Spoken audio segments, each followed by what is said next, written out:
Hello, hello, hello. Welcome to another exciting edition of the Voices of College Nation radio show. I'm the chief host of College Genesis, coming to you on a Sunday night. I'm your chief host with the most, your benevolent dictator, the College Genesis. Besides the sound of my own voice, I love my audience. I love you. I love everybody. People don't think so. They think I'm this mean tyrant, tyrannical dictator, and whatnot. Not. I'm a benevolent dictator, a nice dictator. You know.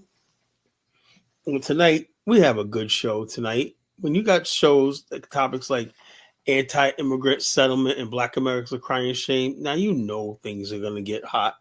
You know we're gonna have a lively debate and discussion. You know things are gonna get living here. So why hold this to yourself? Tell a friend. Like, share, and subscribe. Get it. Let's get it popping here tonight. So stop what you're doing. Grab yourself some popcorn, some peanuts. You know what you also do too, folks? If you got Fire Stick or something like that, or what do you call internet television, something like that, you could basically, or smart TV, you could basically go on YouTube and watch this show. If you're not going to call in, I would suggest you go and watch this show on your big screen TV. Instead of sitting at your computer, take your app on your phone and wire it to your TV and your smart TV and pull the show up and watch it on big screen TV. When that's very exciting, because when we play videos, stuff like that, it's like you got the College Nation on big screen. That's something. So that's something to think about. I want people to get comfortable. They're not just sitting around on your phone or your computer. Let's bring this thing to big screen TV. So why, when people walk by, let's say the pizza man comes by and delivers you a pizza, they'll say, "Who the hell is that talking?" And they'll think I'm some big celebrity on CNN. So no, that's this guy named College Genesis. Where can I find him at? You can find him every night of the week on the Voice of the College Nation radio show, and also on DeVille Radio every Wednesday night, 11 p.m. to the time at www.deville.com. You tell them that. You can contact me at my website is www.balafricstan5.ning.com, or you can email me at nation.collar5 at gmail.com. So there's many ways to get a hold to the College Genesis, everything like that. But the main thing I'm trying to say is just share the information with other people, because a lot of dynamic things are happening with the College Nation movement. Starting next week, I'm going to start uploading a lot of videos from my trips to Liberia. Since I figured out how to do it now, I can upload a lot of videos. I have videos from like 3-4 years ago that in Liberia. I'm going to put it so you get to watch highlights. When I tell you that I had a good time, I tell you the place is amazing and everything like that. It's like what can be. Liberia is what can be, not what was, but what can be. As long as there's those who remember what was, there'll be all those who cannot imagine what can be. They'll resist. So we're going by what can be, not what was, but what can be. I do believe that Liberia could be a staging ground for the Pan-African Black nationalist repatriation, nation building, revitalization in Black America. Now, the thing I'm trying to talk about tonight is this anti-immigrant settlement in Black America is a shame. And I'm sticking to my guns on that because Black America, up until a few years ago, was basically the whole steez of Black America is that we're being discriminated against. Nobody likes us, blah, blah, blah, blah, blah. The world's anti-Black, blah, blah, blah, blah, blah. It seems like Black people have become what they claimed all these years they hated, a hateful group of people. And I'm like, it's like I'm ashamed to be Black America sometimes, When I see thoughtful people like Phil Scott exercise the FBA sentiment. I mean, Phil, I understand you're trying to build a show and everything. And is it all for the ratings?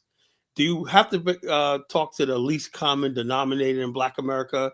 Do we have to wallow in the gutter with this stupid ADOS FBA talking points, You know, Jack said, you have never dealt with these racist ass Mexicans here in California like I have. Well, I know that's true. I don't live in California. And like I said, the illegals that I see in my state of world, they're very quiet and they're very small numbers. My cleaning lady is a Guatemalan illegal immigrant. You know, sweet as that. Can't speak a lick of English, but sweet as apple pie. This girl, you know. I don't want to see her get rounded up and shipped off and whatnot. You know, who's gonna clean my house? You know, not just that, man. But I just think, I just think that some of these people are human beings. You know, they're human beings.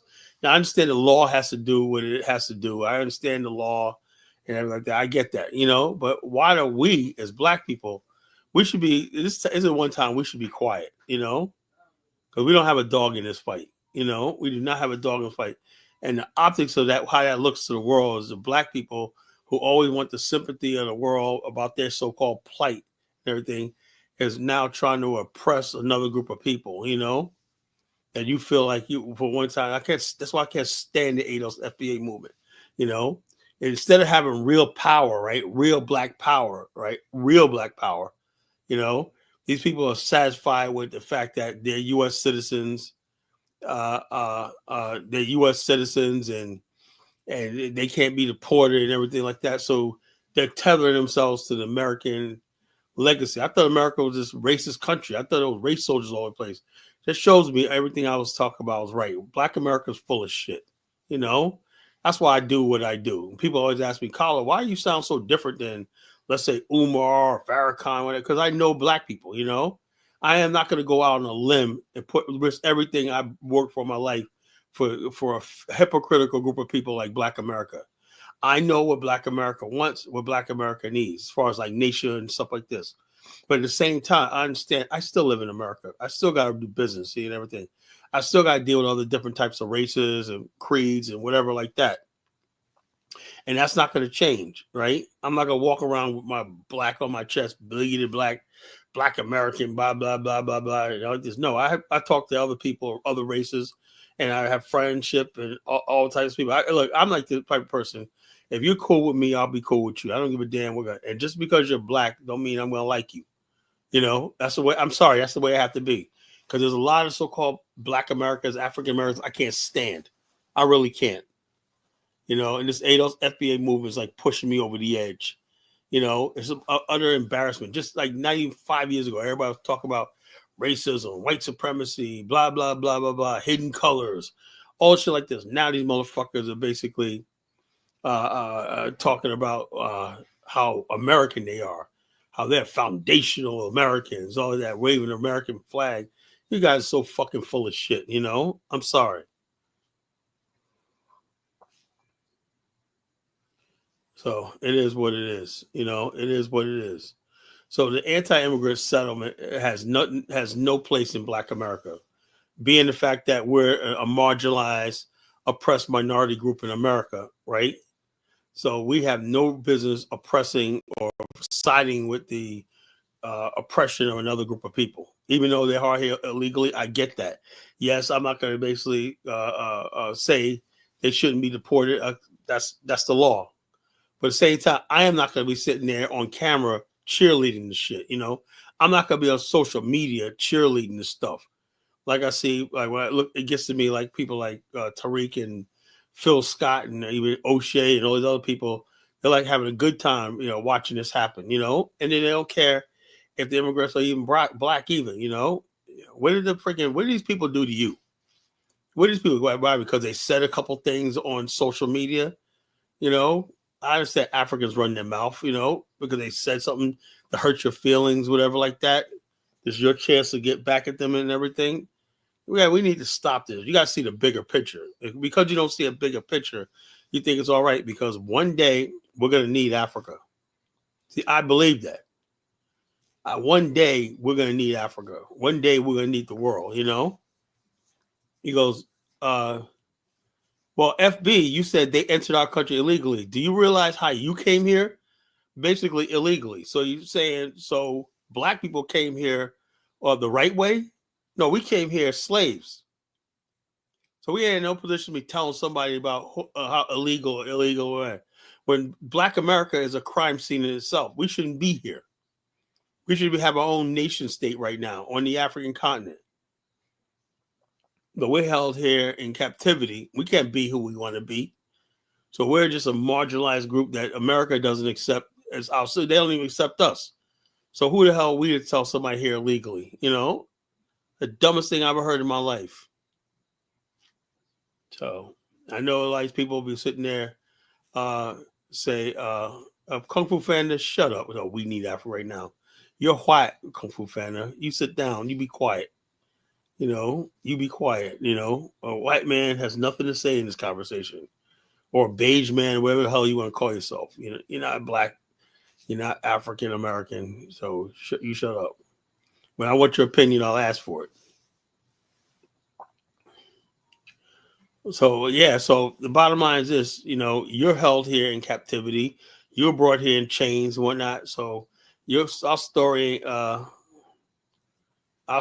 is basically what Anton Daniel is accepted here. I don't know anything Anton. I don't know. I don't really know what Anton Daniel's sentiment about immigrants are. I'm not no fan of Brandon Tatum. I think he's a friggin' coon.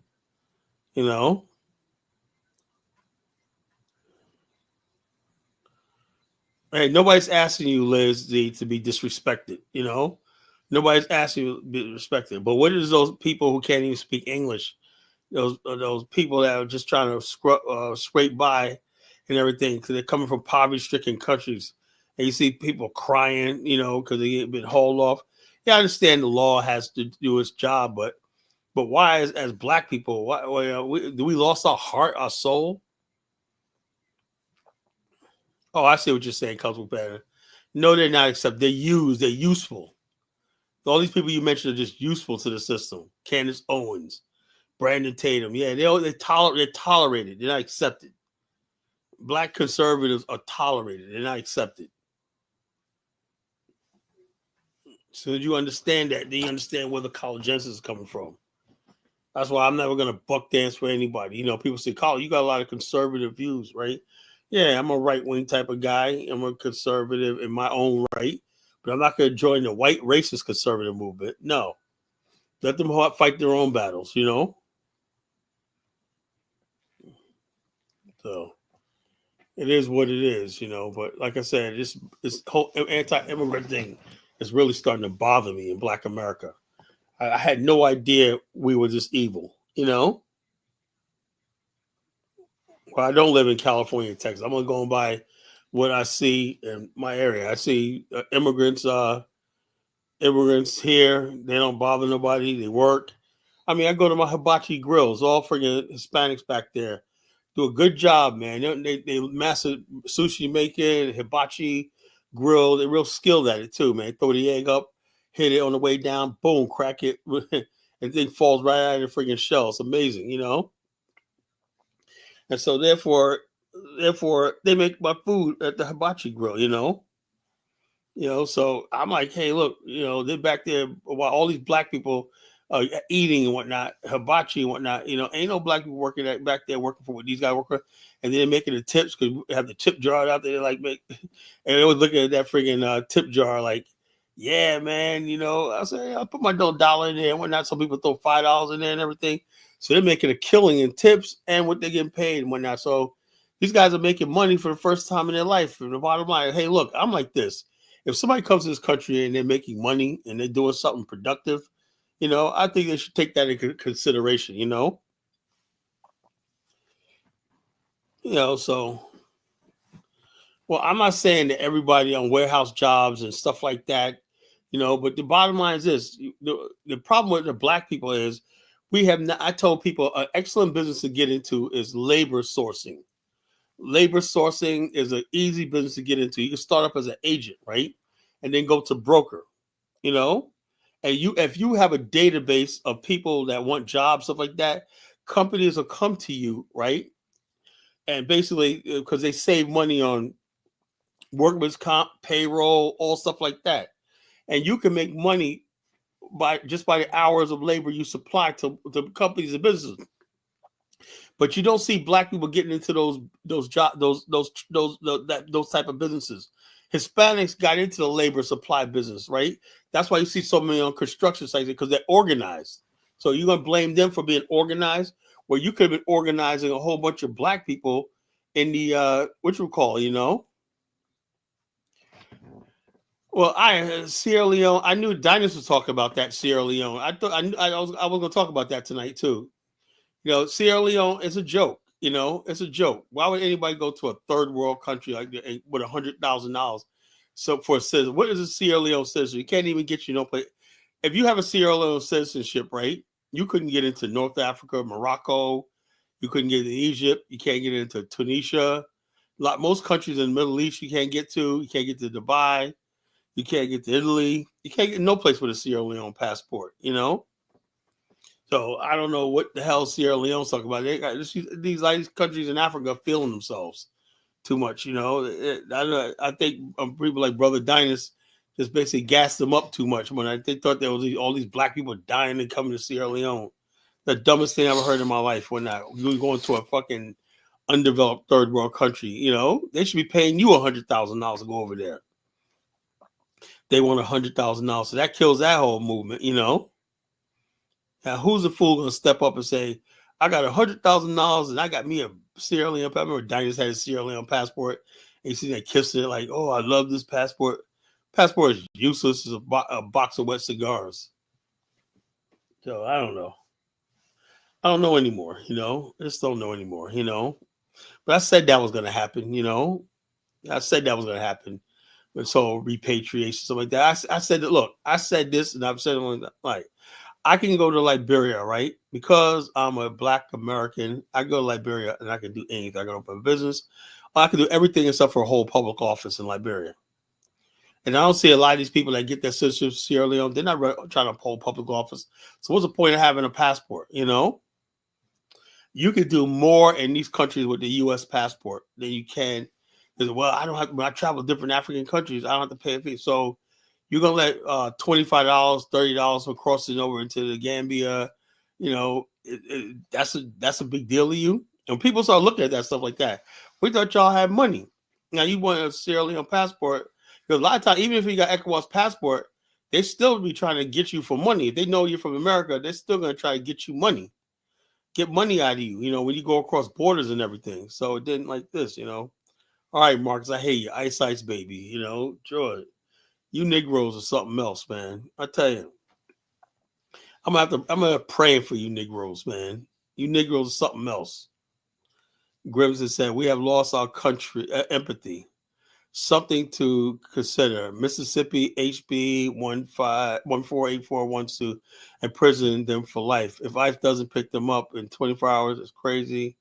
To me, it's not right at all. Missouri too, Oh, wow, yeah, it is crazy, man. You got ICE now started a website, a hotline, so you could report illegal aliens and stuff like that, and they'll come in Mississippi, and you could round them up and whatnot, and they could get a reward. So it's gonna be an real ugly situation coming up, right? I'm not looking forward to none of this. This is turning into a nightmare, I'm not one of these POC types and whatnot, but I'm just understand, man. Because it's tough. Do I basically liken my ancestors during the fugitive slave laws to this right here? I don't know. People came here illegally. They broke the law. They broke into the country. Okay. But at the same time, it was Joe Biden who invited them in. They invited them in. They had an open border. You said, come right on in. So why are you friggin' punishing them for America putting out the invitation and telling them to come here? You got Gavin Newsom saying, come to California, we'll take care of you. So why you guys are mad at these Mexicans or whatever like that, and you're not mad at your governor, Gavin Newsom? I don't understand that. I think there was a referendum against Gavin Newsom. He could have got recalled. And I know Negroes, which y'all was at. If y'all really thought that, why didn't y'all recall him when they had that referendum on him a year ago?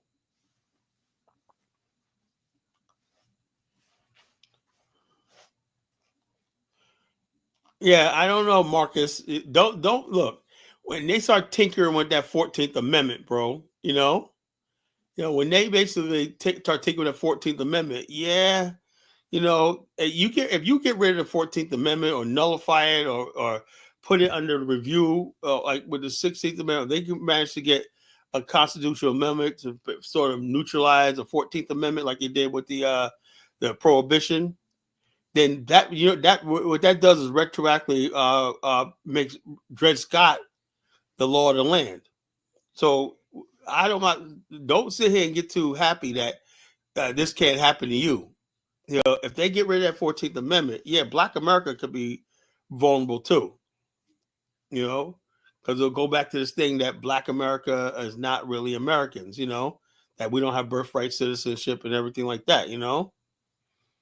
So it is what it is, folks. Be careful what you wish for. Mr. said that would destroy the country. I don't think you don't understand how white people are. They would rather destroy this country than ever give it up. They would rather destroy the country and start all over again than hand it over to people of color or POCs that we call ourselves. You got people like Brandon Johnson talking about, we're not gonna, this is stolen land. This is a government official basically saying to Donald Trump and the MAGA people that this country doesn't belong to them. That's war talk. That is fucking war talk. And like I said, I just think I'm saying like this. We should not be protecting illegal aliens or we should not be gleeful about it. We should be neutral about this thing because we're not going to win any either way. We're going to lose either way. If illegal aliens stand, then Black America stands to be replaced. If they go, that sets a precedent. If you can get rid of masses of illegal aliens, what's stopping them from getting rid of Black people?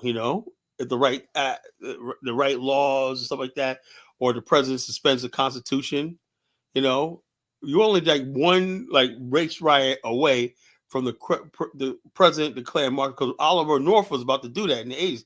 He talked about suspending the Constitution and occupying a military architect during the time of the Iran-Contra was going on. So these people talk about stuff like that. And the right sort of people are up there now. They really will think about basically suspending the Constitution, right? And they'll start rounding Black people up, sending us to Guantanamo Bay and some of everything like that. So be careful what you wish for, I know a lot of Negroes think they can't be touched and whatnot. Oh, Massa love me. I'm a foundational Black American. Okay.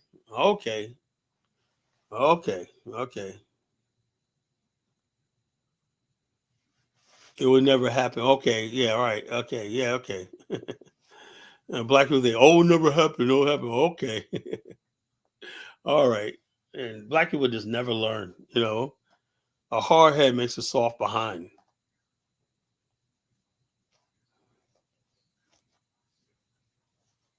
So hard head makes a soft behind. I don't understand the Negro mentality, This whole thing is dangerous, The whole thing, immigrants. I think Black people need to step back, say very little, and focus on building among ourselves. That's it. We don't have a dog in this fight. We shouldn't be caping for illegal immigrants, or we shouldn't be overly gleeful about it.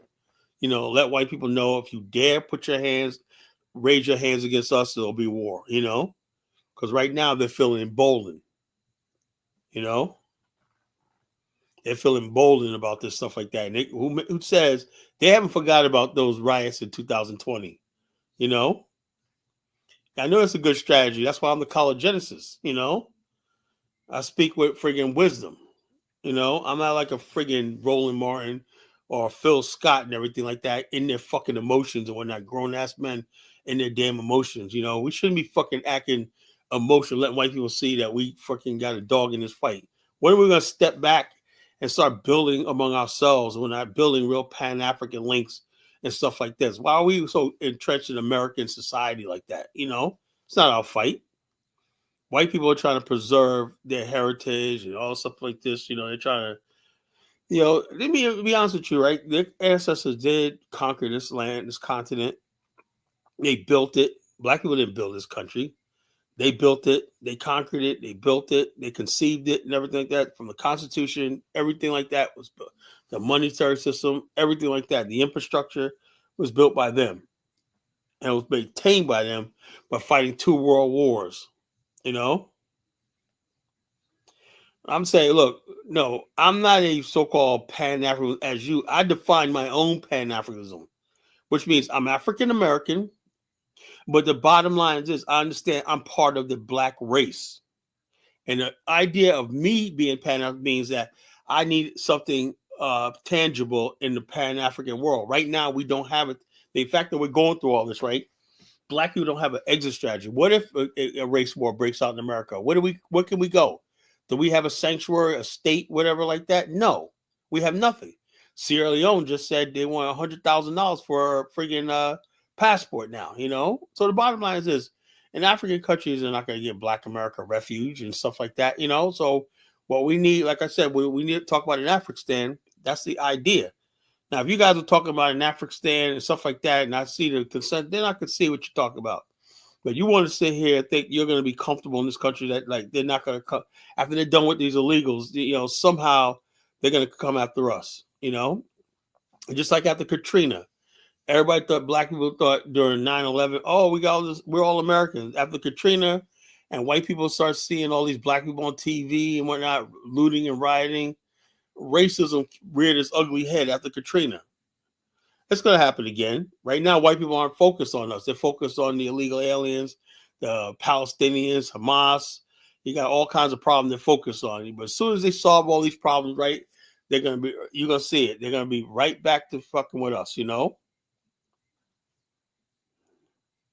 Yeah, we're not safe, G-Rock. We're not safe. We're not safe. We're in grave danger in this country. I don't give a damn what you say. Everybody said we're in grave danger, and we should be laughing about this. It's not funny.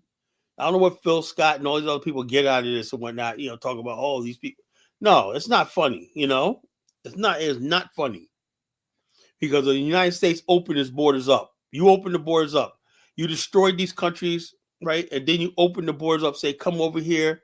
Now you want to take them all out, just like that. Not in an orderly fashion. Not over time, just saying, look, okay, we hear you here. We're going to give you some time to support. We're going to give you amnesty. That's what, give them amnesty. Give them time to exit the country. That's if they haven't committed crimes.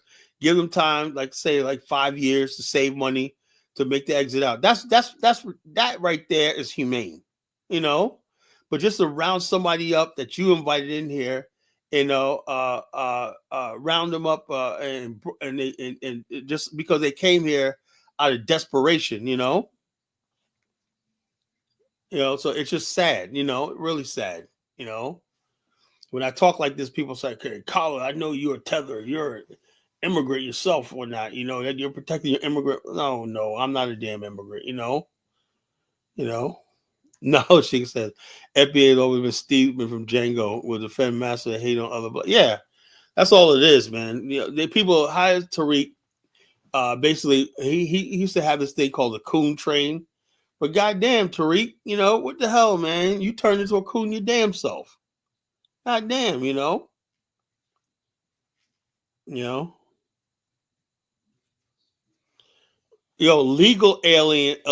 immigrants, Mexicans voted for Trump because they are hurt by the image is hurt by illegal aliens. So it's not the same thing. What's up, Dollar Bill? What's on your mind? Hey, what's up, man? Ubuntu Warrior in here tonight. All right. I feel a little conflicted by some of this stuff that's going on. In one way, I feel really upset because there's a lot of people that I have connections to that could be affected. But I also think that a lot of it is brought on themselves. I think what happened in this society, you have too many black people who come from other places who join white supremacists talking points. Yeah, they do. African Americans. And they kind of like people like Mike. I don't want to say Mike Omawali. What's the other one's name? Principe. Not Principe. I would say Principe it's Mike. Has those talking points it's too, Mike. And those Afro type of dumbass. individuals, Afro dumbass, those type of individuals who will go along with white supremacist ideas against African Americans instead of creating allies, they created enemies. Yeah, And it is a so problem. That was a problem. I said that the other night. You know. so if people can say, if Dinah Samir and all of these people can say that we caused Sierra Leone to say that we're not doing enough for our citizenship, so they're going to charge us $100,000, then we can say that immigrants on platforms, on TikTok, on YouTube, have demonstrated to African Americans, some of which they'd have no contact with, because the majority of these people are living in the South who probably don't even know 5 immigrants that they can talk to. Well, I know thousands, right? And you know thousands because you're from New York. So these people who are part and parcel to their own destruction, because America allowed them to speak and say whatever they want as free speech, and they use free speech to dig themselves a grave with it. Their mouths dug themselves a grave. We understand that if we go to Jamaica, to the Dominican Republic, if we go anywhere on the African continent, it would be absurd and stupid for us to speak against the Black people who live in those areas. We don't know what they've been going through. We don't know what their plight is. So we can get up there. I went to Cuba, and the Cuban Black people of African ancestry are marginalized. They live in the worst conditions. They're the ones that created the music, the culture of Cuba. Would it be smart for me to get up and say they're all lazy?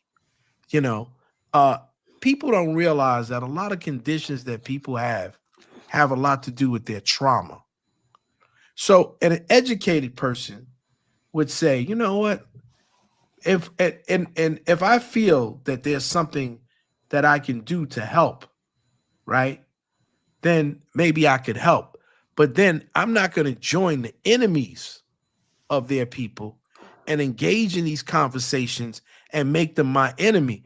It was Mike Omawale who said, and I could be wrong if I'm saying this Mike, sometimes I get people mixed up. It wasn't Cadola, who said, maybe the white people like you better than us. Maybe the white people feel that something is wrong with you and not wrong with us. Wasn't it a bunch of Africans that got online and tell us that we're gonna for years, yeah. You hate white people. We're not gonna hate white people because you hate white people. So I mean, those it's that type of rhetoric and that type of nonsense that these people come here with, instead of like Chuku, who's supposedly a half African American, who comes in here and has this animus against African Americans, who helped his daddy come from his dusty country and become a doctor, right? And the people who fought on the sidelines in the war and from the Civil War, okay, to the first person being killed in the American War, all the way to every war we fought in America, the Spanish-American War, all of the wars that we fought in, that we have our blood on the soil, for them to come up and say terrible things about us and join our enemies,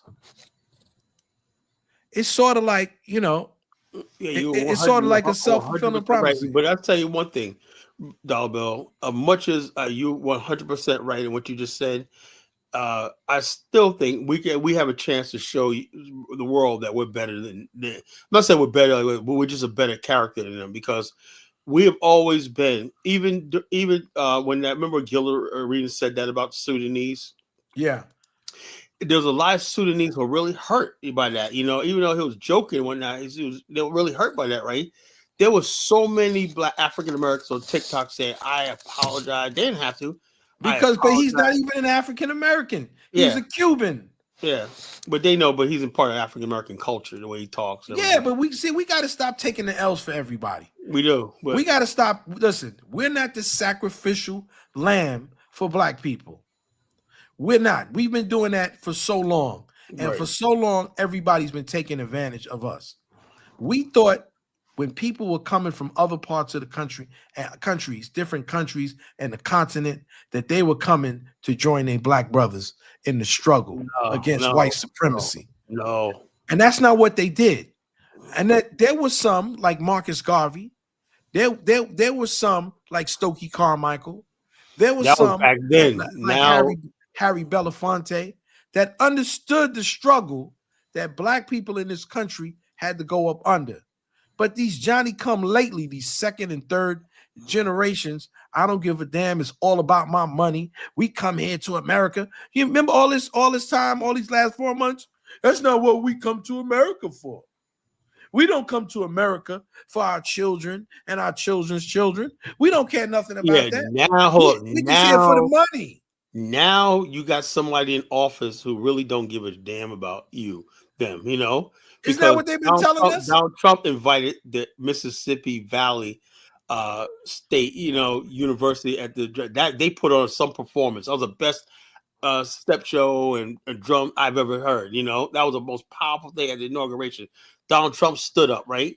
Notice how there was no Nigerians, there was no immigrants community, Caribbeans represented in inauguration. So what does it tell you? America is basically back to something. I said, look, okay, everything's balanced itself out. Black America is in a position of power right now, right?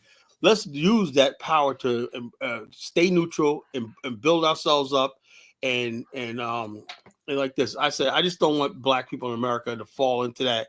I don't want us to become like a bunch of Chukwos and Mike Olawale's. Yeah, but you know what it is? Like I said the other night, the emphasis is not on us. Everything that they complain about with the anti-immigrant and all that other stuff can be clearly done by African governments saying, these are our people and we can represent them and they can represent us. Okay, here in America. They haven't done it. And see, that's their problem. Don't come in now crying anymore. Been building embassies and even not embassies, consulates in black areas, They overlooked us, right? Even this situation now in Sierra Leone is another example of how African countries are losing their damn mind. First of all, what you're saying is that I would prefer to have non-African American people to come and have citizenship in my country, right? So everything that we talk about, Pan-Africanism, culture, they have constantly told us over and over and over again. We don't care about that. We're here in America to make money. It's about money. Haven't they told us that over and over and over again, that there was something wrong with us because we talked about Pan-Africanism? How many of our people, had made a vow to poverty because they believed about Africa? They went to Africa with African garbs on. They were ready to embrace the culture. And when they got here, them Negroes were laughing at them. We were a joke. Yeah, they were like, y'all don't know Africa. Black America, they mock Kwanzaa. They mock our attempts to be African and whatnot, our attempts to fit in. You blacks, who puts up the thing? You blacks, you black American, you this and that. And so now that the empire is struck back, I supposed to cry for you. I'm not. Well, I'm not crying for them, I'm not crying for you. I'm not reveling in your defeat. I always say a lot of them brought it on themselves. Because I told you it was going to happen. Yeah, I warned them. I said that years ago. I said, you guys are playing with fire, I said the only people, just like what happened in South Africa, the only people that were going to save you was us. Yeah. We're the only one to have a historical preference. We were here before this country was put together. And we didn't build it, but we helped build it. Yeah, right? We were here. And we made inventions, that they still use today. They laughed at us. They scoffed. If you had inventions, right? You'd have an invention right now. How many times they come on and they talking to smack, got their chests out. Oh, we got engineering jobs and we're engineers and we got AI and we're this and this and that. Right? Yeah. And that's what they were doing. So I'm not crying for them. You had an opportunity. If I go to Africa, if I go to the Caribbean, I'm keeping my mouth shut and I'm gonna be humble because I don't know what the people had to do where they live at. I don't know the I struggle. never. When I'm in Liberia, I do not judge. I understand. Like people like say, people like say, why are you always giving people money? And I never put it on camera, nothing like that. I'm always handing out money. I see people hungry, buying food for people and whatnot. I don't put it on camera or like that. Oh no, they thought it was a joke. Oh, So, look at your countries. Look at Baltimore. Look at Indiana. Look at this and that. You can't do nothing. And they believe that the white man loved them. They believe that the white men love them. People like Michael Mawali believe white people love them. So now you catching the love. Now you catching the love. Now it's so dangerous right now in this country, right? Yeah. Michael Mawali said, yeah, he was driving, he got pulled over by police. They said, oh, you're Nigerian, and let him go. That's it. That's what it sounds like. That don't even sound I'm gonna say what Malcolm said. Don't be upset when the chickens come home to roost. Right? All the stuff that they've been talking about. I don't want my kids to be next to you. I don't want them to associate with no African Americans. Oh, don't date that guy because he's an African American and all that nonsense. I know now on your way back to deportation, you sure wish that you second thought that. Yeah, black immigrants should have built. Like another thing is, did you hear Donald Trump suspended AGOA? Yeah, I told you he was going to do it. Yo, check this out. I was shocked at that, right? Anyway, I told you. AGOA. Now, what gets me is, do you think if this was like 10, 15 years ago, at the height of our growing pain, Donald Trump would have done that? He wouldn't have been able to do it. But check this out. They had Donald Trump watches social media and like that. Of course. And they know there's a friction between Black America and parts of the diaspora. They know there's a friction there, They know it, They had every chance to do it, but they chose to be with the white people. Yep. They chose to say, F the African American. You don't have a country of your own.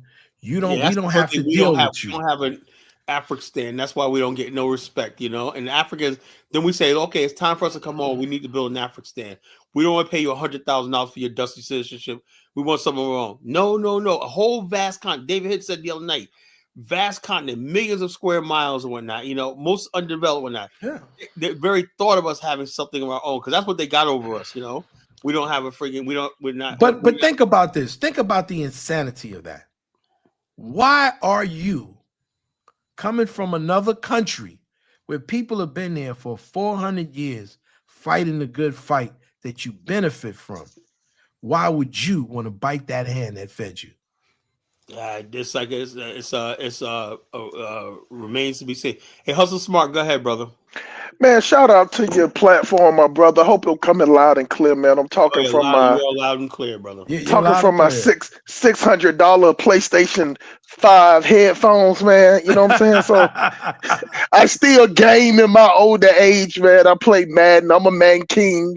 You get what? Shout out to Big Money Dollar Bill, aka the gangster pimp in his former life. Have you brothers in that tour to Liberia? That's gonna be. We're gonna have so much fucking fun, man. It's gonna be the tour. I mean, that's gonna be the fun, man. I can't wait to see that over there. Now, this is the thing, man. You know how my business work, because I'm telling you that everything from last year.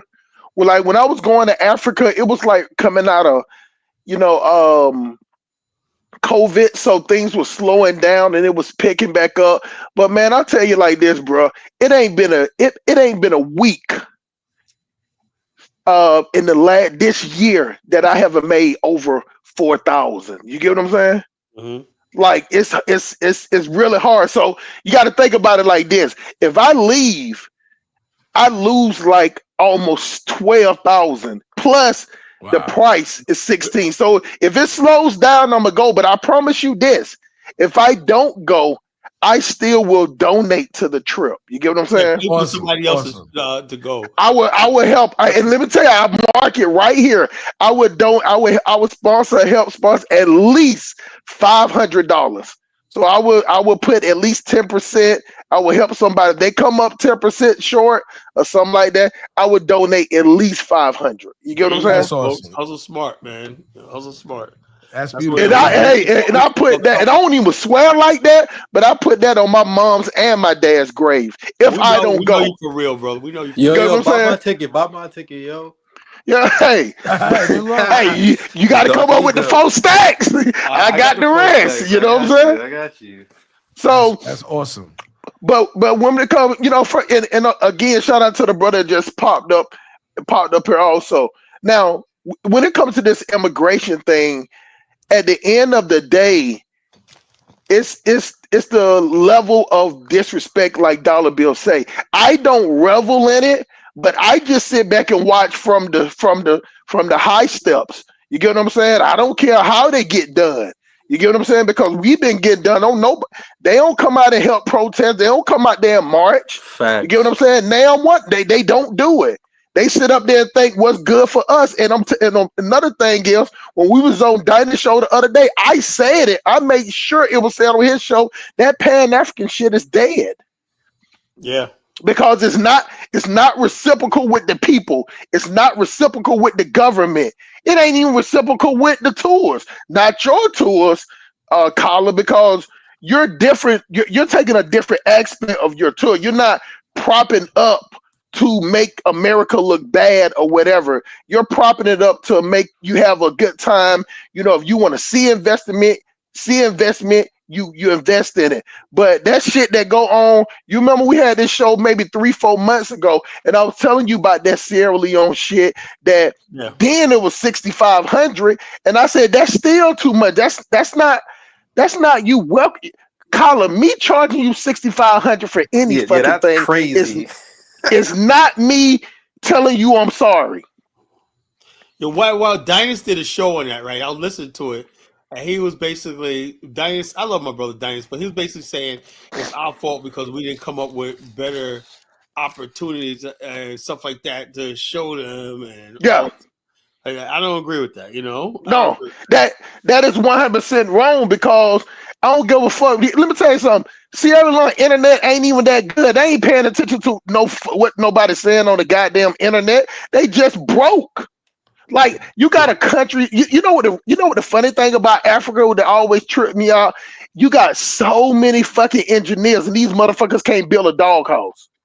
Yeah. You get what I'm saying? Like, you got all these quote unquote smart people, and you can't go 5 miles without hitting 30 fucking bumps and 30 fucking potholes. You got all these smart people where you ain't even got nowhere to use the bathroom, and then you got to piss and shit in a hole in the midst of a city. You got all these smart people with all these degrees, and every 100 to 200 feet, you got piles of trash just sitting out there. That's a rest haven for mosquitoes. Hey, and I'm gonna tell you, Dollar Bill, I want to say this, and I want Dollar Bill to hear this. Okay. Let me tell you something, bro. The mosquitoes in America, they don't evolve because we have summer, winter, spring, fall, right? Yes. So they die. They can't handle the weather. Like right now, it's cold as shit. Ain't no mosquitoes out. The mosquitoes in Africa, they gangster. They got big fucking heads, bro. They live in 3-4 generations. They don't die. It's the perfect condition. It's hot. It's muggy. I'm telling about they are gay. They do not run. You get what I'm saying? They like the mosquitoes over there are like fly. They just ducking you. They're not flying away. You hit from one arm, they fly to the other arm. They're gonna get it. Let me tell you, can't you catch something too? You can catch malaria and typhoid. Malaria. Oh nah, from mosquitoes. But hold on though, this is the thing. Colin only talks about the malaria. You can catch typhoid too. That's a form of salmonella. They have both. Right, and they have that because of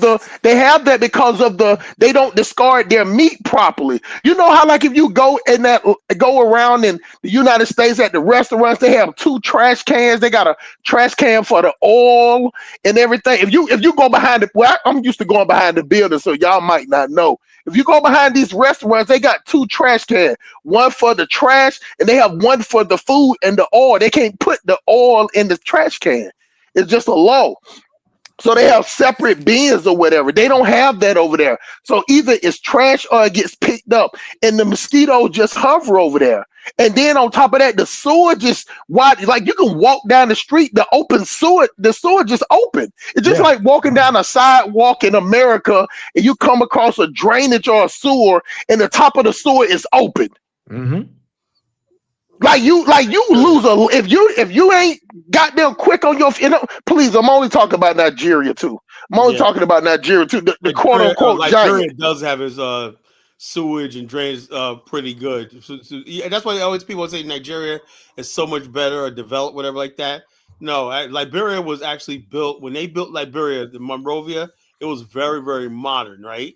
I know the native people screwed up now, but you can see the basic infrastructure is there for drainage, sewage, and stuff like that. It's still there. Hey, Hustle Smart, did you see the show last night? I basically had Elvis on, right? Me and Bomani had Elvis on, right? I was listening to the video of he was asking about what can I do to invest. I said, right now, I can't invest in Liberia because I can't see a return, right? I said, but I told him what I wanted to think about doing was a micro hydro dance. Mini hydro dance. Have you heard? Right. Yeah, I saw you. I saw the guy, little Chinese guy. Yeah, and then also I said Bomani a whole bunch of them today, right? I've been studying this stuff for years, right? And how we could basically go to a place like Liberia, right? If we had the OPEC funding or OPEC, the Overseas Private Investment Corporation funds development projects like that. But I just had to get me and Bomani have been looking for a grant writer for years, It cost me a couple $1,000 to get it written, whatever like that. And then they put the paperwork together. You get the ambassador and the government to say, yes, it's feasible. They do the feasibility study. And next thing, I bet you any amount of money using local materials, I could probably build a few hundred of those. Electric type micro dams all over the country right now.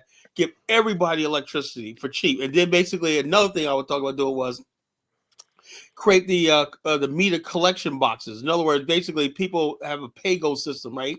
You load it up, right, with your card or your app or not, and you can pay for kilowatts, right? And we'll tell you when you're low and stuff like that. That sort of technology. And I said, Elvis, this is what you should be doing, as a Liberian, He's like, well, I just blah, blah, blah, blah, blah, blah. Give me all kinds of excuses, whatever like that. And we had another guy, Dion, right, that went to Liberia with us last year, right?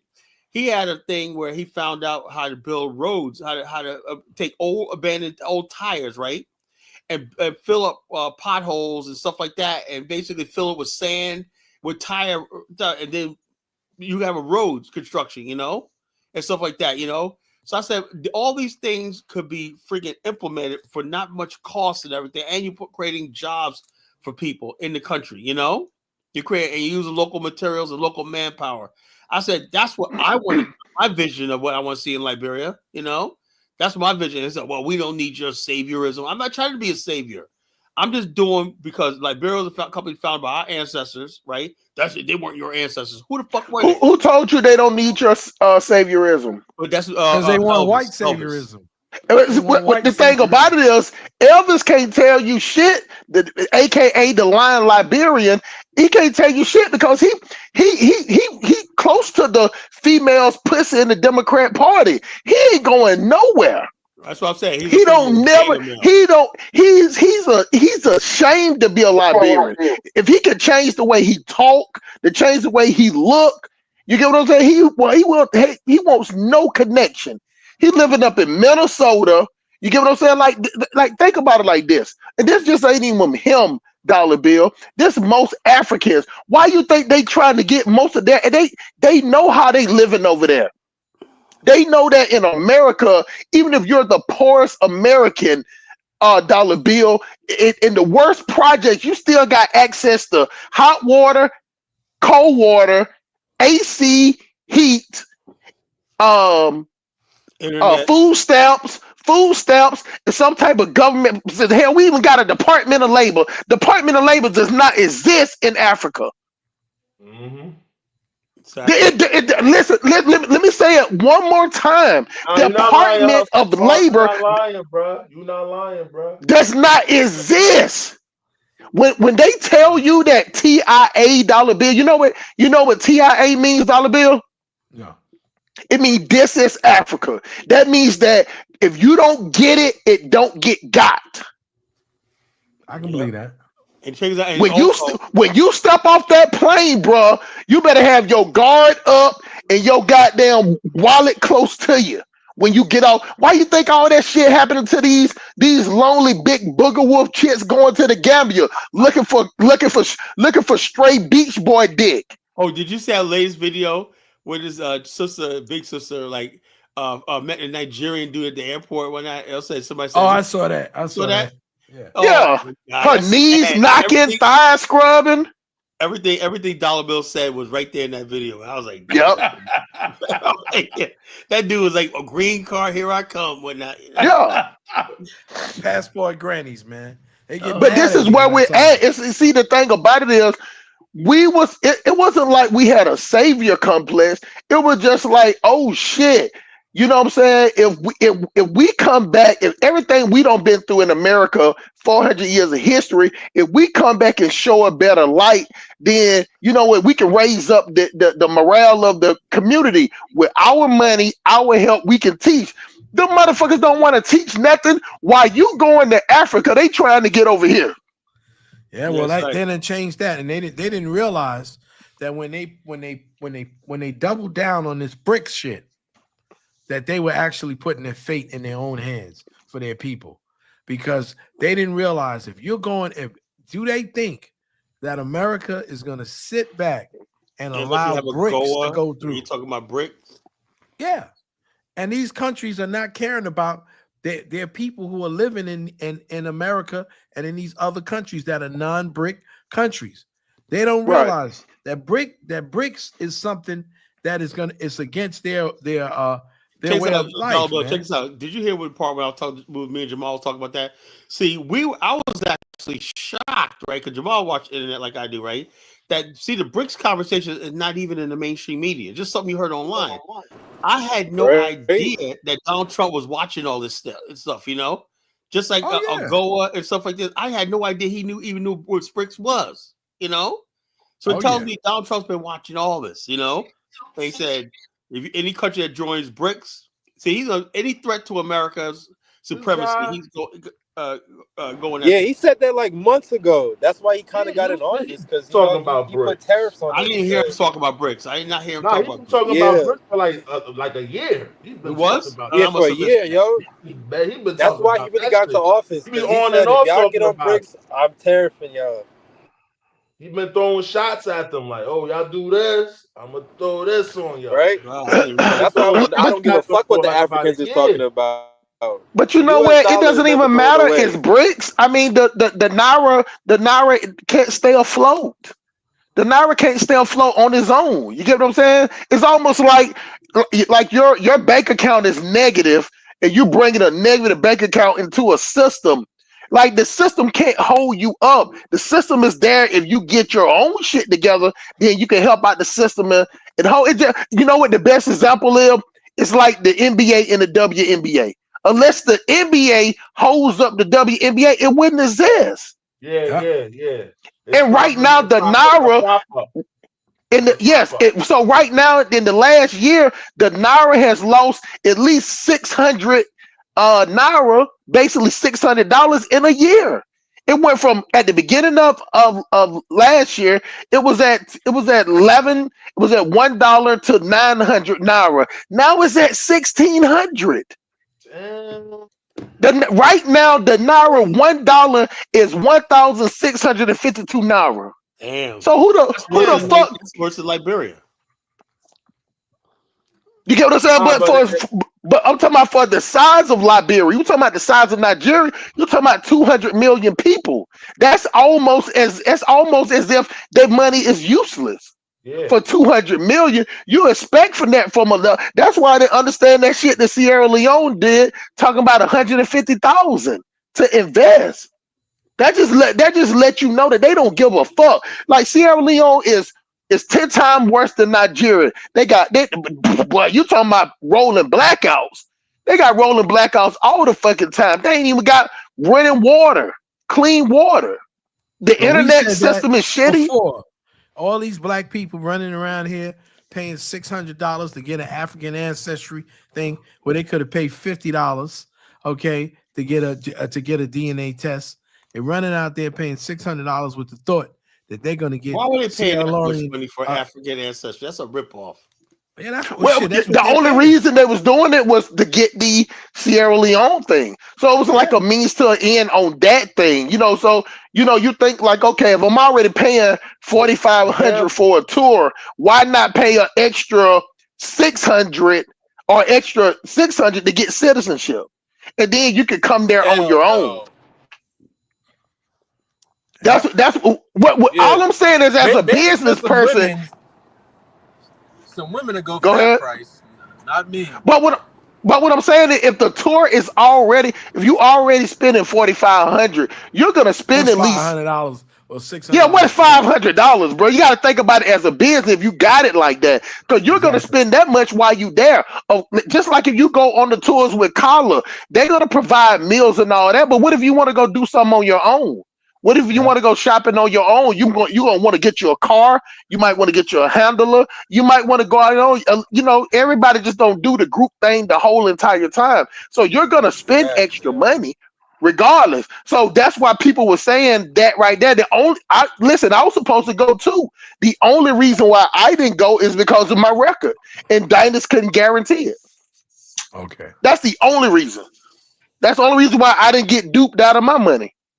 Because you would have jumped on that bad boy too. I would have jumped on it just for the sake of having the citizenship, and you just watch and see if they're gonna go. Cause they still have the beachfront, like with anywhere, Dollar Bill. If you got money, you can stay in the good parts. Every African major city got a Beverly Hills section. You get what I'm saying? Of course.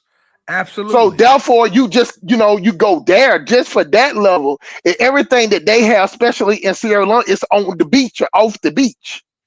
In America, you stay anywhere off the beach, you're gonna spend $300-400 a night if it's on the beach. Easy. Go down to Miami, and you ain't gonna even be on the beach. You're gonna be across the street on the beach. You're gonna be across the street. Right. Like a lot of people don't know that. If you get a hotel in Miami, it's not on the beach, it's across the street. When I go to Miami, I'm not even across the street. I'm like 10 or 15 miles out. And it's still $100 a night. Still that. But now I understand why, because I'm hearing all the African stuff. They got the mosquitoes, the open sewers, the blackouts. I see why we paying the price over here. The running water, right? You know what I'm saying? The road conditions. Like, it's a lot of stuff. The weather. Listen, bro, you got to be in Africa shape when you go over there. When I went to Nigeria, bro, I was looking at that ground so much with my hand on my knees, couldn't catch my breath. I'm sweating. Yeah, I'm trying to work out now. I get myself my listen, Dollar Bill. Don't pump no weights. You need to get that cardio up, bro. That cardio up, right? February is a dry season, so it's actually good. It's before, like in March, it starts getting hot because the rain season is coming in. February is like mild because even at nighttime in Liberia, it's kind of cool. In February, it's kind of cool. You got to wear a jacket at night. The only thing that I know is that I don't know about Liberia, but I just know that like Americans, we drink a lot of water, right? They don't really drink. I'm not saying they don't drink it, but most Americans knocking out 4-5 bottles of water a day if they're water drinkers. You get what I'm saying? And this, I'm telling you, it ain't like you can pull up anywhere and just go to the restroom, bro. It's not like take care of that stuff. Let me tell you, when I went to Cuba, man, you had to pay to pee. You believe that? You go to a spot and you go to pee, right? They got people you online, and you got to tip like a quarter or a nickel or something. So I call it paying to pee. Everybody had an attendant, man. And only when I went in one restaurant, which was like an upscale restaurant, that I go there and there was nobody in attendant, I could just go right in and pee without giving nobody no money to pee. Hey, Cuba joined BRICS too. Yeah, I don't think I'll ever be able to go back, man. And that's a damn shame because there was a lot of artwork, man, that was so cheap, man. And the Cuban cigars, this dude was trying to give me, because I'm not a smoker. I got something from my pocket. You bought it for me, man. Yeah, I didn't know you did. Yeah. Man, I could have got Cohibas, man. Oh, I love Cohibas. I love it. For like $200 a box. Okay, I like the little dark ones, the dark cohibas. You know, the small ones, the Maduros. The I love Maduros. I actually went out to love Vanias. those cohibas. I You got a humidifier for it too, Colin? a Thermador, No, right? I just buy it. I buy individuals every day and whatnot. But I'm thinking about investing in a humidor Thermador, in Liberia. You know, an import cigar. I got a guy that bought my cigars. He said he'll supply me. When I got to see what the profit margin is, shipping over by DHL and whatnot, and then I got to make sure. I mean, if you can get somebody who's not an American citizen, I'm telling you, it's cheap. You go right. Listen, I went to Vanias. That's up in the mountains where they produce the cohiba. The family that produces the cohiba, I was there. They're only allowed to get 10% for themselves, and the 90% goes to the government. And so the guy I was staying at his house, he was an engineer and a teacher. And I was in the hood, man. And I'll tell you about that later. But I was in the dead of the hood. And it looked run down. When you walk in there, man, marble floors. It was crazy.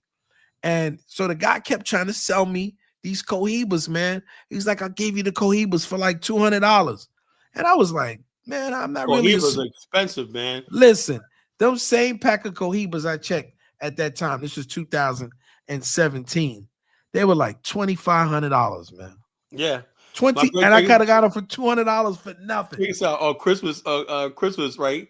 And my brother was like, yo, I'm out of cigar. I said, so I went to the cigar store, got my usual cigar, right? My brother goes, give me a cohiba. He goes, I'll cash up you the money, whatever like that, right?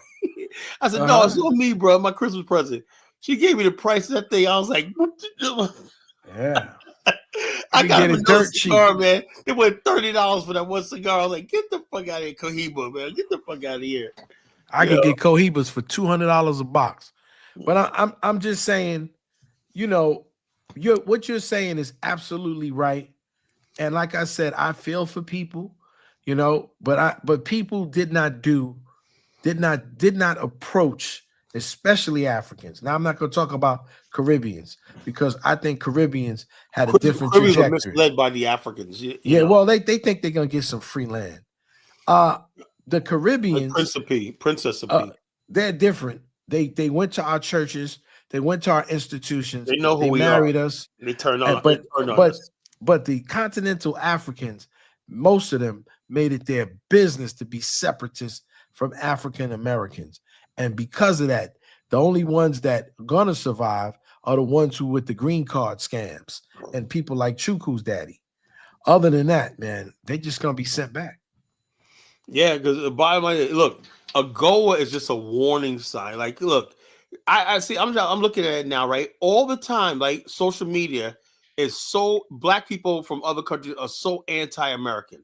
You have I remember one time this fat South African sister, right? She was talking about what's it with you and fat women, bro? No. I had to say it like this. I'm just trying to put the image in your head.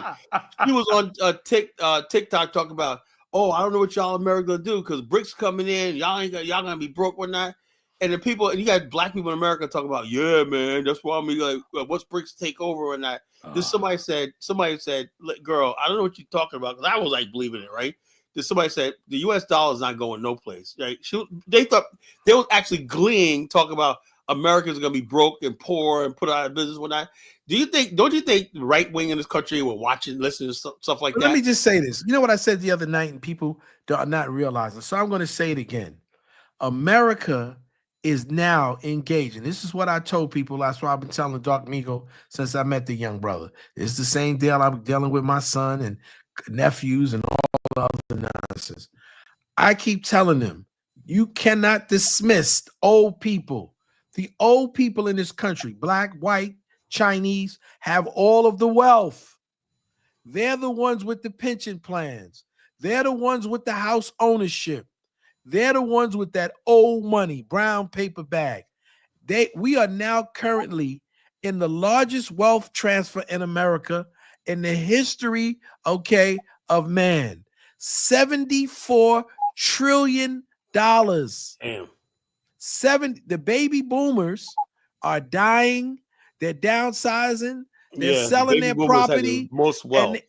And they are giving this money to their young people. That means that their houses, that means there's jewelry, there's clothes, The there's annuities. collections. All of this stuff is now available, okay? And wealth, untold wealth, $74 trillion. They don't need the freaking, they don't care about BRICS. See, these people are elementary minds are confused. I know. Wake There's the no F wealth. up. There's no real wealth in This, Africa. this Okay, brick shit is not a joke, man. It's serious. Do you know what $74 trillion is? Do you know what 55% of the world's economy is? yeah, but hold up. 55% of what? Of Most what? countries in the world don't have any industries. They have no middle class. Where are they going to sell Do it to? you Who know- are they going to sell Do it you to? know They don't buy nothing. they can trade with each other without using the dollar now? How? Do you know what that means? You know why they can't? Who's this? Who's speaking? Bantu man did. Bantu. Bantu. You know why they can't? Because they Why? have no armies, and they have no damn. They have no Okay. armies. They have no armies. They have no You keep navies. thinking it is a joke. It is a Okay? joke. Also, Bantu. China still has 500 million people that's living off the grid in abstract poverty. People don't talk about They that. have no. That's fine. India, say that India has that many people in India poverty, and Chinese have an army, but who else? Listen, do you know what's going to happen? What's going to happen pretty soon. This ain't something that just popped up No, overnight. I didn't say that, brother. Do you know that Jamaica's port is now owned by the Chinese? Do you know that? Do you think that the American government is going to allow that to go on? Do you think that what did you think with the Bay of Pigs and all that happened in Cuba? Okay, the missile crisis. Do you think that America is going to allow, okay, Jamaica to give their port to Chinese people, and America is not going to do something about it? Remember about Grenada? Remember Grenada? 1983? This is what I'm saying. I'm trying to tell you, when people don't, this whole thing America can't beat back the whole world. It's just not possible. But within their borders, their eminent domain, their manifest destiny, anything in their the Western Monroe Hemisphere, Doctrine. their eminent domain, the whole Western Hemisphere is their domain. That's why you can never build no African in this hemisphere. Has to be done in the African continent, you know. These little African countries are being pawns in the game. They have no way to protect themselves. They cannot protect their shorelines. That's what happened in the 70s when the Israeli government did a raid on Entebbe. Remember the raid on Entebbe? They were able to fight against the Palestinians because they could just drop in Uganda and do whatever they wanted to do because there was nothing that the African people could do. You're talking about you're going to join BRICS, but you have no way of protecting yourself. And what happens when these countries get hit with 100% tariff if they get join BRICS? That means what does it mean they get hit with a tariff if they not trading with the dollar? It don't mean shit. What I'm saying, hold on. I'm saying this: anything coming inside the U.S. will be taxed at 100%. Oh, I know Bandu Madinka. Is that cat that lives out in Ghana? Ghana. He on that dumb shit. Is that old dude that live out there in Ghana in a hut? Come on, California in the hut. That too, man. Come on, brother. Tell me, man. You understand? You don't really understand the way economics work, do you? I'm from California, he really my betting bro. on them tariffs. That's why he need that shit. He need that. Yeah, bro. At the end of the day, y'all don't understand the way terrorists work. Y'all just go by. Listen, man. Y'all talking about short game. This is long game. BRICS is long game. Oh my God! Come on, man. You pushing the goalposts now, bro. I'm not pushing nothing. Elvis, Yeah, you literally are, bro. Because the way it is now, you got to survive. Like you can't. They have no way to. They don't have no way to protect themselves.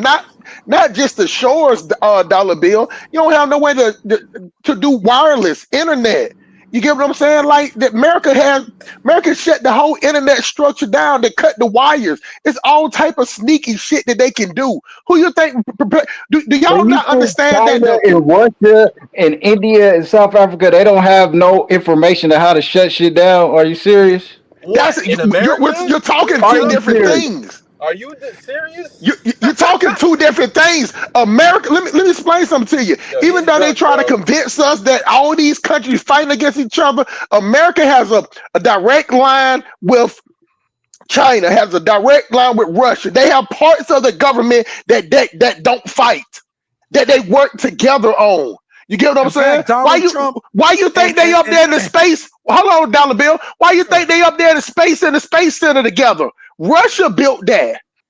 You get what I'm saying? Like the things where Let me they put come Elvis to in make space. themselves be greater, they have been chosen. Just like an organization got three So heads. y'all think they forming this alliance just to let America dominate them? Is that what y'all really think? Yes. What I'm saying is they can't do anything about it. Just like Yes. Colin said in the beginning, America will blow this bitch up before they let somebody Well, have you it. know, it might just Like, have to hold on. The come to thing that about it is because about That's what nobody. it domination. Like, will why come why are to. you talking about domination, my nigga? Like, you know what I'm saying? Like, I'm pretty sure they'd rather do business and Why you everybody think can they equally built a profit. fucking alliance of bricks? Because they tired of U.S. Bro, what are you hegemony, talking, motherfucker. Oh, Are yeah, you hey, Yo, dumb? Bantu, You hey, gotta be the Bantu, hey, dumbest guys, nigga Bantu, I what's hey, ever wrong heard, with you, man. hold on, man? let me say this. This Fellas, nigga's let me say this. retarded. Oh, let me Don't get be his. the Nigga, dude. your mama's retarded, Yo, motherfucker. Your mom's guys, retarded, nigga. relax, You in bro. Africa. I'm in America. Let I'm me get good. his. Nigga, Let I'm me not in Africa. Yes, you is, Weird nigga. ass It nigga. sound like you is. It sound like you in a. okay. Let me say this, Ben. Let me say this, right? So now I used to be Bantu Mandinka, And right? so what if I was? Hold on. I used to be Bantu Relax, Mandinka. man, dude. Okay? The bottom line is this, Bantu, right? Look, when I decided that Black America, our as a nation, I have a long term strategy of having an independent nation. The only place I can reach to is the mother continent, right? That's why I do Liberia. We went in Afghanistan one day and everything like that. But let me tell you something, Bantu, right? We're not going to get no place if the United States goes down. You know, I'm dead serious. So when you say blow America go down, now what do you got? Just to say America came down? I am about people, black. Man, I don't give a fuck about America going Oh down. my See, that's I the know God. difference because You you talking don't have to between a any dumb interest nigga, here. You bro? Don't don't Like, say come that, on, bro. man. nigga, your Like, come mama's a on, dumb like, nigga, man. Get this off my nigga, dick, bro. bro. You sound crazy. I know you don't got no kids. I know them niggas is stupid. Like, you feel me? Come on, man. You heard this guy? He said, I don't give a fuck This about the nothing. best Like, we house can in the worst tell. We can Nigga, get neighborhood tell. off my We dick, can ever. tell bro. you don't give a fuck about nothing, nigga. That's what losing in America will make you do. It make you feel like that, man. Fuck this place. It's boring. You know, You want Colin, America, hey Y'all Colin, care you want about America. America, this the you want best, this Virginia the best house to in go the worst down while you Y'all neighborhood. living sit in up here and Virginia. talk all that Colin, make crap. that Where make Y'all America sense. go think y'all nowhere. niggas cows, homie. Y'all worried about America having hegemony. Ain't nobody worried about that I shit. can care less. I can care less. All Shut I a know coward is, ass hold on, check this motherfucker. out. All Nigga, I you just know learned is, that word, I man. Come know is on. this, right? As long as Black America makes it $2 trillion of that US dollar, I want to keep it strong. Simple as that. That's going to give us power in the future. You know, we have I $2 got trillion. all kind of investments in this motherfucker. I don't give a fuck. Y'all So niggas. why would you want No, you your don't. investments to go down and you lose everything? You know, that Because don't he make any don't sense. got no Listen, investments. He man. wouldn't say that.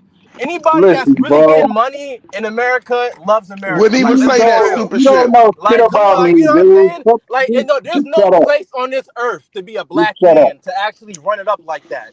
You know what I'm saying? Like, let's be real. You Just won't get the shut up. same opportunity in bum ass Africa where you at. So what are you talking about? This That's why I'm like, dumbass let's nigga be keep talking real. about I'm And in he a grown Africa. ass man. He older than me, and he's preaching Man, this shut dumb the shit. fuck up, That's why I bro. don't respect a lot of my elders. You know what Shut I'm saying? your Look at the dumb niggas you got ass to deal up, with. nigga. Nigga, shut up, nigga. Colin, let's be honest, man. Let's be honest. Like, come on, It this is guy be nowhere in I'm the talking. in world that you Africa. got. I'm in Africa because my name is All right, all Bantu. right, all See right, how all right, all right, stupid these nigga. niggas is? You're in It, jail, I think, actually. All right. I don't have to it is Colin. It's fine. Colin, imagine this, Colin. You got investments in Virginia. You're working in Virginia. You got businesses in Virginia, but you want to see, you don't give a fuck if Virginia fail. Yeah. Yo, I put 17 Yeah, years so into my what? business right here, and I'm about So to what? take Nigga, you off. ain't no black It's nationalist, dude. taking off, and it's going to Stop build. talking about it. Hold on. So, but the bottom, like I said, Bantu is the type of person like I was, right? Because I haven't. Now, when I built something, right? Like I said earlier in the show, I'm a You don't black know man, what I got, everything nigga. like that. But the Y'all bottom keep line talking is, about this dumb shit. I'm also a realist, right? Right now, hold up. Right now, we have nothing in Africa. If we had a land in Africa and we had investments and a stock exchange, all stuff like that, and all stuff like everything like that, bullion banks, also like that. We have no sovereignty anywhere. The black man in America, our life is tethered to America. And, and talk about basically, I hope America falls when it's stupid, when you basically don't have anything alternative to replace it with. What do I give a damn about friggin' BRICS when what is that doing for me? Are BRICS starting a fund for the Afghanistan? If they're gonna give us $10 billion to start. Now, if they said that, then I changed my mind. Since they're not doing that, I don't give a fuck about them. That's what we're saying about the immigrants right now. Okay, I feel bad. I'm not gonna join in. I'm just saying, y'all sitting around talking about BRICS like it's some kind of fucking joke or something. Nobody was talking about that shit. You came up here and brought that dumb shit up, nigga. What are you talking about? Man, You damn sure did, bro. We talking to a drunk. I brought it like, up. Come on. Y'all was talking about BRICS. That's the only reason I came on. You came up here. I was basically saying. Nigga, remember we talking about shit. Russell Smart and I. What were you talking about? You wasn't even talking. Exactly, now you want to talk. Nigga, you don't know nothing. You talk. just drunk up here rambling, nigga. Shut up. That nigga drunk as hell. Shut up. Now hold on. I was saying, Bantu, what I was saying was that we have this thing where black people in America, right, are just cheerleading on BRICS, right? And I'm saying to myself, it's gonna be the same way we were always cheerleading about immigrants and Pan-Africanism and stuff like that. Right. Don't let us down. That we have no dog in the fight. Just like we have no dog in the fight with the immigrant issue in America. None. BRICS is not our issue, bro. Come on, not our issue, bro. Not us, Let me say this one thing real quick, Carla. The funny part is that the only reason why the only reason why the African countries respect black Americans is because we have the US dollar. So imagine that we lost the US dollar talking about, hey, let go to Africa. They like, the fuck you. Like he got. Check us out. They'll say, what happened to whatever you think is repatriation, it'll be out the door. Out the door. It would be no more yield to return if you ain't got if the US dollar is not strong. If the US dollar was not strong, it would be no such thing as the yield return in Ghana. If our money was like Jamaica or like Haiti, they would spit in our face if we were from Haiti. They would be no welcome. They would arrest us on the tarmac. You get what I'm saying? They would probably come out with raid and disinfectant shit with us. It would be no welcoming. Black Americans is only where we're at because of the US dollar. Exactly. That's it. So we didn't have the power of the US dollar. We'd just be an average nigga. We would be no different from the people that live in the slums and goddamn the mainland. In Bangladesh. Sleeping on the bridges. We might as well go get some newspaper and put it on our face. It's just crazy, man. It's crazy when we talk like that. Yeah, that's what I said, man. But we just gotta start thinking better, man. I know it sounds cool, man. The BRIC Nation. Listen, bro. I don't give a fuck one way or the other. I'm just saying. Yeah, we can tell. We know. Y'all sound like fucking cowards when y'all tethered to the dollar, worried about if it's gonna fail at me. Bantu, why you so tight, bro? Why you so tight, I'm so tight. Nigga, you ran from the fight. Nigga, you ran to Africa. What are you Man, talking about? shut your gay ass up, bro. You don't know shit about me. What are you talking about? Niggas drunk, bro. What do you know about me, little man? What do you know about me? What the fuck do you know about me? Shut the fuck up, I can tell by the way you talking right now. I can tell you don't got no intellect by the way you speaking. The fuck? All right, what's 5 times 8 then, nigga? What's 5 times 8, nigga? Nigga, what's your mama's number, nigga? What's your mama's number? So I can tell her she's a stupid ass woman for having your coward ass, nigga. Nigga, you mad? My mom alive. I gotta drop Bantu and hold up Dark Migo. Hang on a second, brother. I had to put them down because they need to relax for a minute. Yeah, relax. Okay, so I think Honey Flower, our lovely is Chantel. Honey Flower is saying that she's a lovely sister. I can't wait till she comes back on. But basically saying this is getting too much testosterone for her and whatnot. So it could be Chantel trying to act like she's. Oh no, that's Honey Flower. I talked to her. She's like a Somali. A real beautiful sister, Somali. Carla, we got to talk with sense, man. You can be a black, believe me, Carla. I don't give a fuck on all my shit. Some of my credit cards. You know how you can name You know how you can give your credit card a name? Some of my credit cards got name I don't give a fuck. But realistically, my business is here. It's how I take care of my kids. Like I got so many people depending on me for my win. Like, why would I want to see it fall? Like, how me being a black nationalist have something to do with the investment when everybody else that's depending on me is on the US dollar? My mama, the grandmama before me, all of that was off the US dollar. So how can you be a black nationalist to the not only that? As long as you got people all over the world trying to get here, right, and get some of this, most of it, a lot of it coming from the black community, you know. And so, hold on, caller. Last thing, dollar bill. It's goddamn African dudes that got 6-pack, 8-pack, 12-pack, perfect hair, perfect teeth, will bang up a booger wolf from the guy with 6 kids by 12 baby daddy just to get a green card to get here. Man, why do you think like they're breaking their neck to get here, to Carla's point?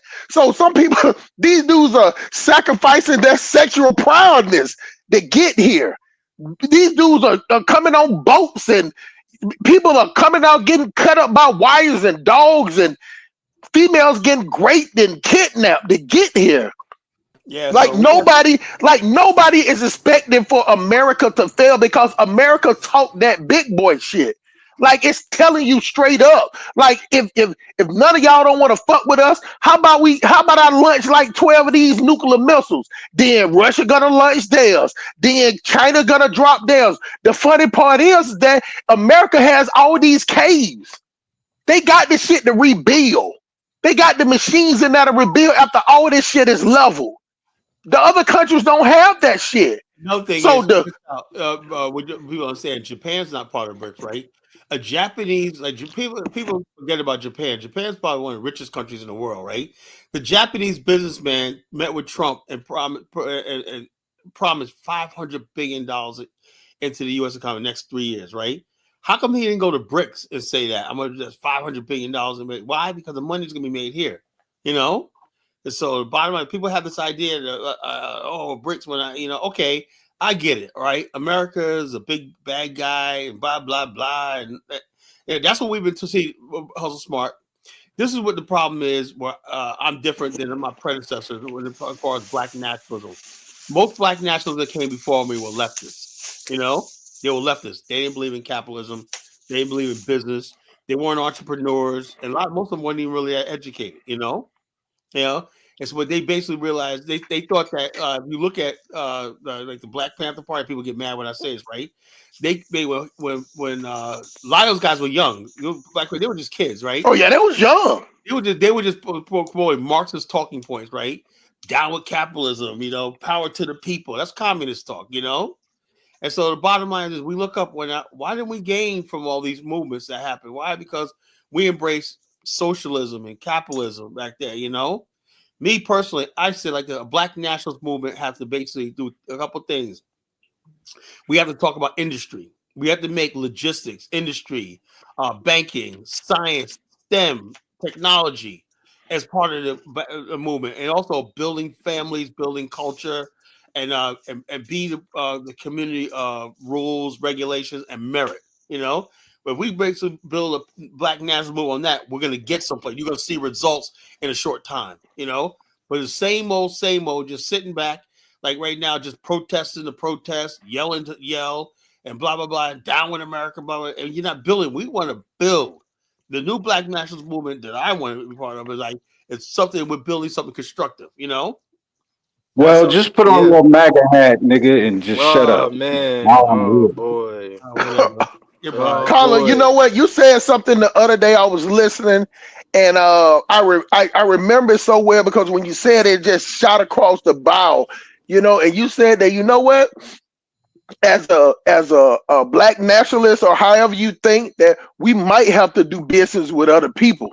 You get what I'm saying? Because we can't do business with black people that's talking about, I don't give a fuck, and everybody don't give a fuck, and I'm a real nigga because I don't give a fuck. What the fuck does how does screaming I don't give a fuck help you open a business or get donations? Like a black woman. How everybody, fuck y'all and fuck this and fuck that. How did that? Like somebody MAGA hat granny on. and Put the shit. MAGA hat on. Yo, there's look. I noticed something too. How smart. Even though I'm not MAGA, I notice a lot of MAGA black people seems like they're successful. You ever notice that? Even people got made it, whatever. And say, yo, I'm a right MAGA. You know, but the bottom line, it's a bad look when people like Digger. He's obviously broke. You know, he's obviously poor. Right? You could tell. He on that sauce. He definitely on that sauce. He's too bitter. I'm saying. He's bitter and poor and whatnot. Like, bro, I made 7,000 from that Trump coin. I'm not hating on nobody. Check this out. Look, I was there. Right I was once dusty, bitter, broke, angry, and hated everything. Let it all burn. You know, blah, blah, blah. I was there, man. Black power, blah, blah, you know. And look, dude, I've been there, done that. You know. Now I got a new leash on life, man. I'm high up in the business industry I'm in. High level, man. I'm getting to the top, man. No 2 years, man. The level I'm gonna be at, you don't see black people at all, you know. And so, give me another 2 years, man. Shit, when I'm making fucking $300K a year easily, you know. And so, like I said, this is what I'm going to do. I can't get there if I'm thinking like that. I gotta look at things like, you know, I want to do business and I want to be able to progressive mindset. You know, so Colin, what you got to understand is that one thing that I realize is that when you have money, you're able to throw your tentacles out in different areas. Yeah. You're able to play with investment. You can't play with investment working hourly. You can't do it. You got to it's like hitting the lottery. You got to hit it. You know what I'm saying? Like, but when you have extra, Colin, 1 second, I want to interrupt. Colin, no, go ahead. Beware of these women interlopers who come into this thing on this platform and spew their feminist agenda. Stop letting pretty faces dissuade you. Okay, these women like Honey Flower and all these, they're all part of the same Honey Flower, Lisa Nicole, that other woman, Dime, Chantel. These are all women interlope. They know you like pretty women. And so what they do is they come in with this BS, okay, telling us how to act. These are men. And sometimes we can get emotional. Sometimes we can bring it down and we will regulate. Colin and I will regulate if anybody gets too things. Stop telling us with how flatter. They come with flattery. Yeah, stop trying to tell us how to be men. Right. Stop telling us. We don't need your advice on what you think how men should talk. Because especially if you're an African woman and you're in the presence of men, you don't have no say-so in your community. They don't even let you talk. So stop doing that to us. Talking about people are lazy and all this Africans are lazy people. These are all FBA shills, bro. That's what they are. Yeah, one thing I agree with that. They work for Chantel so much. Let me ask you guys a question, right? You guys been listening to Phil Scott? I've seen some. He does know Phil Scott and whatnot, but why is he basically sounding like Tariq lately? You know, I don't get it. You know, he has always talked like that. Yeah, he's always been like that. But lately he's talking about like I wanted to see Phil as like a legitimate news source, right? Legitimate news source. But the start talking about us FBA people, this, what I do, I'm not no damn FBA. I don't think like that, you know. Yeah, it's because he got exposed. I think he got like a Spanish wife. African diaspora. He got a Hispanic wife. Yeah, she's not even bad. Yeah, I heard she was square built. I heard she was square built. What did you say? Refrigerator Perry. Built up like a refrigerator Perry, bro. I had to look that person up, bro. I was crying when I saw him. I was like, no. That's who Stacey Abrams looked like, bro. You know what I'm saying? She looked like a mixture. She like a mixture of refrigerator Perry and Jerome Bettis. You know what I'm saying? Don't be talking about Elvis's boo, Stacey Abrams, man. Elvis, you've been quiet lately, bro. Yeah, Elvis, man. Come on, man. Why you so quiet, man? I'm reading, man. I'm just listening. I want you to get back to that immigration talking point, bro. All right. Okay. For Elvis, right? I was saying that anti-immigrant sentiment right now. I'm not saying I'm capable of immigrants. Don't make it weird. But I'm saying Black America just sit back and shut up. Just like nothing to see here. We should have the same attitude, right?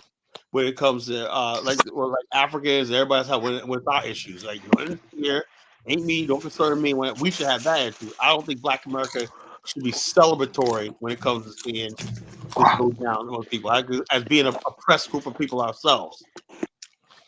That's all I'm saying. Who's getting deported, Tyler? What? Well, I said, who's getting deported? Oh, Mississippi just started a thing where you can call ICE and get a reward if you report illegal. Oh man! You know, that's been going on.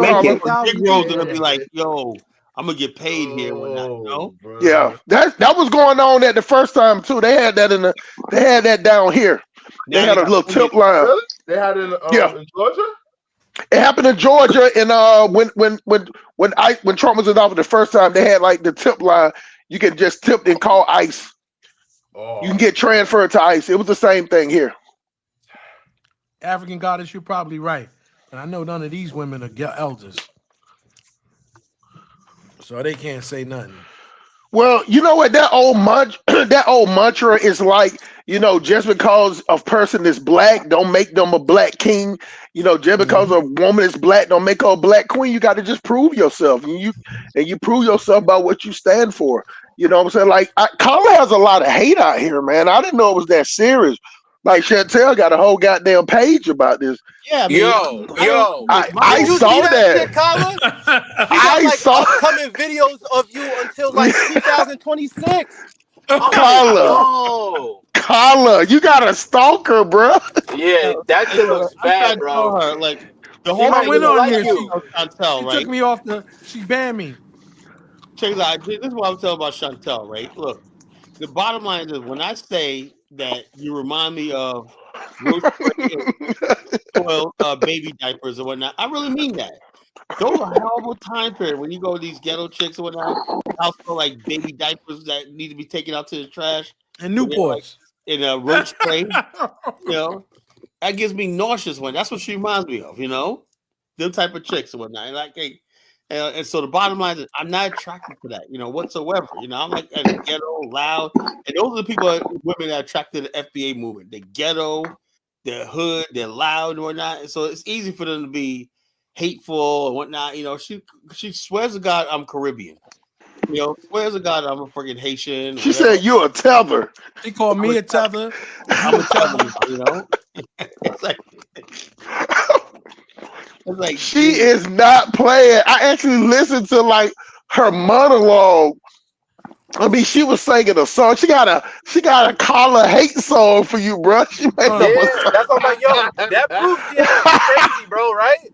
I'm like, something wrong with that lady. You gotta be careful, Carla. No cap. I know, man. I be looking at who does that? That's what Carla's probably obsessed. She might really be a witch. You gotta be careful. She might be really obsessed with you, man. Yeah, Joe. Look, I think hold on. But let me tell y'all the funny part though.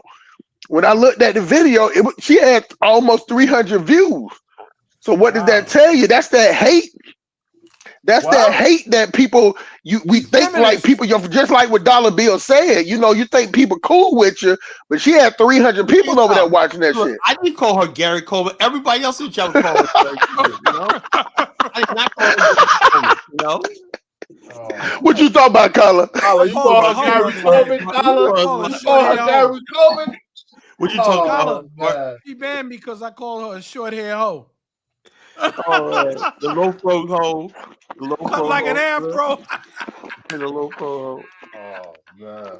Carla, you got to stand on business now. You said that she looked like a mixture of Gary Coleman and Kunta Kinte. That's what you said. That's a Shaka Zulu. Get it right. Shaka Zulu even worse, bro.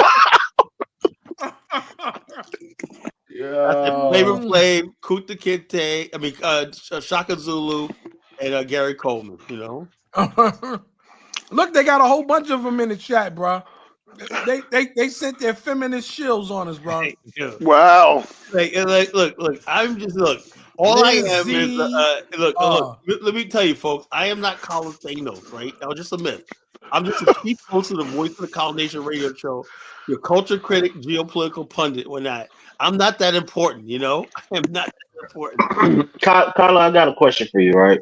Oh, okay. So Baruti says Oh, you always read You, what you no, think? no, it's a good question. I didn't think about it, but it's a good question. I'm not gonna read it. I'm just gonna paraphrase it. He said, "Do you think because you had your little monologue earlier, and you were talking about that's why Africans should have have been talking shit to African Americans. They won't be in the situation that they're in now." I believe that. He Yeah. said, "Do you think that the immigration policy would have been different if Africans would have never talked shit to African Americans? You think Trump would have spared them for that reason?" Let me tell you something. Let me say this, Elvis. Give me Hell like 5 yeah. minutes. Hold on. Let me Hell say no, Dave. hold on. Let me say this, right? I would say like this, and you know me, I'm quick to throw FBA people under the bus, right? I'm quick to throw them under the bus. So you can't say I'm biased, right? And back up on them. But I will say, right, that this all started with Africans on social media running their friggin' mouth. That's what I know that for a fact. What happens is this. Absolutely not, Colin. No, it absolutely was. Fact. You think Trump is deporting Africans because they talk bad about African Americans? No, he's I'm doing not it because saying- he can get I am away not with it saying because that. he doesn't have our support. saying- Yeah, he's doing it because he can get away with it. You know he can get away with it.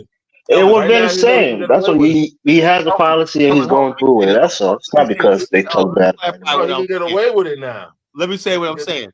Look, it used to be a time where all black people were African, Caribbean, fell under that protection of being black in America. I remember What those. happens is when people start going into coming here, delineating to their own little groups and everything like that, and they basically drawing lines, and everything. You make yourself. It's like a buffalo. When you say a buffalo, when they stand together, right? The lions can't get in there. But as soon as they isolate that one buffalo that's when they take them out. That's what you guys actually did. Against the herd. Trump has never once said anything disparaging about Black America. Why is that? Because he knows how dangerous that is. Because we're too large of a group of people, and he needs enough black people to support his agenda and vote for him, right? Even for it's not like. So the bottom line, when they convinced us that Donald Trump was bad in 2020. And we showed up in the poll, even voted twice and everything like that, he was doomed. But he knows this time, and he's smart by not triggering Black America, And he understood that. Kyle, you're going to something else, right? You think the people who talk shit against African Americans, if you want to call some names like the Mites and the Afro-Damics, you think those people are illegal immigrants that are going to be deported? No, I know. I'm saying is this. What I'm saying is this. So there's no real Black America, except for Keith Ellison. Remember Keith Ellison? He's African American, right? He basically he's my attorney general. He's doing a great job here. Let me finish what I'm saying first, right? When I think he was in the Congress right?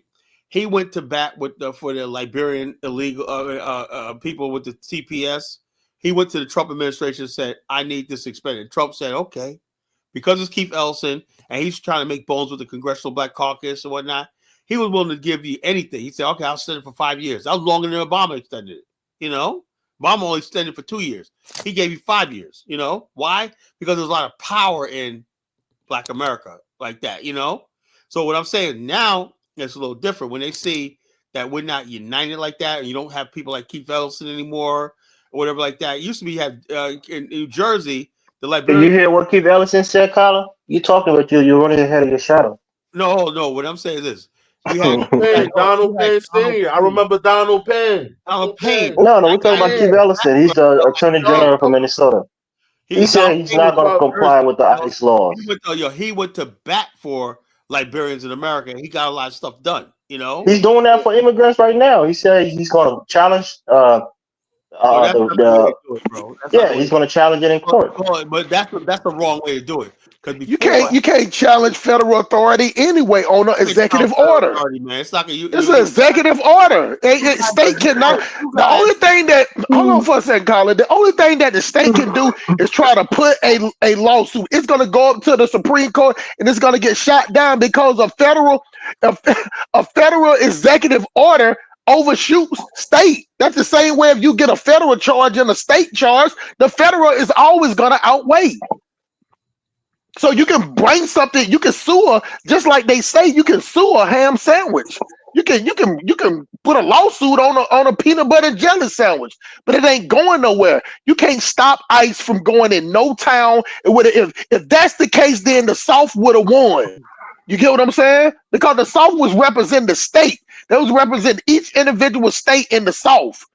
But the federal government came in there and said, nigga, all this shit is done. And we're gonna make it a federal authority. That's why the land is not, the land is federal land. That's outside of you got to go through the federal to get it. The land that you live on is state unless you live on the outskirts. Like people don't understand what pushing back is. Pushing back is the same thing that black people saying we're gonna push back, but we don't even stick together. Hey, Dollar Bill, what black people was talking about a year ago, they were gonna boycott. It was gonna be Gucci. Then last year, what they were gonna talk about? They was gonna boycott H&M. They are black people just we the biggest crybabies and can't wait to go back to work on Monday morning. Yeah. Because you know why? They're gonna get that check on Friday. Yeah, come on, man. Then they do that little coon jig dance and whatnot. When they see a check and whatnot. Oh, I got my overtime. What that? They do that jig dance. There you go, Rufus. Make sure you're on time. You know, the same way that Joe Biden opened up the border, the same way Trump shut it down. Yeah, Joe Biden is responsible for that. That's the only thing I would say is that Joe Biden, President of the United States, invited all these millions of people in here. So I would say, this is my opinion. Tell me what everybody think, right? I would say if your work, like, let me tell you something, Hustle Smart. You you eat hibachi, right? You say you eat hibachi, right? Yes, I eat one a day, a steak and rice and green beans hibachi. I can't eat the steak; it's too chewy, man. But I like the chicken, shrimp, and avocado, stuff like that, and crab meat. Well, this one had the Wagyu beef, so it was. I gotta try that then. I had that for my birthday. My daughter took me to one of those. Did you think it was too soft though, Dollar Bill? Did you think it was too soft? No, it was good. It was good. We cooked it together, the family. You know, kind of. Okay, you cooked it yourself. Okay, got you. Yeah, we cooked the food ourselves. Anyway, the guys working at the hot box, all freaking people, they're here illegally, and whatnot. And I'm saying to myself, these guys are making money, doing hard work, man. Make sure your food's on time, everything, cooking your shit up there professionally and whatnot, the grill. I'm saying to myself, if they're working, whatever like that, leave them alone, Just go to them and say, look, you sign a statement, we're gonna give you amnesty, right? But you got at least 4 years to vacate the United States. In that 4 years, that's enough time for you to save your money, then get the hell out of here. That's to me is humane, Since they basically were invited in here by a previous president, that's taking some responsibility for America's bad policy, Right. That's what. But you know what the problem is though. The problem is that the people that he let come in, those 11 million, they jumped the line. That's the part that I didn't understand why they did that. I'm like, how you gonna let these people jump the line of the people that's already don't pay money? Like these people don't pay money to be in the line, and you let these people that ain't paid no money jump the line. And on top of that, you got these sanctuary cities giving them money, going in debt to support them. Wow, serious housing shortage, putting people up, burning people up. Crazy and stuff in my city. Yeah, you know about the African immigrants to that building in New York where they set the place on fire because the heat went out and I'm talking about the Hispanics running around, these gangs killing people. Yeah. See, Honey Flower, she wanted to know, how can you stick together when you guys cuss each other, bring up insult? Because that's what men do. Yeah. You see, I know you don't understand that because you're a woman. That's what men do. Men fight, men fuss, but in the end, they work it out. And sometimes it might have to come down to some knuckle sandwiches. But after somebody eat them knuckle sandwiches, some of the best friends that we have is friends that tested their mettle on the knuckle sandwich. Okay. And that's how men fight and become friends. See, you're used to European men. That's why. You're used to how the European men, Yeah, when you're around black men, you got that testosterone. Look, I work club security, man. I'll be like, you be seeing your boys after work and whatnot, everybody's busting balls and whatnot. You're like, oh shit, it's gonna go down. We around a bunch of big dudes in security and that testosterone, everything. So everybody's talking shit. Next thing you know, what the fuck you said, bitch ass nigga? I was like, oh shit, it's going down. You can be on your way. No, you got 5 minutes before we leave when that all hell breaks loose, man. That's men.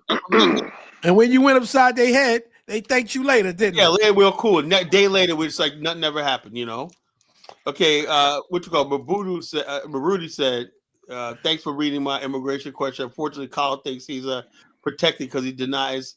I did not say that. He didn't listen to what I'm saying. I said, please, look. I said, look, if they keep fucking with that 14th Amendment, our ass could be on the fucking plane out of here. You know, we could be on right. Everybody, yeah. I don't want to fuck with that 14th Amendment. Yeah, fucking that 14th we Amendment. all We out could be here. out of here, man. Shit, I ain't safe. You know. The problem is that they trying to simplify it as like, are they gonna get regular people? Like at the end of the day, black people, it's 78 million of them. So I wouldn't give a fuck if they got 30 million out of it. Like they outnumber us. Like they're double plus our numbers, Carla. Yeah. And the only reason why you don't hear nothing from them is because they don't all speak English. But it's gonna be a day in time, and if maybe in my lifetime, in the next 10 or 20 years, wait until all the motherfuckers learn how to speak English. Then your city gonna be just like California, overran by Latinos, where some place in Compton where black people ain't even allowed to go no more. You can't afford to live there. Can't even afford to live there. And the reason why is because see what I'm saying about this shill? I wouldn't be surprised if African women started getting behind most of the projects and the businesses collaborate with China. Go ahead and do it. You know what? Because they'll get with you because they want to get you in bed and have some babies, and so you can have some Blackanese kids. Go ahead. That's what they're gonna do with you. Oh, they'll definitely use a black woman for target practice. Go make deals with them, but you're gonna have to have a deal that you drop your drawers because that's what they're gonna come and get. Yeah. At the end of the day, when you fantasize for another race of people, they know they got you already. You get what I'm saying? Like you got all these swirling channels, swirling pages, swirling communities or whatever, and they 99% of them is black women, less than over white men or Asian men or whoever. Oh, say what it is. 90% of them are African women. It's a whole bunch of dry, dusty weaves that depart cricket to the side, man. You know what I'm saying? With them goddamn rough ass knuckles. Do you be seeing how rough they knuckles be, Dollar Bill, bro? Like they be punching Kimba trees and some shit, bro. I just see that the swirling community is making some of these chicks in America, man, look like they in junior high school, man. It's freaking ridiculous, man. Like they praying doing juju for a white man. White man, Chinese man. I saw there's some chick in there, man. She's in China. She's even in Africa. Kenya swirling is big. Ooh, Kenya bad. Kenya's bad. But you know what? Asian women are the same. You don't see it in Liberia and Ghana. You know, that's one thing I do give about Liberia. Some girl said, I said business, not marriage. See, that's where you're wrong. You don't know that marriage is a business. Yeah. This is what I'm trying to tell you. Y'all don't really understand the world the way you think you understand. Right. Marriage is a business. In fact, family is love. Marriage is a business. Marriage is a corporation. Yeah. It is a corporation that is protected, by laws. Okay. And so when people talk about getting together in terms of a business, your number one business partner is your wife, is your husband, and your assets, or your liabilities are your children, depending on how they turn out. Right. I mean, what men need to realize is that most men have never read the marriage license. They just look at the certificate. No, you need to read what it's based on. As soon as you sign that paper, the system is 60% against you off the rip. Yeah. Off the rip, you have lost 60% up until the day of annulment. If you go past that day of annulment, it is 60%. You're almost fighting against. You're 60 feet under, and she's already at the top 60. That's what you got to climb for to win it. So the only way you can win that if she committed adultery or some type of negligence or whatever. Other than that, it's 60% she's already got 60% on her side. And if she got kids, any type of way, it goes up to 90%. A honey flower. That's why it's called a podcast, and people talk on podcasts. And if you want some action, You Carla, would you tell her she's welcome to come on the tour to Yeah. Liberia? And we have a business conference. We have everything like that. We're gonna show you investments in Liberia, what we're doing. I want to talk about Baruti's comment, right? Which one? The last one he just made. I want to address that. Let me put it up. Yeah. Let's see if is this the right one. Is that the one? Oh yeah. Okay. Let's see if I can read. It's so small, man. I wonder how to make glasses and whatnot. You know, it wasn't like that. I did something to make the thing small. I say economy and analysis posts along long-term strengths of BRICS. Plus, so-called AAs should help build African economies. Euro world will crumble in future via dual citations have exit plan. Okay, or it's citizenship. I don't know, SCIT.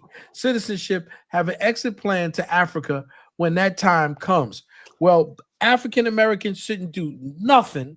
Not a goddamn thing until we get something for it. We have a state. We have an African. Then we could talk. Until we have an African, then I know Africa's serious. Until that happens, not giving us nothing. I'm sorry. We don't have a territory. Nobody have anything. Nothing, you know, I'm sick and tired of these people engaging us from a position of weakness. Like they can just say, "Oh, we want $100,000 for y'all come over here."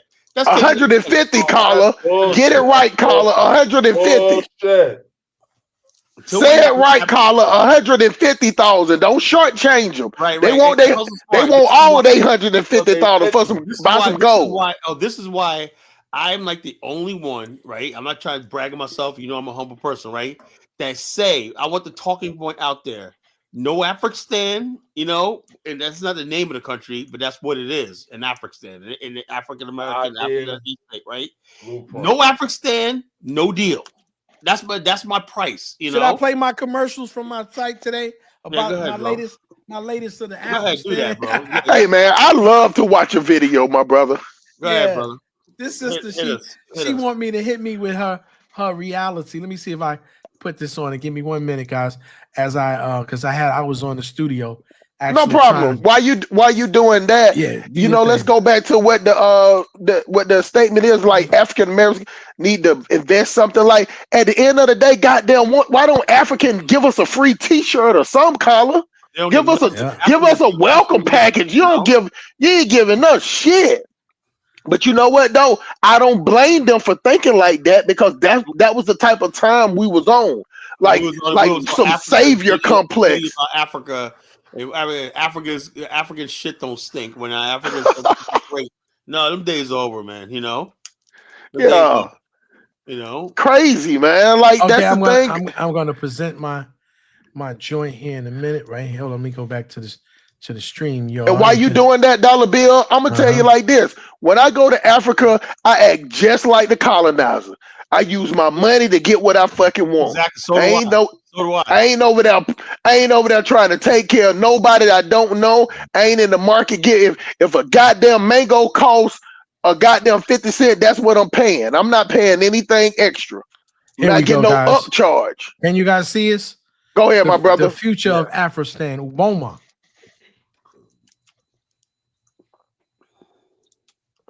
Can you hear it? Oh, nah. You can't hear anything, but we see it. Zara Oluwasiyi, born in the early... Here we go.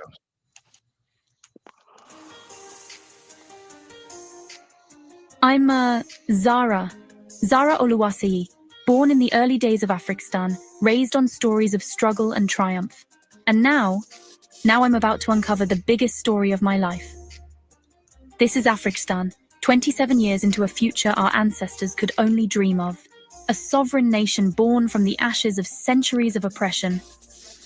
Those gleaming towers? They're built on the foundation of our pain, our resilience, our hope. But lately, I've been feeling like something's off. Like we're forgetting where we came from.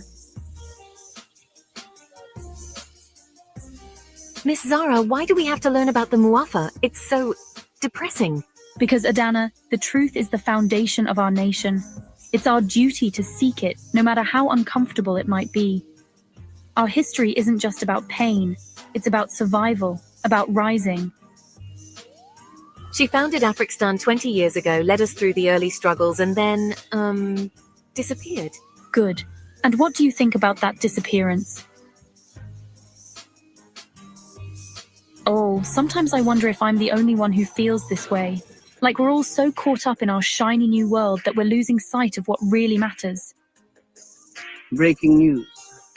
Protests erupt in the southern district as resource shortages continue. Government officials assure citizens that the situation is under control. Zara, you've been staring at that hologram of President Genesis for hours. What's going on?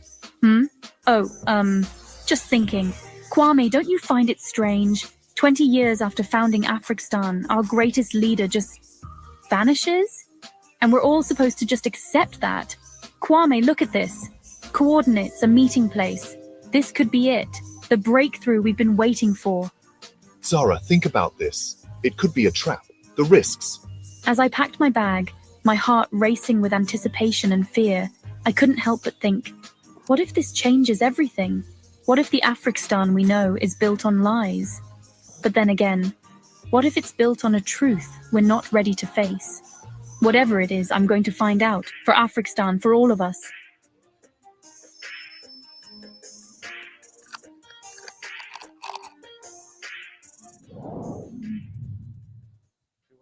The Dollar maglev Bill, train with those hummed beneath vibranium my feet, eyes. each mile taking me further from everything I Check 'em knew. out. I couldn't shake the feeling that I was crossing a point of no return. Talking to yourself? Must be some journey you're on. Oh, I'm Zara. I'm a journalist. Adebayo, historian. Interesting times for journalism with all the unrest lately. You're pretty open about this. History teaches us that progress often comes from questioning the status quo. Don't you agree? As we approached the coordinates, my heart raced. The facility loomed before us. A relic of a past Afrikstan seemed eager to forget. This is it. But how do we get in? Leave that to me. I might know a thing or two about these old systems. Inside, the air was thick with dust and secrets. We delved deeper, each discovery raising more questions than answers. And then, Adebayo, look, a hidden room. Intruder alert, activating defense protocols. We raced through corridors, narrowly avoiding laser grids and security drones. My heart pounded, but beneath the fear was a thrill. We were close to something big. I could feel it. In here, quick! What is this place? It's a cryogenic chamber, and it's active. If you're seeing this, then the time has come. Afrikstan faces a threat greater than any we've encountered. Our nation was built on a dream, but dreams can have fatal flaws. I've discovered a fundamental error in our infrastructure, one that could lead to our downfall. I've entered cryosleep to preserve myself for the future. When the time is right, I'll return to guide our people through the coming crisis. This changes everything. We need to tell people. Zara, we need to go. Now. Those aren't normal security drones outside. But we can't leave. We need to know more. If we don't leave now, we'll never get the chance to uncover the full truth. Trust me.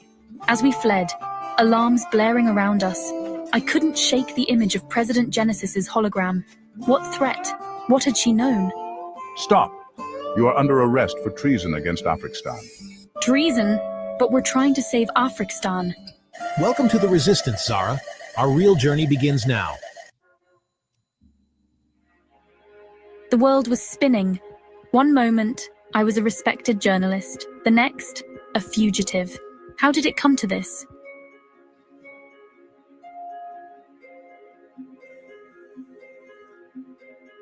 Find them. They cannot be allowed to spread their lies. Adebayo, they're everywhere. We need to... Zara, I'm hit. The smell of blood filled my nostrils. Adebayo's blood. This was real. This was happening. Come on, I've got you. We're almost there. The safe house was a relic from old Afrikstan. Dim, musty, forgotten. Like the truth we were chasing. Zara, there's something I need to tell you. Save your strength. We need to stop the bleeding first. No, you need to know. I've been working undercover, trying to expose the corruption in our government. What? But why didn't you tell me? To protect you. But now you're in too deep. The truth hit me like a punch to the gut. Trust. Another casualty in this war for truth. Breaking news. Journalist Zara Oluwaseyi has been labeled a traitor to Afrikstan. All citizens are urged to report any sightings. No, this can't be happening. It's happening, Zara, and it's about to get worse. Zara, they've taken me. Don't give up. The truth, it's all that matters now. Remember what I taught you. Stay strong, my child. No, Grandma. They've arrested my grandmother. She's all I have left. The walls of the safe house seem to close in. The dream of Afrikstan. Was it all a lie? What have we done, Adebayo? What have I done? What you had to. What we all should have done years ago. As Adebayo's eyes closed, I felt more alone than ever. The weight of Afrikstan's future pressed down on me, suffocating. Is this what it felt like for our ancestors? Fighting against a system that wanted to erase them? We rise from the ashes of oppression to build a new dawn. But at what cost, Madam President? At what cost? My grandmother's words echoed in my mind. Finish what we started. I realized then that this wasn't just my fight. It was the fight of every Afrikstani who dreamed of a true home. For Adebayo, for Grandma, for all of us. The presidential palace loomed before me, a beacon of hope turned fortress of secrets. My heart raced, but my hands were steady. This was it. Unauthorized access detected. Initiating lockdown. Not today. Not when we're so close. I moved through the shadows, each step a dance between discovery and destiny. The access codes from my grandmother were my lifeline. Find her. She cannot be allowed to reach the archives. Come on, where are you? Access granted. Welcome, President Genesis.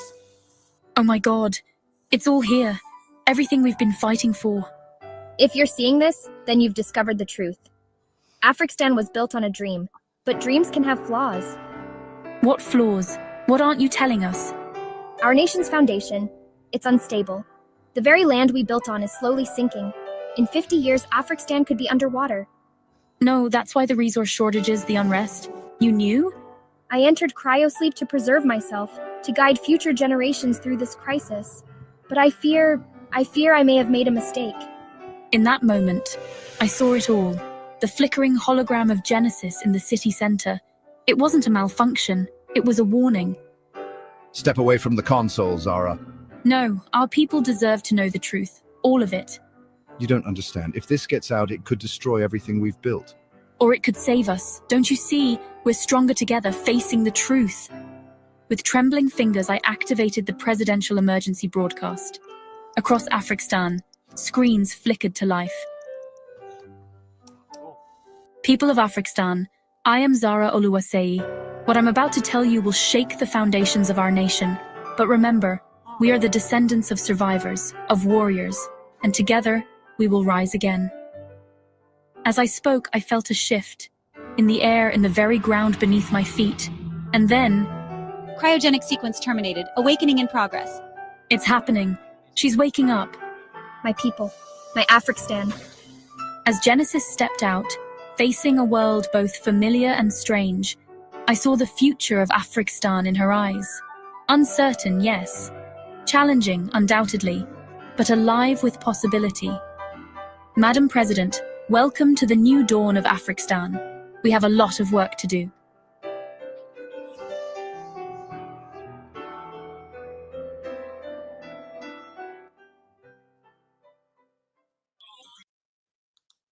Hey, I'm glad you guys like it. If you did, I hope you did.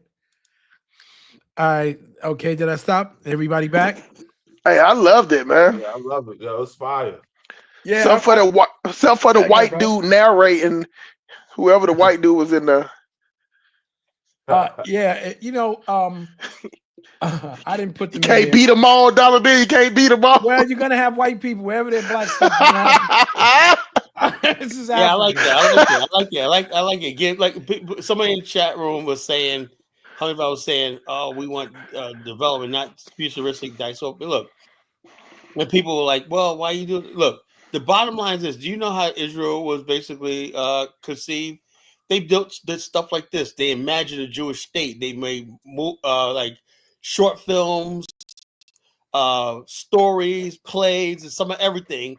They as they spoke it as into existence by doing stuff like this. This is what we got more of. If somebody else might come over and think, this is my vision, and how we could do it on that. But the bottom line, it's becoming real.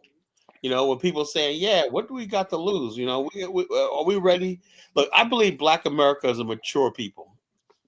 Now, if we were third world people, I would say this is not necessary because the white man will take care of us forever. But I do think we're equal to the white man in intelligence and everything, So I know we're capable of doing this. So why do we suffer in America being a minority group? Like David always said, a permanent minority group, when it's not necessary. We could build our own nation, Exactly. Now's the time to start thinking about that. Modernity needs to take place, and any people who cannot see themselves in the future are saying that they're going to be extinct, right? And so we have to see ourselves in the future. I put up Genesis. I guess they thought that was Kayla, and made the president Genesis a woman. So I just thought that it was kind of interesting. I wanted it to be a male, but they when they saw the name Kala, they thought it was Kayla. So they made President Genesis to be a female. So you conspiring against the movement, Dollar Bill? No, just get and it worked out, right? Because some for the sisters who swear that we so misogynistic that we can't see ourselves. I agree. And in fact, in my series that I have, I use the name of one of my nieces, Zara, and she's actually the person who's an astronaut. I got her as an astronaut. I got a new one I'm dropping. She's an astronaut, and she's one of she's an astronaut for Afghanistan. And so when we say the Afghanistan, I also use Baruti's Ubuma, right? And notice that I have also blended in with the futuristic. I have some cultural attire with African people in there. And so even white people gonna live there, right? Because even white people want justice and real equality, and they can only get it under black leadership. Exactly. Right? So they're gonna want to be there too. Everybody's gonna want to be at that place to be. And so I agree with that. We need to have that's why I'm different than a lot of other people, because I really said that if you're gonna build something, right, you cannot be we cannot go and because a lot of black nationalists failed in the past because they're trying to be mimics of the white supremacists. We've never been a racist people. We believe in our people. We're a black nation, but it doesn't mean we can't accept other people, if they're into our midst and everything like that. That's just our civilization saying that our civilization can handle that. We can't let white people get one up on us, right? Because they basically, be honest with you, be ourselves, they basically tolerated us in their civilization, England, the United States, Canada, whatever like that. We got to be able to say, yeah, our civilization is strong enough that we can be still in power and you can live in our civilization, That's what I believe.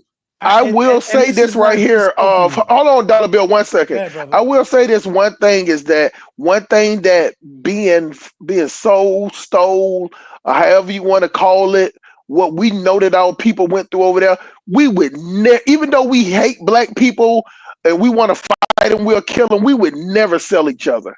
Yeah, no. You could never get a black person to say, hey, caller next door, I hated fucking guts, and be like, well, you know what, tonight, if you go over there and raid his house and you tie him up, we'll give you money. We black Americans, we wouldn't do that.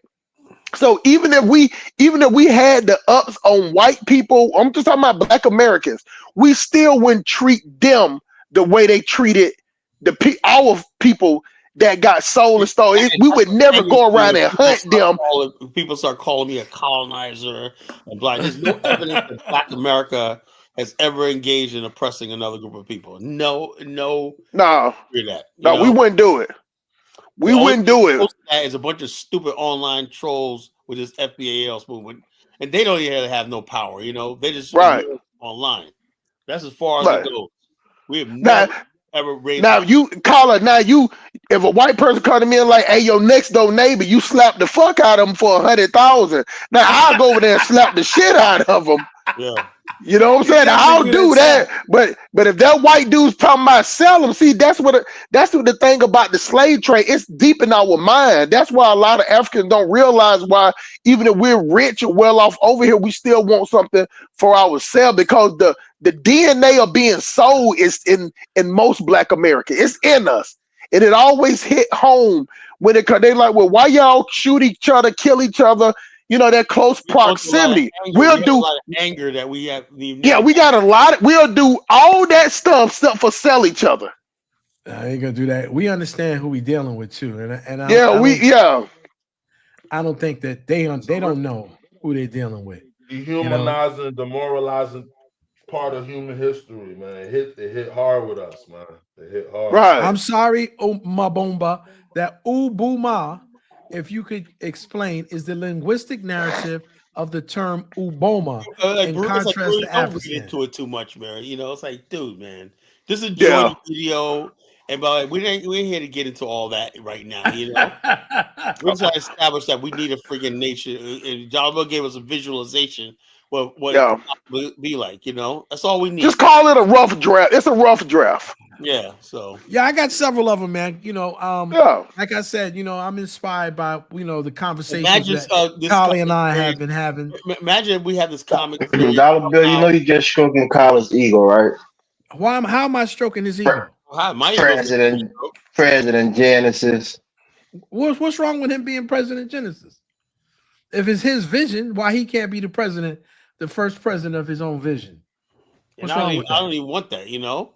No, but I'm just saying. I was gonna say, Carter don't want to be the president. But what's wrong with that? There's nothing wrong with it, but I said that's not my thing. My goal. No, but nobody asked you to. But what I'm saying to him is, what is wrong? Listen, everybody knows that George Washington was the first father of his country, right? So it's not so. You know, see, the whole thing is, I don't understand, and this is something. I don't understand how everyone wants to just straight up and attack Collar for no apparent reason. I don't like the way you say, Collar. I don't like what you do, Collar. I don't like this. I don't like that, Collar. Well, you know what? I just think that if the man put himself on the line, he doesn't have to do this. He's making good money. What's so funny? He doesn't have to do it.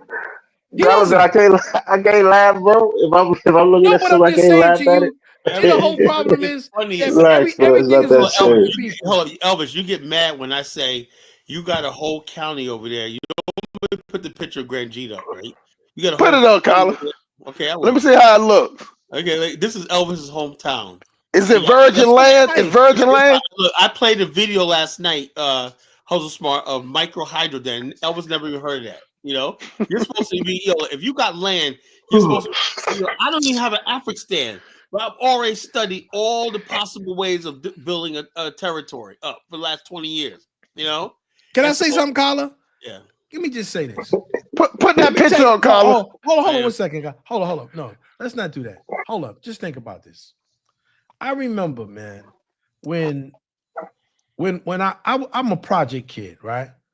And I remember when my parents got together, and especially my mother, and decided, be respectful, Elvis, or mute yourself, please. Yeah, that's that female shit I be talking about. Y'all be letting that shit slide, bro. That's passive aggressive disrespect. Yeah, he muted himself. You know what it is? I remember.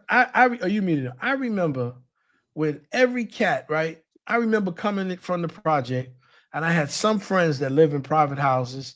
Some friends that lived in the project, and I remember, man, how they used to get on me and say, "Yeah, Dollar Bill, you living home with your mama and blah blah blah blah blah and this and that." And I try to explain to these Negroes. I said, "Listen, man, we're surrounded around people from the Caribbean and East Indians, and they all live together. They all work together." They all put in together, and you would be surprised how many African Americans, my own people, talk bad about me practically calling me a mama's boy because I wanted to stay in a home that my mother and father worked together and work as a family. I brought my wife there. I made my children there, and I started a life where we all didn't have to depend on each other. We did something that foreigners do to survive all the time. And I got so much flack behind that. And now today, I get so many people who say, oh man, well, call us this and call us that, and you support collar. Whenever you support a black person, okay, you're less than, because black people ain't supposed to support each other. I shouldn't put up anything because it's his idea. It's not mine. You're a minion. You're a minion. Like you're lesser than a man if you support another black man. Exactly. Somehow I'm a white dude would think nothing. Like you're an ass kisser or something because you agree.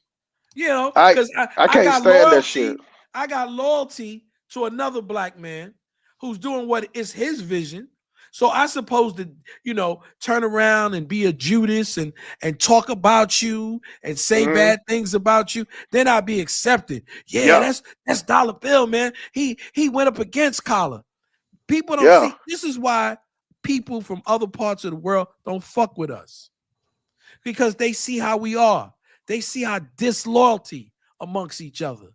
You understand? And you can't wait to start back. You know it, Hustle. In prison, I hear the same thing from people who are in prison, right? How people who come from prison and they help their people out, they give them food, they bring them in, they protect them, right?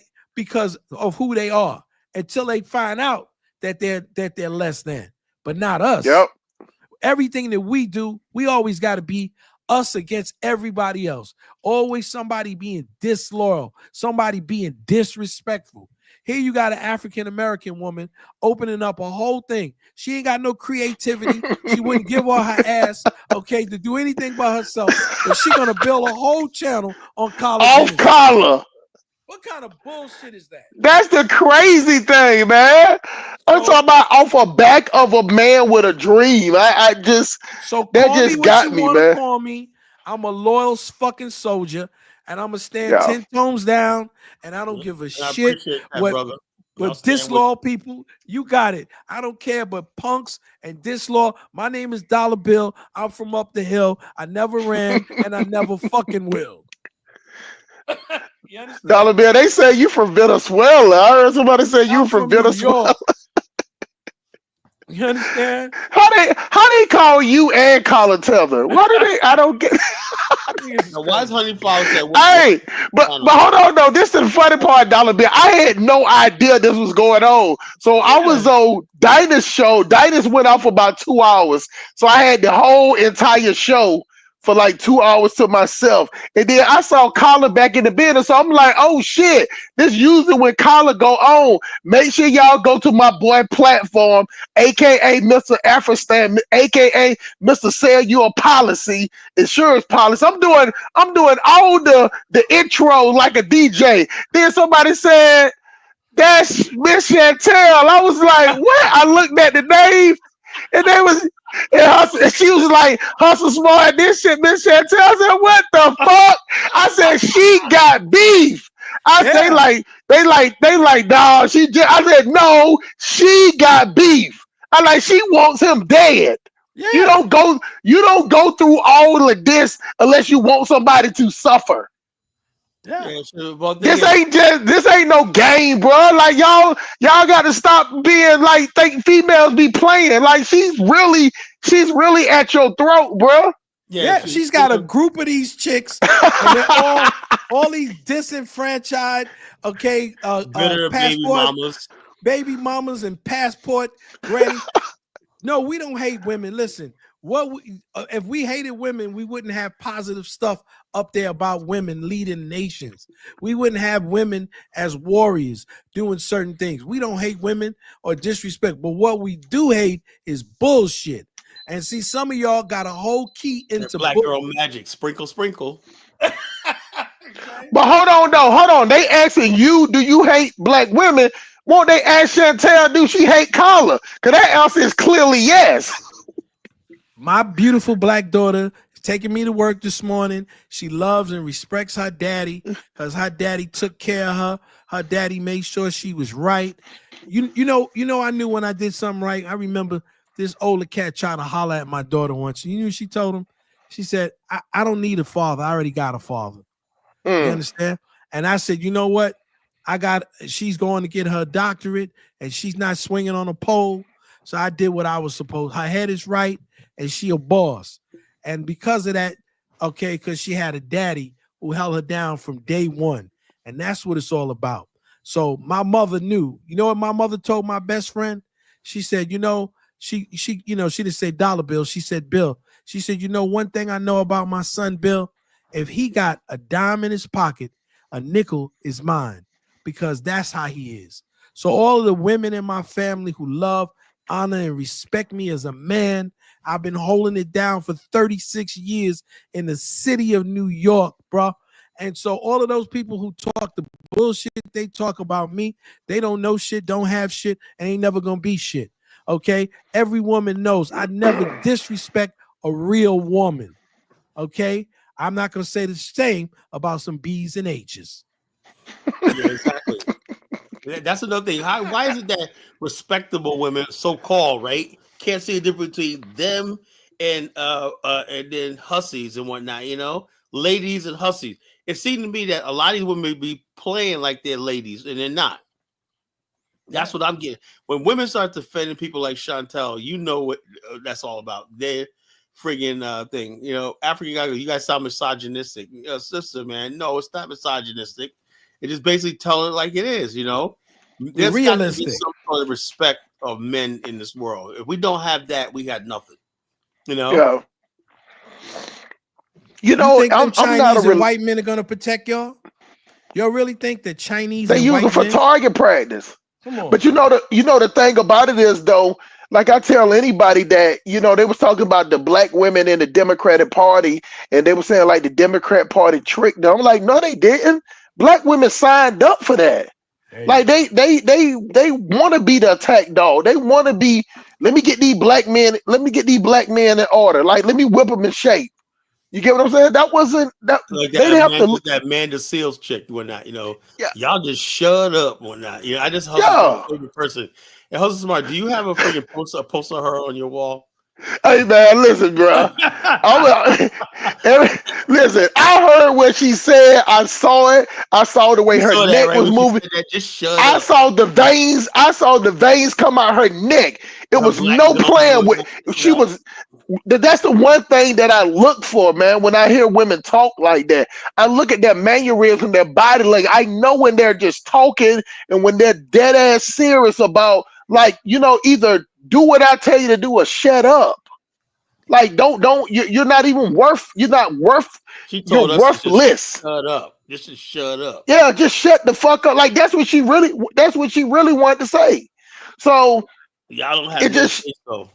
It shocked me when men go have something to say like, "Well, now protect," but like, bro, you can't protect nobody. Like, you know what? One thing about being locked up, that would taught me She that. reveal herself. Here she is. See what I'm saying, Carla? And stop talking bad about women swirling. You guys are the reason you do the year. We're making you go to White Zaddy. Is that what you see what I'm saying? I listen. I know these women. I can smell them any a mile black away. woman nowadays that's halfway attracted to white men, they're gonna get with them. It's simple as that. I've seen it. You abandoned the race because you abandoned the race because you thought there was opportunity. You thought that the white zaddy was gonna love you and honor you because you wanted to be the white woman. That's why you put that hair on top of your head. That's why you slap that makeup on side of your face, because you wanted to be like the white woman. Just tell the truth while you bleached your skin. You did all of that stuff because you wanted to be the desire of white zaddy.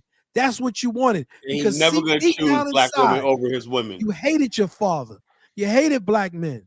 And that's what it was all about. That's why some of y'all come on this place and you denigrate black men and you turn around and have the audacity and the gall to have 4 or 5 baby daddies, and you want somebody to take you to New Boost to get you a steak. I wouldn't take you to Dunkin' Donuts and get you a little mini donut. You got nerve to say you want a man making 6 figures and you ain't never made $12,000 in your whole life. That's ridiculous. You're the only set of women who do that. Why? You don't even know why you get a wedding ring. You don't know why. Let me ask Baruti. He said, "Why is he always dressed as Elvis? How can you just address me, Elvis, and chat like Elvis was running shit? You know." He said, Elvis in chat. Collar is being e-lynched. Oh, where did it go? Collar is being e-lynched. I can't. So letters so small. E-lynched in the 21st century by one of his own. No, first of all, Chantel's not one of my own. You know, first thing, she's not one of my own. You know, why do people think because you're Black American that somebody's Black, that's one of my own? You know, my wife is from the continent. You know, is African. How's she one of my? I got a wife. You know. Well, see, the problem with her, he wanted you to take her on as a second wife. Collar don't do polygamy. I don't do that shit. She said polygamy is good. That's what I'm just trying to put it together. She said she supports polygamy. She thought I was gonna be like, yeah, I do too. When the next she moved. Nah, it don't work like that. You know, I'm like one woman type of guy. You know, that's all it is. You know. Look at this one. She is saying that God is gonna curse us. Oh, some of this BS. We are God. Yeah, man. Black women are leading. Not white Jesus. We are black and black women are leading 80% new HIV cases. Y'all don't take accountability. It seems like, wow, that's what you do. No, that's because they all fucking the same dudes. They fucking the same dude. They got the Tesla and they all like that's what women do. Like if you ever, I know none of y'all probably don't go out because y'all a little older than me. No, I don't go but out. When I go to bars, you know, when I get out on the road, you know, I go to bars and stuff like that. You know what I'm saying? The women are looking at the top, all of the women in there. They're looking at the top guys. Now, when I go in there, I'm on the road. I got like a couple of outfits, but I don't. It's nothing that I wear or put on that make you think that I make the money that I make. You know what I'm saying? Because what's the use of advertising that? Because you're gonna get all these women gonna just hover around. You're gonna have to feed them. These chicken heads, they drink like camels. You get what I'm saying? So you're gonna spend $200-300 at the bar trying to impress them, and then you're gonna bang the ones that come in here on the regular that banging up the same guys. It's like a routine to them. That's why you having the same chicks. Smart. I listen. Just like you got women out here who got 4 and 5 different baby daddies. You got men out here who got 10 and 15 kids from 4 or 5 baby daddies. So I'm not up here saying because they're men that they're going through the community. Some of these rappers, just like Charleston White said, are so disrespectful, like Future, have all these damn baby daddies and don't want to take care of mamas. All these baby mamas and don't want to take care of them. So see, that's the problem. We're not going to up degeneracy if it comes from men and say, oh, because he's a man, it's okay for him to be a degenerate. There's something wrong. I'm looking at a show today, and there's a young brother simping for this woman. She done had 4 babies by 2 different baby daddies. One of her last babies before he marries her is another guy. And she's talking about he said she told me how you treated her and how you only came over because you wanted sex. I said, well, you should look at her. He couldn't come over. She didn't ask him to come over, and she couldn't have sex with him. And then she opened up her legs. Stop blaming it on the man. Have some dignity and some self-respect for yourself. And then you have the nerve to talk about other people. Stop talking about other people. Keep your mouth shut. Just like these guys who run around town having all these babies they're not going to take care of. I'm not going to say he's right because he's a man. I'm not going to say that because it's wrong. Why should you have all those babies you can't take care of? There's something degenerate and wrong about that, right? So I'm not going to say, you know it's true, but it's okay if you have those and you keep your mouth shut and you do what you got to do, but you can't do it. You got to double down. And a brother who picks up garbage, who makes $100,000, or who rides a damn truck, or has a trucking company, or who rides the bus, who makes over 6 figures, he ain't good enough for you. What do you mean he's not good enough for you? You should be happy somebody's looking in your direction. And that's what I think, what you call reality with Chantel with me, is the fact that, you know, I looked someplace else, found a wife. She like, how dare you escape, you know? You're supposed to be caught with her while she turns around and talks about people's manhood and she talks about people's testosterone. What you have you out there fighting? She the type of chick that'll have you out there fighting because she don't wear her mouth while you ain't around. Then you walk up, now you got to risk your life. Now she like, sick them. I told you, man, these women, these black women out here, if you ain't playing attack dog, if you ain't being a battle bot or transformer, like and able to get physical with another man for them, you're useless to them. Let me just say this to you, honey flower. I don't care how good looking you think you are. I can get 10 of you. I got enough money to get 10 of you. That sounds like that pimp shit. What does that mean? That means you don't have much value. That means that I can get them black, blue, black, or Chinese cooking fried rice from a wonton. That's my power. You don't have to take me seriously. The rest of the world, do you know that the rest of the world, okay, has classes on how they can get black men? Right. Do you know that? Do you know that there's white girls, Hispanic women, girls from there's Iceland, Chinese girls, there's chicks from Iceland. They're taking Turkey, classes because they like, want a black man. Somehow they want the black American man. I'm like, damn, man. So black women, man, y'all gotta step your shit up. Stop with all this thing, because see, beauty don't affect me that way. Beauty is not, it's not the beauty or the booty. Okay, it's what's between your ears that affect me. So you can talk all the stuff you want to talk about what you think I don't have while I sit here on my $400 mic. Okay, think whatever you want to think about black men, but black men are taking their money and going across the seas and getting whatever they want to get. It's available, whether you like it or not. That's the reality of life. And look at the internet. They're going everywhere. These young bro, they're not even dudes my age and older. They got young dudes in their 20s. They say they ain't never coming back to America. Right. Okay. But you know they tried to form this thing to get black men to start shaming the passport bros. Well, yeah, I went on the channel. Check this out. I seen this one where these sisters, right? These bigger sisters, they went over to Thailand, right? And these brothers in there chilling apart. They said, "Oh no!" That's how you see them coming in there. We want to see what's going on. Whatnot. And they go over there, and next thing they're causing a ruckus or whatnot. Brothers like, "Why trying to leave us alone?" Whatnot. They were trying to follow. They were already in Thailand to forget. And I think it was like one white chick with them too. You know, so the white chick would go in there and check all the basic brand white boys. Sisters over there take all the brothers. Like, what's going on? Y'all exploiting these women over here. Y'all using y'all American dollars, exploit these women over here. Dudes are like, man, leave us alone. Yeah, we were. It's so fucking funny. I'm glad I'm not a young guy, man, because I could not live in this time period, man. You know, as a young guy dating, you know, glad I'm past that shit, you know. Yeah, it's crazy, man. It's a crazy, but it's only crazy because, you know, the only people that listen to black women is black men. Nobody else listen to them. Exactly. Nobody. See, the thing is, this is the narrative that people say. See, I'm glad you said this, honey flower. You're looking at the last generation of Negro that kick white people in their ass. Right. Right. See, I've kicked white people in their ass. And I ain't a big dude or a tall dude, but I've been kicking white people in their ass and never been afraid to kick white people in their ass. See, you talking in the wrong thing. Talk to some of them other African men who sit down and let them white people slap them and them little Chinese people slap them. You dealing with people who was raised in the 70s that have been kicking white people, Chinese people, any type of people that want an ass whooping.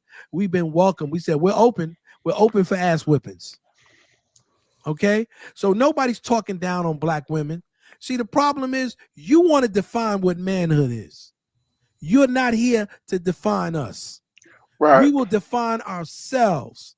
We will define what a man is, what a man does, what a man looks like. That will be defined by us. And either you get with the program or go over there to Zaddy. That's your choice. Well, the funny thing is, Dollar Bill, all you have to do is look in the chat and then see when you say something about black men, do they say, hey, stop talking about black men? Or do they ever only open their mouth when you say something about women? See, that's all you have to look for. Telling us about how we crying. Have you seen the white people crying? We're not crying. See, this is the problem. Some of you chicks like Lisa Nicole, why aren't you there with your white zaddy? Why aren't you there? Why are you on black channels talking to black men trying to tell us what you think, and you don't even sleep with one? You don't even sleep with one. You don't even want to be. You don't even want to be with one. You have voluntarily have taken yourself out the race. And another generation, okay, you're going to be a grandma to some white girls. How can I take you serious? Now she's saying you're not black. How can I take you serious? Right. How can I take you serious? You done openly said you married to Zaddy, but you spend all your time on black shows trying to down black men while you turn around and have volunteered to be a slave hoe. Make it make sense. That dollar bill is cooking tonight, bro. Make it make sense.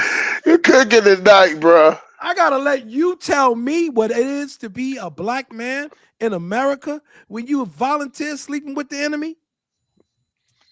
And you're angry because Kala married a sister from the continent. That makes you so angry and upset that you have to join Chantel because he didn't want you. But see, join a Kala hate organization. I didn't know I had no idea I was so important, man. You know.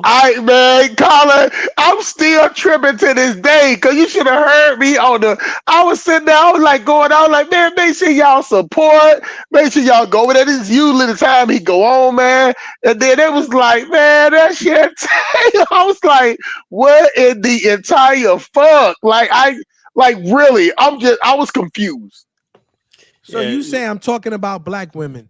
Am I betting down what black women and making their progeny my slaves like Jefferson did? Are you bigging up white women in the process? No. No. Am I burying y'all in Pottersfield like some of these white serial killers did? Is that what I'm doing? Because I'm saying the truth that makes your panties in the rough? Well, check us out, Dollar Bill. Baruti says that he gave me a warning. Because of the angry vibes that some of the sisters, I don't give up angry vibes to sisters. Now, how am the bad guy? Look, it was just one sister, Chantel. You know, I never had a problem with this. It was just her. You know, and the bottom line is that she goes, "You're gonna be lynched or not." Look, the bottom line is I can't stop Chantel. You know, she came in here. How it started was she came at my wife, but my wife is beautiful, stunningly beautiful. You know, half of these women are swirlers, man, and they never wanted to do nothing with black men in the beginning. They hate you. Yeah, she called your wife a child bride. That's what she called them. All this stuff, man. So I'm like this. I'm like this. My wife is like to me like perfect. You know, these are not women that like black men. Why would she get angry with you for marrying a black woman? Another black woman. She came from. What problem? So she had. You know why she's upset about it? Because nobody wants her. But I'm sorry, honey. You keep talking, and you should have heard the way she was saying the things that she was saying. And this is one of the reasons I'm on this rant tonight. I'm on this rant tonight because I told you I'm not gonna sit back and go, "Oh, it's a woman," because these women are dangerous. They're killing black men. Well, black men are being literally killed. A whole channel talking about me, my wife, or not. That's serious, you know. That's serious. You know what? You know what she said? Black women are running away. Y'all can't run fast enough for me. You can't because I don't want. I don't want you type of black women. These the FBA hate. Well, you never notice that the all things linked together. Swirling, FBA ADOS. All these things all work together. You ever notice that? Nobody's talking about you. You came in talking about while we were yelling at each other and talking to each other as men. You could have sat back and relaxed and enjoyed the show. But you came in and you figure you're going to impress someone because you got some looks. I don't give a damn about your looks. To be honest with you, it means nothing. You came in here making excuses. You haven't said one positive thing about black men working together. You didn't say nothing nice about the movie. You didn't say one nice thing. You think it's about you. See, that this is the issue that we have trained our sons to be. We have trained our sons, and this is what I've been hip to the dip since I was 19 years old. I didn't just start dating women, okay, who were foreign. I started dating women who were foreign in the 80s. In the 80s, because I lived close proximity to them. I wish I would have dated foreign women back in the days, man. Back in the 80s, I dated women from Haiti, and I dated women from not from Africa, but I dated women from all over the Caribbean islands, including Jamaica. Okay, so I'm just not getting hip to some of these women. Okay, I understand the deal. You can't play the game. See, this is the game in America. This is how the game goes down. We are told that the black woman is the prize. So she runs around like she's the greatest thing since super glue, and we bust her behind and kiss her behind so she can, become our woman. But you know what the real deal is? You're the prize. You are the prize. You're the one who's going to work 2 jobs to take care of that family when she's pregnant. You're the one that's going to hustle on the side like I had to do and work 3 jobs to make sure my wife could stay at home and take care of her children. You're the one that's going to stay out and do the dangerous jobs that could cost you your life and stay out all night and somebody could cut your throat. You are the prize, young man. You're the one that's going to put your life on the line. There you go. You're the one, even if you're out there in the street selling drugs or whatever you're doing, okay, to try to put food on that table, you're the one that's taking all of the risks. To make her comfortable. Dollar Bill, let me get. Don't miss that point. Black men do what we do to make a female comfortable, and instead of her taking it, she just backbiting. That's why I said, see, Dollar Bill, see, Carla heard me say that when I first jumped on the scene. I told them. No, this is what I said. I told them, like, look, y'all can have black women. I said that if she ain't foreign, she ain't boring. I don't even entertain black women. I said black women are useless unless you own a beauty supply shop or abortion clinic. That's it. If she ain't Caribbean, if she ain't African, I don't even pay her no attention. And my first wife is from Trinidad. My second wife for the Bahamas. And my third one is going to be from Kenya, Nigeria. I wouldn't even give American woman a time of day at all. If anybody gonna get some of these finances, it's gonna be a woman over there where my dollar go for $10 to go for $16K in her country. I love Frenchie, but now you see what she says on her own. Men are only the prize in the eyes of homosexual men. Wow.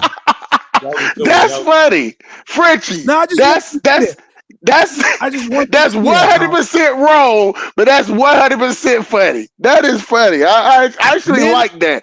Men are the prize because the men are the producers who build. Women do not build. Women maintain a civilization. It is the men who go out to war. It is the men who give their life. We have it backwards in this in black community, right? And who do you think Donald Trump is grooming right now to take over? Barron. Is that boy? Is he talking about Kia, his granddaughter? Is he talking about Ivanka? No, it's Barron. That's what I'm saying. He knows the man is going to continue on his sons. Yeah, that's the truth. That's the way it is. But in Black America, in the black world, it's just the opposite. The women are the prize and everything. Yeah. So they're right about that. Women are the prize in the black world. In every other world, the Japanese, right? The Chinese, the Chinese is fantasizing against female babies being born. They wanted more male babies being born. Yeah. Oh, look at Honey Flower. Look at her. Black women are useless, and wow, that's just one more reason to never birth you.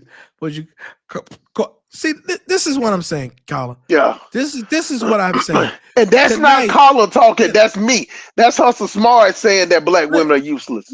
Listen, we came out here tonight to talk about anti-immigrant sentiments in Black America. Sure We did. talked about the Afristan. We Sure showed did. films. We didn't say one thing. It was Black women who came here with an agenda to discuss their grievances. Why? Were we saying did you have anything about the anti-Black women sentiment in America?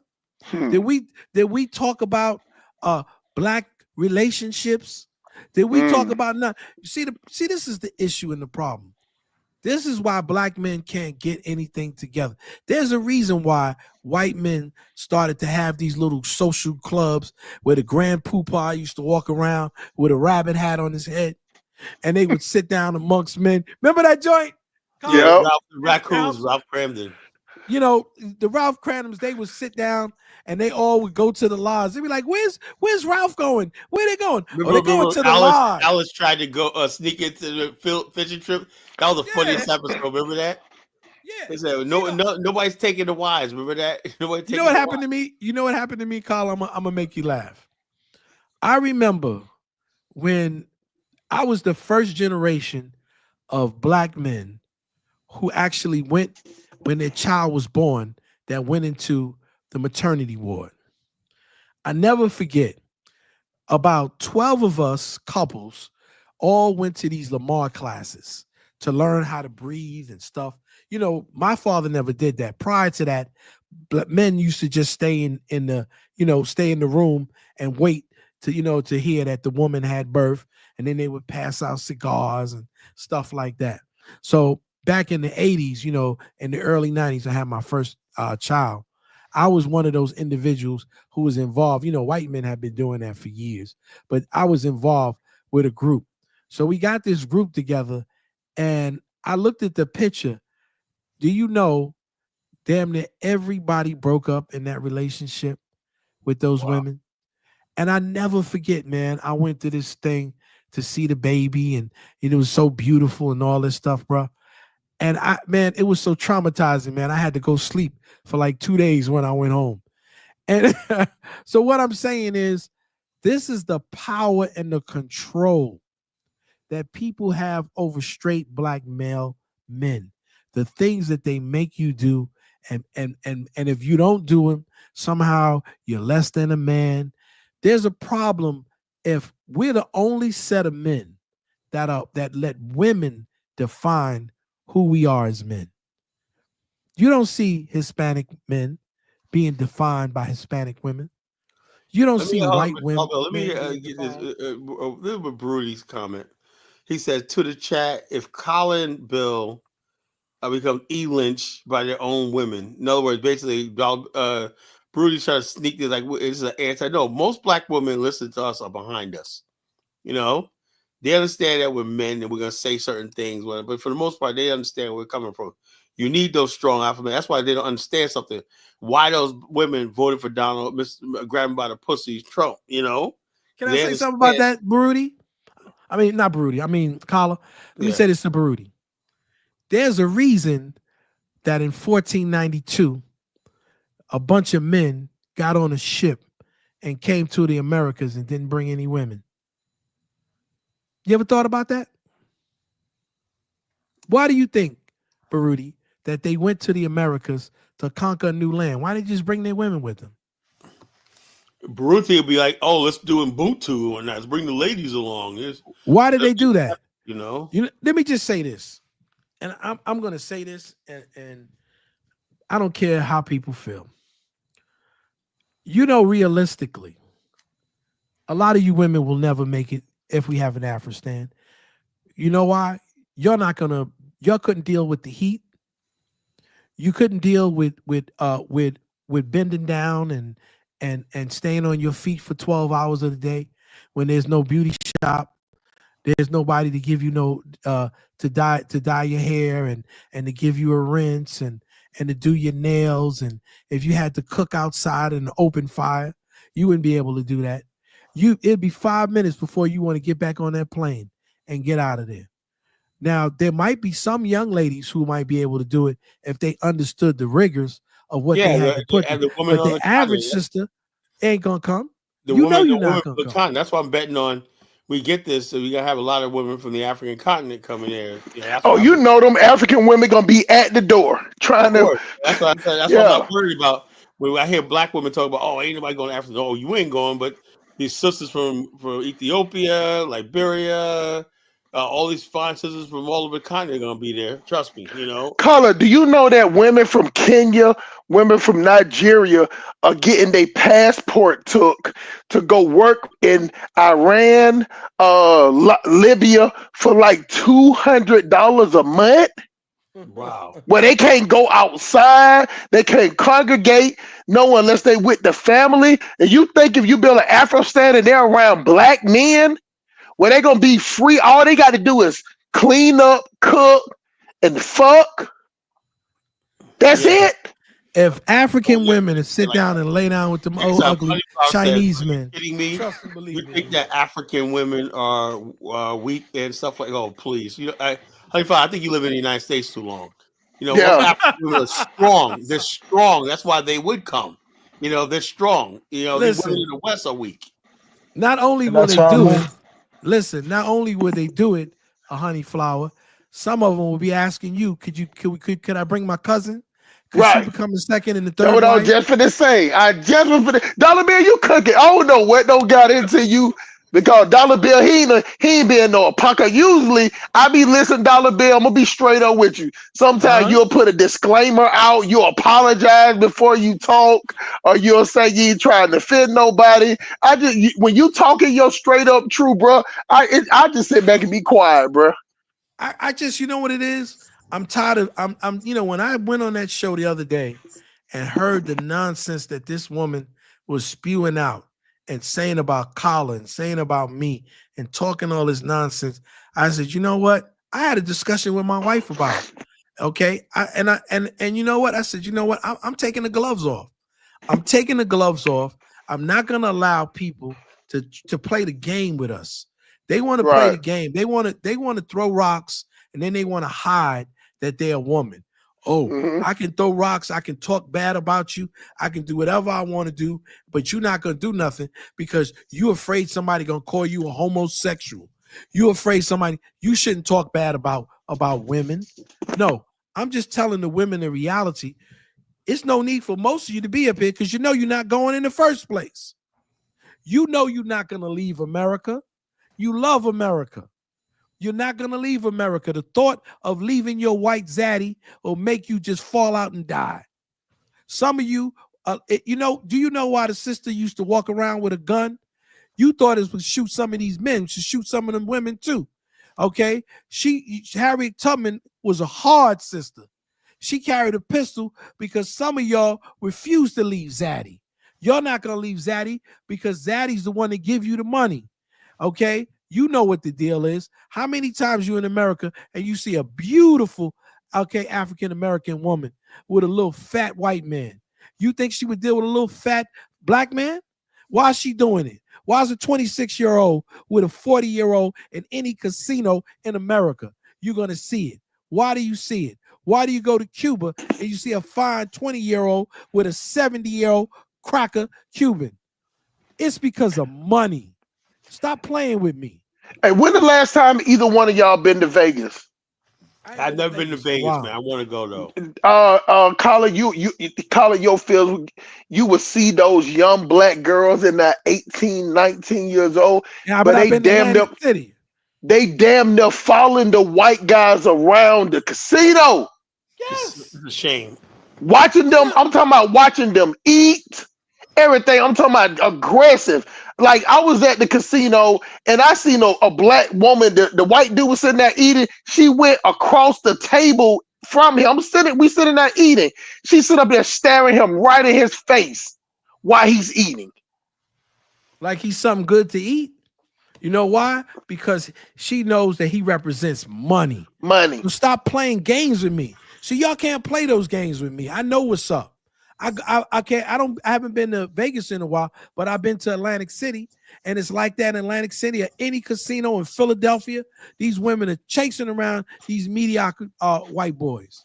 They have websites, whole websites hating on black men, interracial dating stuff. If you wanted to date somebody interracial, okay. But why you got to down us and talk bad about us? Because they think that that's what the white men want to see. What it is that they want to make sure that the black woman is 100% like against black men. That's the only ones they want to date. They ain't gonna date the black woman that says I'm still cool with black men, and I got some good for they want to date the ones that be like, I don't deal with black men at all. Exactly. Like they're icky to me. It's yuck when I see them. You want to join your enemy because you want to destroy your own daddy. That's what it's all about.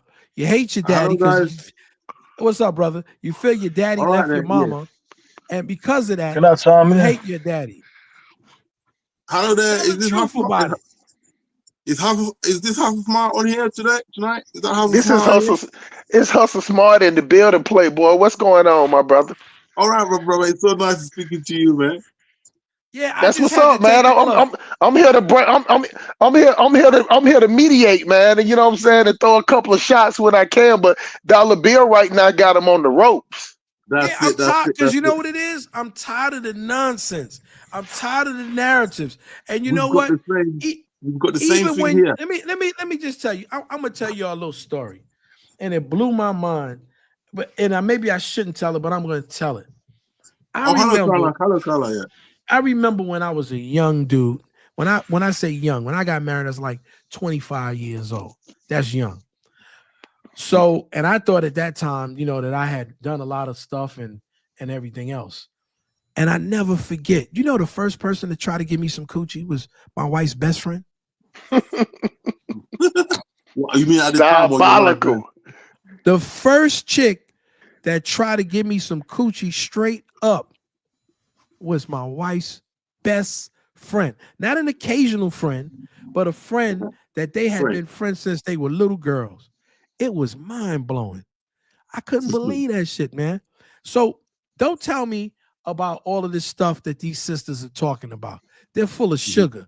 You will take women will turn around, and the same women that are on this panel, if they got a man or a husband and they think that you got something better than what they have, they will go behind your back, whether they got a man or a husband, and try to take you for themselves. Yep. Mm-hmm. Okay. I think the jury's out on a lot of these black women. Unfortunately, the same here in England as well. I don't mind if human beings are human beings. They're gonna cross culture and so on. But the genuine ones to the ones who are out there gold digging. There's just too many blatantly gold digging. Right? And one of the first things they do is make sure they show loyalty to their white master. And when they come out, so stop talking about us, saying all kind of stuff. The truth is, y'all don't even have loyalty to each other. Y'all will cut each other's throat. Yep. But that history has been going on from the time of the white man first came to Africa. It's been going on. But let me say this one thing real quick. Hey, what was that movie? What was that slave movie that black guy did? When it was Birth of a Nation? You remember that?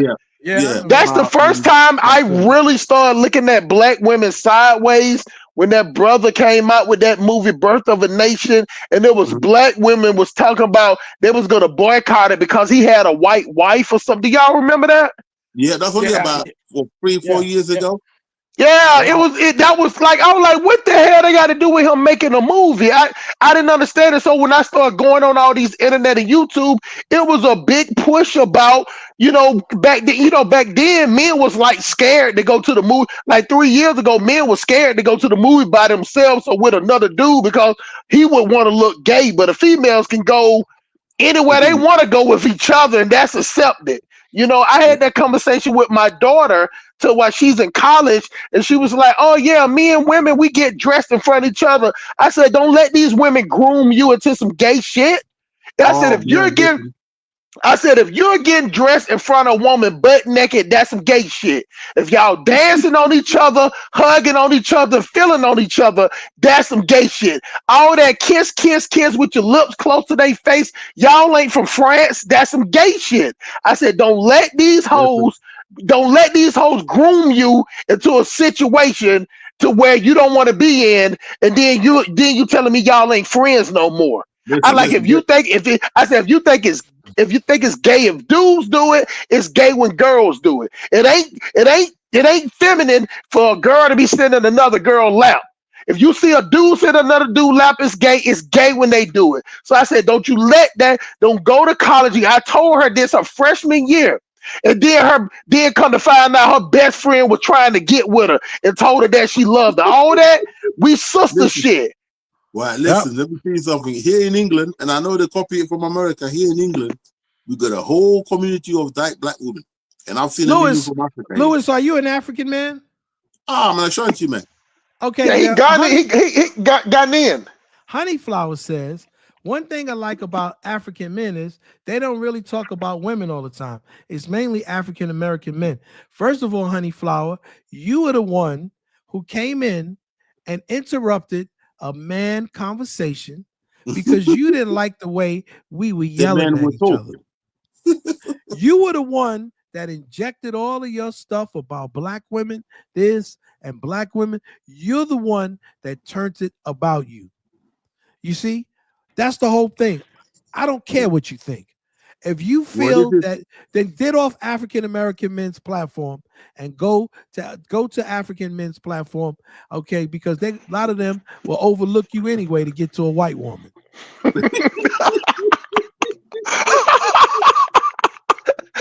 Goddamn, what you got in the pot? What type of seasoning you got? What type of seasoning you got in the pot tonight, bro? They thought that much about you. They wouldn't walk over beautiful black women like y'all to get with a pale white chick with no behind. They don't give a monkeys. They after that money, and that's what they get. That's it. They got the fetish and the money. That's it. You see, I believe when you're a young man, although it's not biblical, I believe when you're a young man, maybe you should experience a bit of this and that if you're going to live in a world, and then say, okay, I'm back to here now. That's why a lot of them rich white boys, that's what they do. They go abroad, they go experience this, and all the places that people conquer, and they come back and marry their own white people. All right? Yeah. So to me... let me tell you, I made a decision. You see, my father grew up with one of the Scottsboro boys, right? Matter of fact, the last Scottsboro boy was a friend of my father who was actually a fugitive for many years living in Harlem because he had escaped the South and changed his whole identity and was living in Harlem and was a friend of my pops. And so I realized early in life that I wasn't going to screw no white women. I made it my business not to do. And let me tell you, it was a hard situation because one thing about white, yeah, it was. I'm keeping it real. Not that the white women are fine. It's that, see, white women are a peculiar set of women, right? They're kind of the childhood chicks that will ride for you. So you can screw a white woman and she will tell her daddy, fuck you. You understand? Now, a black sister, her priority is her family and her friends. And you number 3. That's just the reality. Yeah. And anybody could tell me anything. They'll tell me I'm a liar. Okay, I got over 30-some years of marriage to tell them they're a liar. In black women, it's their family, their best friends, and you number 3. But if you hook up with some of these white chicks, they don't give a damn. Once they get some black penis, they'll tell their own daddy, fuck you, mommy. I'm gonna be with this nigga. Yeah. Yeah. They'll go outside and wash it. They'll go out. You tell her your car dirty, she'll come over there and help wash your car. I've had white women jump in front of I had a professor who was a racist professor, right? And I had 3 white women jump up and damn near. I did a test and I finished quick, right? And so they turned around and the white went and he says, well, you know, Dollar Bill, I don't see your test. We had to give these little tests like in a booklet. So this cracker hid my damn test. The white women jumped up, man, almost ripped his ass up. He was trembling.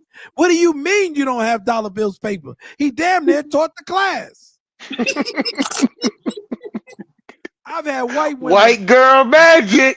Yeah, white girls roll that's for what. Look, listen. I got friends, right, who are married. in the mixed hard relation. not to get with a cracker, because I had cracker women that would run that. Listen, I had a cracker chick used to pick me up in a red BMW and take me to school. And then when the white kids see me come in the parking lot and shit with this white chick with blonde hair and shit and a red BMW, they was madder than the fuck to see my little fat ass come out there. Yeah. Because a cracker, you don't give a shit if you're 6 feet tall or 4'11". When she into a brother, that's it. Yeah. That's it. She'll go up against the world for you. She'll help you hide a body. She'll help you hide a body. There's only one thing. There's only one thing you got to double check as well when if you do go out with them, is that many of them that tend to go for us tend to be into black guys as a fetish. So you got to be careful. Yeah, I didn't screw them, but I'm just telling you, I didn't screw them. When they're loyal, when they're loyal, they're loyal. When they wanna, let me tell you this. Cold. So let me tell you this. I did not date any of them. I knew them. I hung out with them. Listen, I had a white woman that was my English teacher in high school, and she was a millionaire, and so was her husband. She just taught. You know, rich white women like to teach, so they have something to do. Right? Are you a lecturer or just a teacher? I'm a teacher. Are you a lecturer? My father was an engineer. Okay, I've done lectures before. My brother is a lecturer at the Leonard School of Economics. Yes.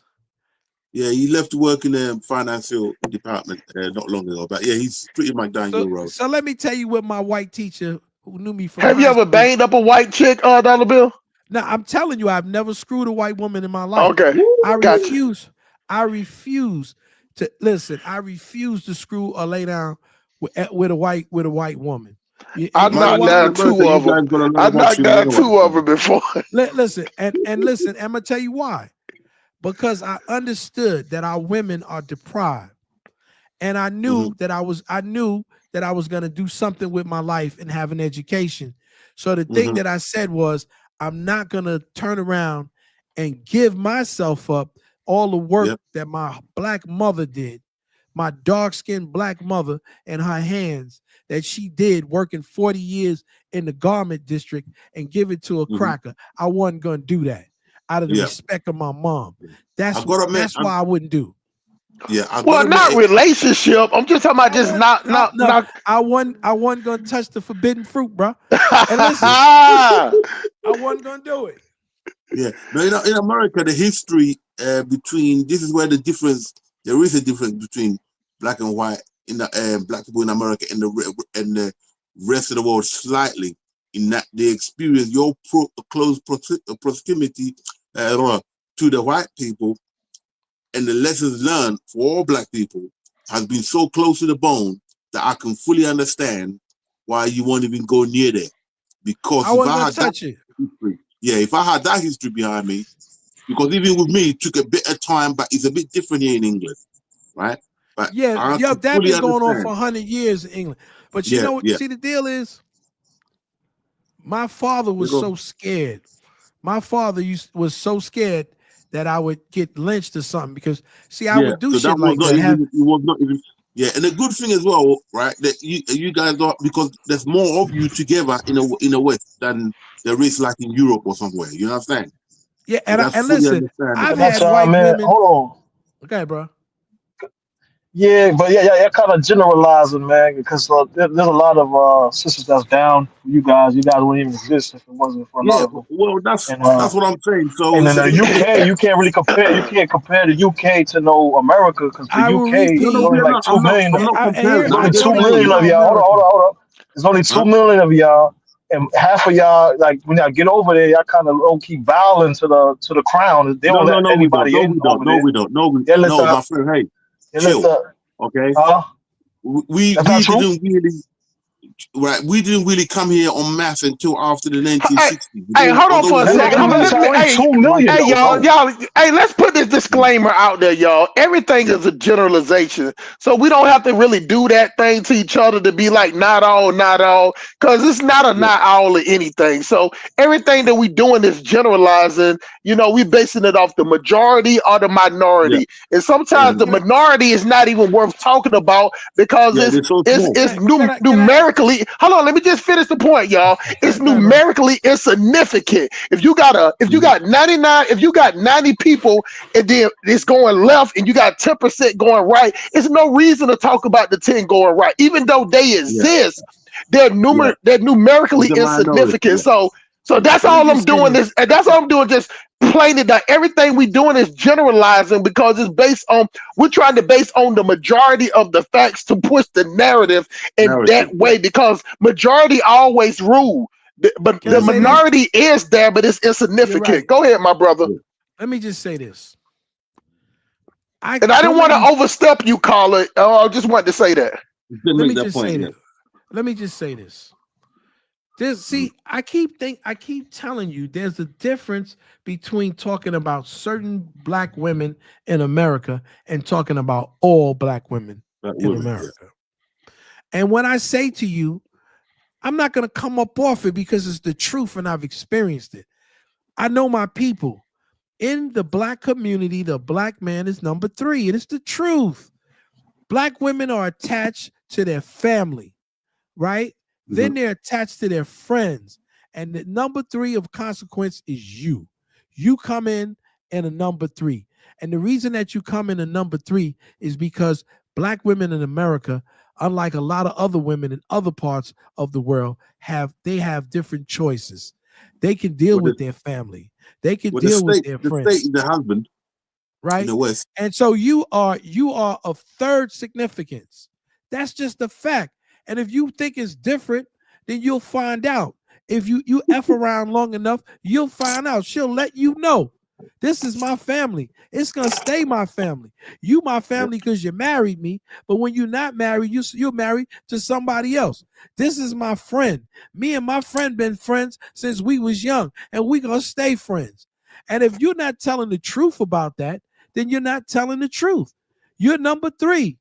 And so I understand. See, if I go to Africa or if I went to Thailand or all those other stuff, okay, I'm number 1. You know why I'm number 1? Yeah. You know why I'm number 1? Because you need me. Thank you. The state becomes right? The husband of the woman in the Western world, of black woman in the Western world. So you don't need me as much as another woman would need me. And see, white women, they turn around and they rebel against their black fathers, their white fathers, and white society. So they turn around and they get the Patty Hearst hoe. They'll turn around and rob a liquor store for a Negro. Okay? Because that's what it is. They have to go up against everything because they know the penalty. Let me just hit you to some serious. I'm gonna tell you a little something. Let me pull you in a little intimate. Mm-hmm. I got 2 cousins married to crackers. One of them is no longer alive. But the woman that he was married to before he died, her first husband was an FBI agent and a black man. And she's an Italian. When she came home and told her father that she was going to marry a black man, it was just like a Spike Lee movie. He beat her ass. Her uncle raped her, and they kicked her ass out of the house, and they turned around and they disowned her. See, this is not England. This is what white women have to go through when they choose a Negro. So when they tell their parents, their mama, daddy, cousins to go fling on a kite or do whatever they do, because they know that they've given up the white card. In essence, they become Negroes that day. Yep. You understand? I know black women in America don't even give their husband no nookie, okay, unless their hair is not doing. When it's time for them to get their hair done, that particular You gotta be mad. You gotta be crazy. You could see they couldn't run that in Africa. Don't tell me the drama. There's See, I'm not too your many regular black women. cat. Listen, I dated women from foreign lands at 19. I married a sister at 25. Okay. And I've been around women all my I don't life. need it. Listen, You can't I tell want me jack about y'all. right. Listen to this, Dollar Bill. But, I once went out. hold up, but Right. go ahead. I once went out with a lady from a country where she was the only one in the whole world in Britain. I ended up going out with her. She was like a Chinese lady. Yeah. And she was from Mongolia? Yes. From Russia, the part of Russia. Genghis Khan, man. I know Mongolia. Right. Oh, Hell yeah. Man. She's a Chinese lady, tall like a black woman. You know what Genghis Khan said? He said, if you had not committed a sin, then I would not have been here. But no, check this out, Dollar Bill, right? My brother, right, was dating a chick from Ghanaian chick, and she was going to Oxford University. Okay, because my brother is the academic and so on. Most of my family are academics. I just build practical skills. Anyway, she was the only one from Mongolia that was studying. Her dad very high up in the Communist Party and so on and so forth. And she was here studying, and she actually won an award from the Queen's husband at the time. Prince Philip passed away. Anyway, so I went out one day. We used to go out a lot in Central London those days. I'm a good dancer. I met this girl, and she looked nice. She was tall, Chinese girl, but she's tall. She's got the body of a black woman. Else, they got that structure. Mongolia. Yeah, I was listening. I was a lot more refined than I am now. Even now, I can still go and pull a chick when I want. But anyway, I'm out in a club. Yeah, I just pulled this girl. Blah blah. We're going out. And it was messing around. She stayed in London about 2-3 days with me. So she going back to Oxford. So my brother's girlfriend picked up the phone and rang my brother and said, "Listen, the girl next door, because they're all looking after her because she's the only one in the country here." He goes, my girl has told me that he met a black guy in London, and he mentioned the name, and he said he's a carpenter, and everything she mentioned, my brother put down the phone. My brother was like, "Oh my goodness, he's trying to be uppity and posh and so on, right?" And the girl that he wants to marry, she goes into an exclusive school in Oxford University, and one of the most precious students they got. Guess who she met? Me. Wow. My brother just couldn't believe. My brother put the phone down. He goes, "Fucking hell," because he's trying to be uppity. I say, well, listen, I'm me. You. If I like a woman, trust me. And if you're a confident man, and nothing could step in your way. The only difference that would stop you from going there is maybe she lives in a different place. But when it comes down to it, women are women. Yeah, but she was well in love with me. We could have done something, but what happened was I was so into other stuff, and I wasn't checking girls too many and all that. But I was so into other stuff. I didn't really go there at the time because I wasn't. But later on, she went back and she had to be loyal to her family because she was the only daughter, and she's probably high up in Russia somewhere. You know what I mean? But yeah, of course. That girl, man. Listen, a black man, if you're confident, you do your thing. Other women like you as well. I dated a chick from England. Yeah, a sister. Her name was Lilith. Beautiful. Okay. I think one of the prettiest women I ever dated in my entire life, man. I like that little English accents that she had. She was beautiful. Oh, you should come here. Quite a few of them love American guys. Oh yeah. Lilith. That was her name, man. Gorgeous. Absolutely gorgeous. Like I said, man, I just made my decision. Like I said, I wasn't going to do that. And I don't have nothing against anybody who dates or have sex with you just go realize as black men what the score is. I just made my own personal decision about what I was and what I wasn't going to do. And I stuck to it, man. And, so it becomes a personal thing for everybody. I believe that my cousin, like I said, this dude, to me, he was like a thug type dude. And he got with this woman, man, and she gave him a great life. You know what I'm saying? And I know for a fact that she put up with stuff that a sister wouldn't put up. We had a conversation once, because he's passed, but God bless the dead, my cousin Leroy. we had a discussion once, and he told me his words were, I love my sisters. He said, I have 2 children by a sister. He said, but you don't know what it feels like to deal with a woman you have 0 arguments with. Yeah. He said, Well, she don't argue with me. When she gets paid, she gives him all the money in his hand, and he's the man of the relationship, even though she makes a whole lot more money than he made. Than he does, yeah. I don't think a man should do that though. Shouldn't give a woman all the money. But I understand if you work for them, you work for them, you trust her. No, she gave him all her money. Right. That's that's what now you could.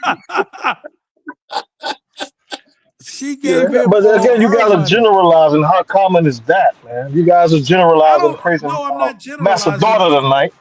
Master daughter tonight. While y'all trying to bash these females, knowing damn well Kyler came in early. Hold on. When Kyler started his show, he was on some heavy duty FBA, anti-Pan African shit. Right? Let's go there.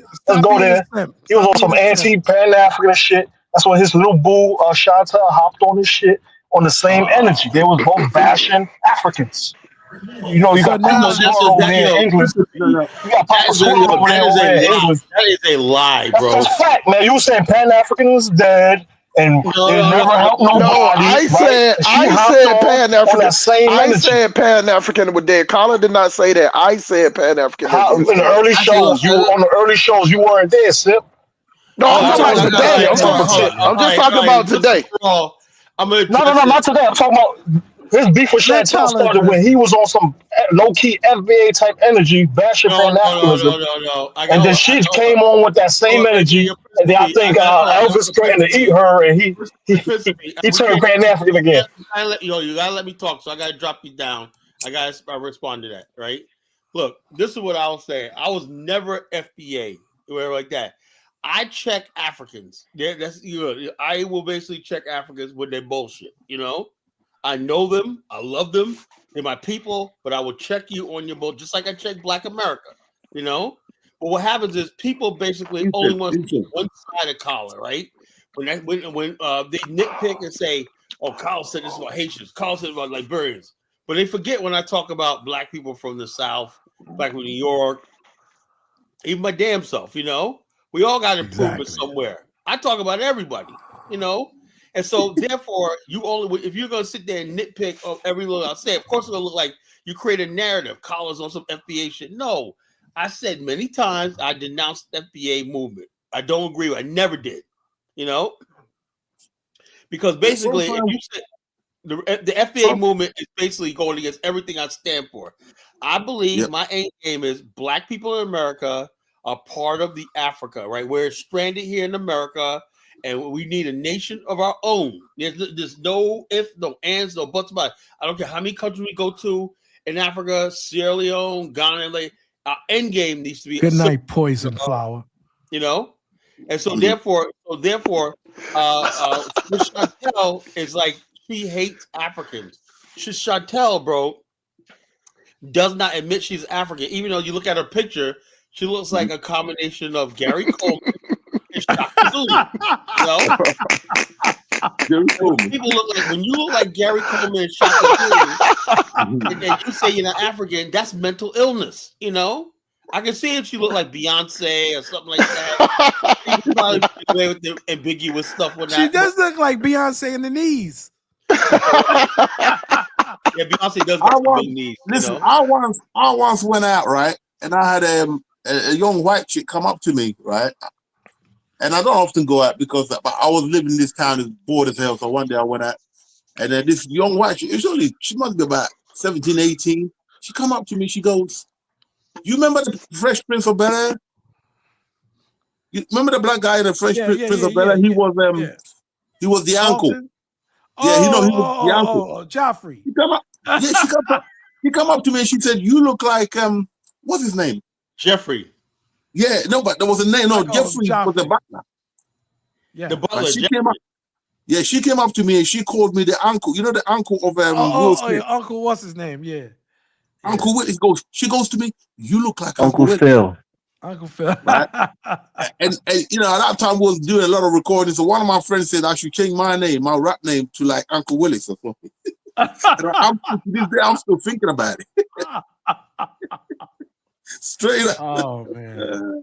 Yeah, go career.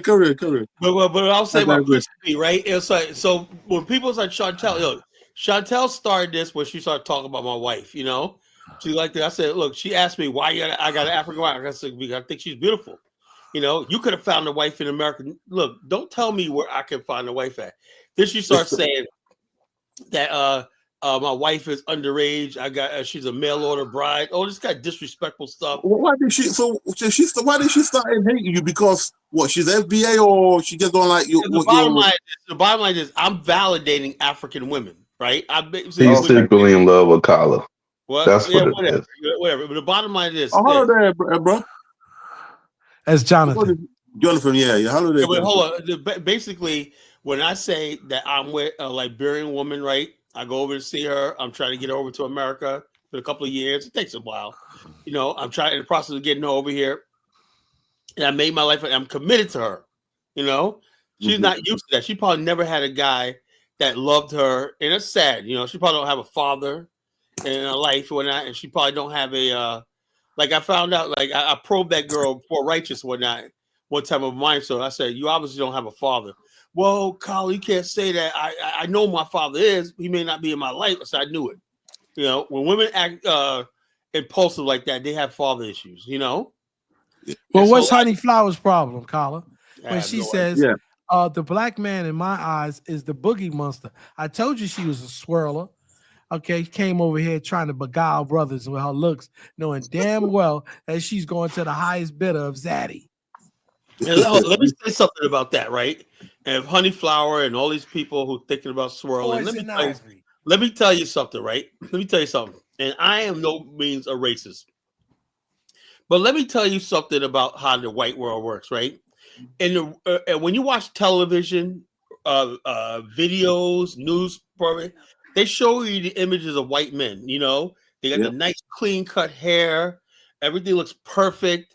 Everything. When you watch a soap opera, the guy looks handsome, like that. You watch your favorite movie, you watch Captain America, the blonde hair, like that, and the six-pack abs.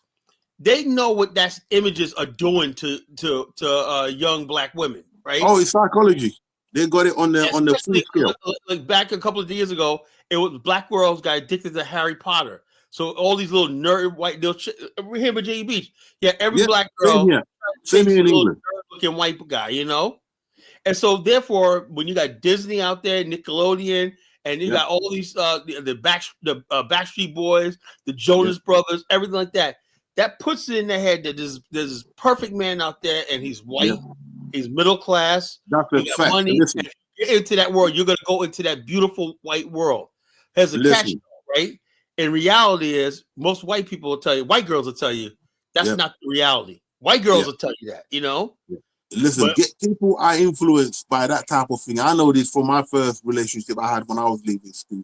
I got my first white chick going to record store to buy a New Edition record, and I knew she was looking at the New Edition record, you know, in the black section of the record bit, and then I knew that, oh man, I can get this. And then because of New Edition, I thought I got my first proper girlfriend.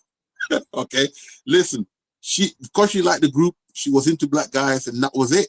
Listen, you cannot tell me that these photos that we see, the videos that we're seeing, don't influence. It influence. The reason why we got a surge in Africa at the moment, because people can see black people on YouTube, Africans on YouTube, they'll be like, oh, they're like us, or they will regurgitate to that. If you don't see no black images, trust me, you're not going to look up to your own people. In modern times, forget it. That's why back in the day, there was a big thing about light-skinned guy, a black-skinned guy, because it was influencing the women. So if you don't see your people in society as the main ones who are running things, the women are not going to really look up to them too much. I don't understand why black men will be against the African, where everything you see, the heroes, the people of power, look like you and whatnot. You'll be the man in your own land. You'll never be first, second. You'll always be second best in America, third best. If Well, in a Western Bill world, was saying a little while ago, so point when saying you're all, to a black woman, you come in third, man. When I was my ex-girlfriend, I was fourth, right? This how I was. It was her mama, her friends, right? Her friends and a pastor. Let's see, and then her ex-boyfriend or whatever like that. So you just come fitting last. You come last, and then she'll always remind you that her friends come first. Like I knew second grade. That ain't gonna happen. That ain't gonna happen with me. I can't do that.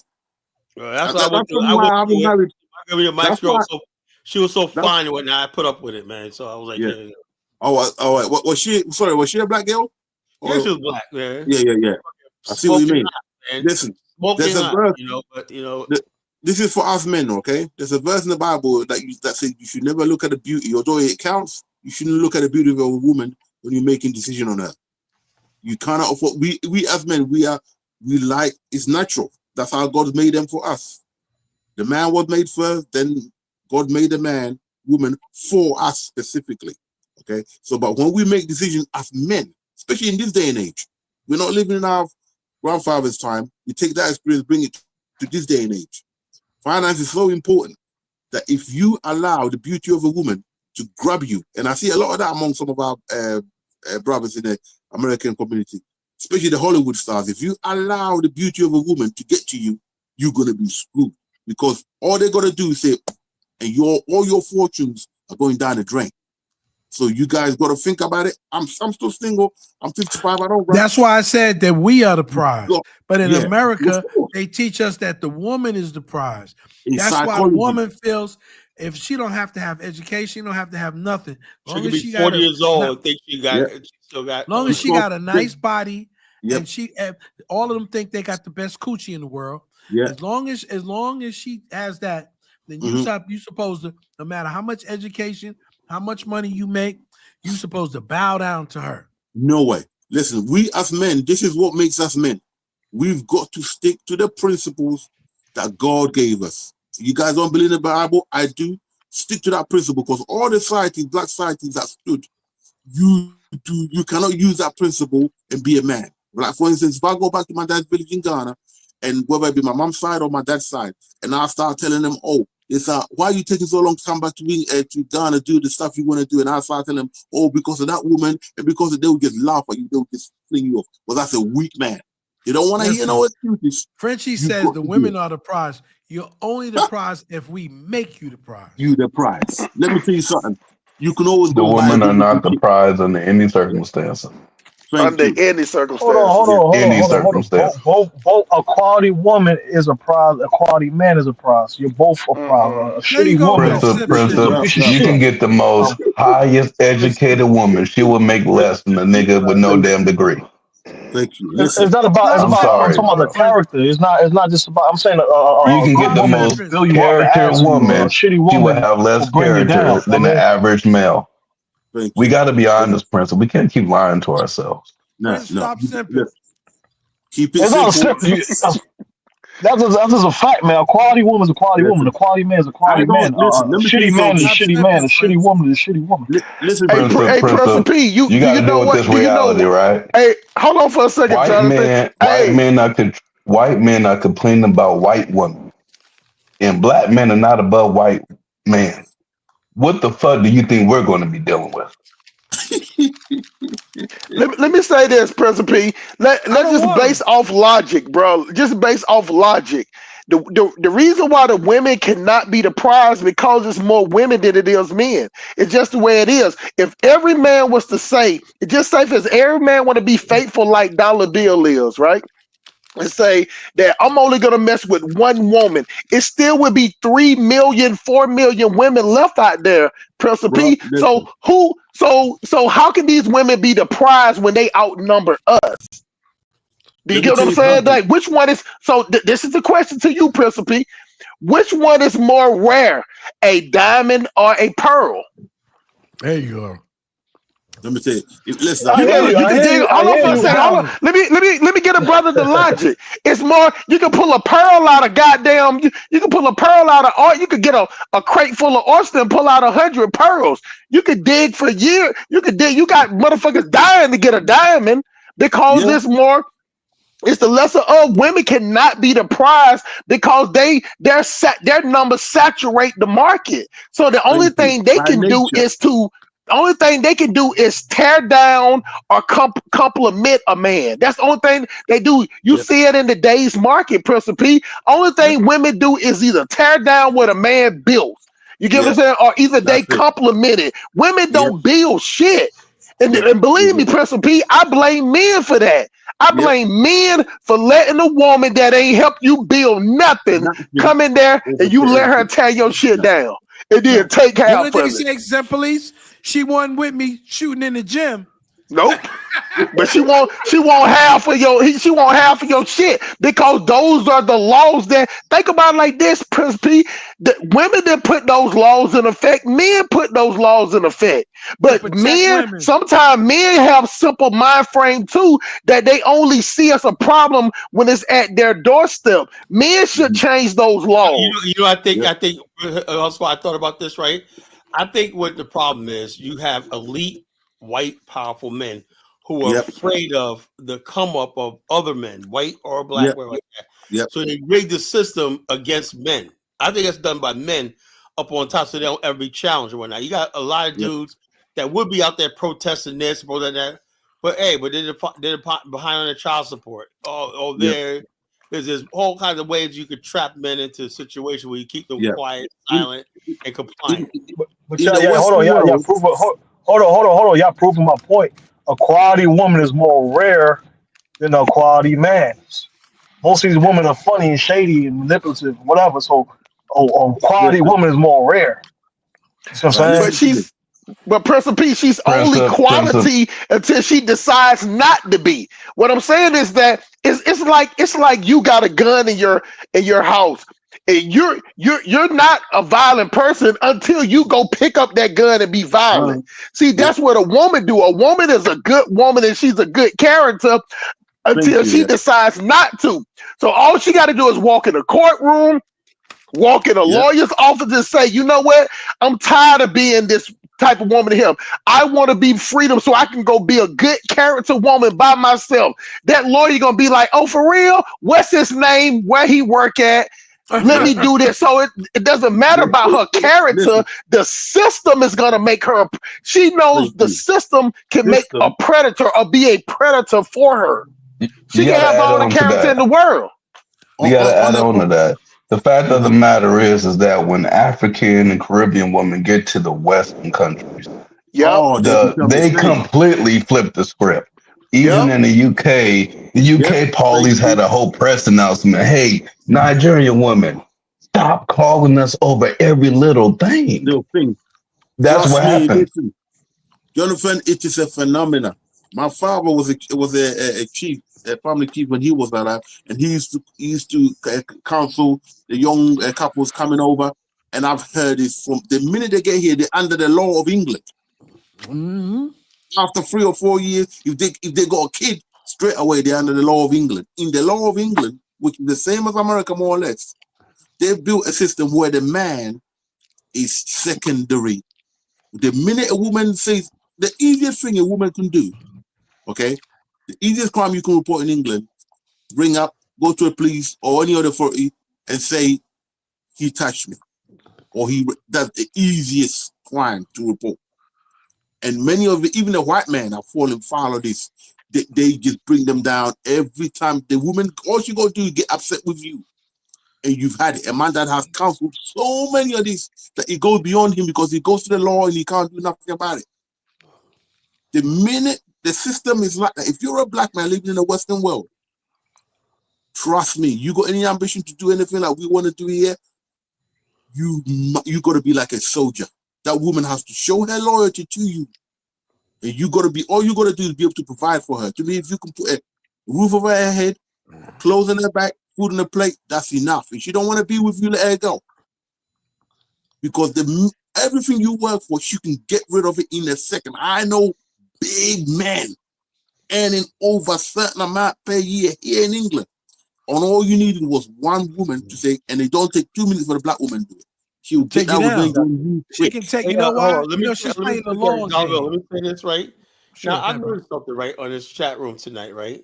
We have Brother Lewis here, who's Ghanaian, yeah, Principe, who's a Haitian, Elvis, a Kron man, Focus Dave was an African American / Liberian, Hustle Smart, African American, Dollar Bill African, Jonathan African American, right? Hello.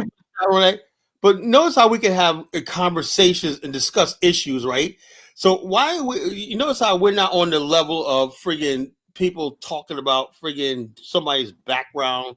But I just look. I'm gonna tell you right now. Like I said, you know, and I know the FBA move. Think they got some legitimate stuff, right?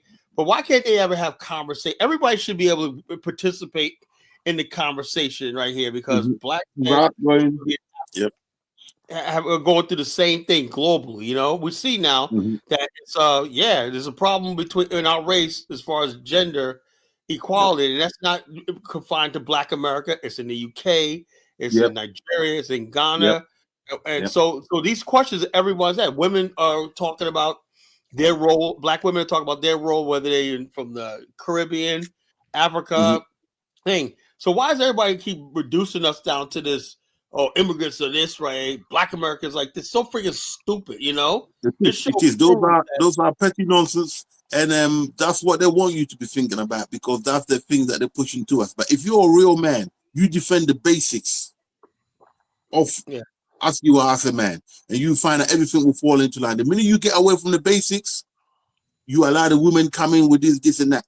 There's one or two that you have to identify the issue that the women have grievances with that you should listen to. And often when women have grievances, they will come to you or come to the men in pack with a leader, an elder woman, and they'll put the issue before the men. And then the men have to take notice. For instance, right now in Ghana, the president who just come in promised the women that he made the woman deputy president a woman. So because of that, John Mahama was relaxing, thinking he doesn't have to appoint any more women.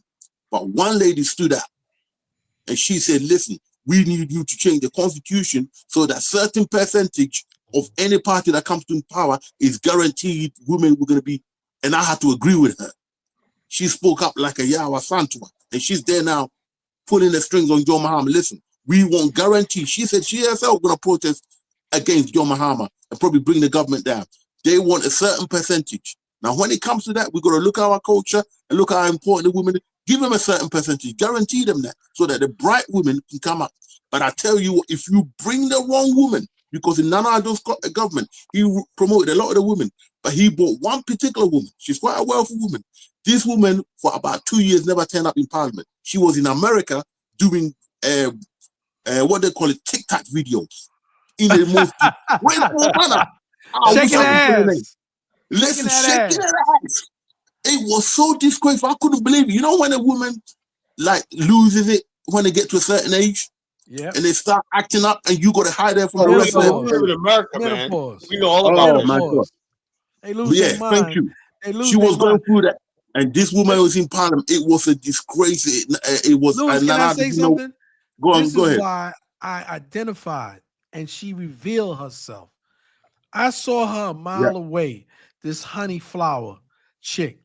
She revealed that she hated black men and that she's a swirler, okay? And so, but this is the same women that you want me to take serious and say, oh, you're bashing women. Yeah, I'm bashing you because I know you don't hate, I know you don't like us. And so why are you coming on these, you come in here because, you know, you think you can find weakness. You think because you could, you're gonna purvey your beauty to us, and then we'll turn into pudding. But I see you for who you truly are. I see past your looks. Why? Because the scripture talks about women like hold on. Isn't it the same chick that called in on some anti-African shit last time, and Carla was praising her? Well, I was so in why there. you got that? I just listened to her comments, bro, and she was basically just saying something about to the fact that She goes, she was talking about Afro dumbass, your Lord and Savior, you know. Our scholar, yes, our she was talking about your Lord and Savior, Afro that brother dumbass. is funny. That brother is funny.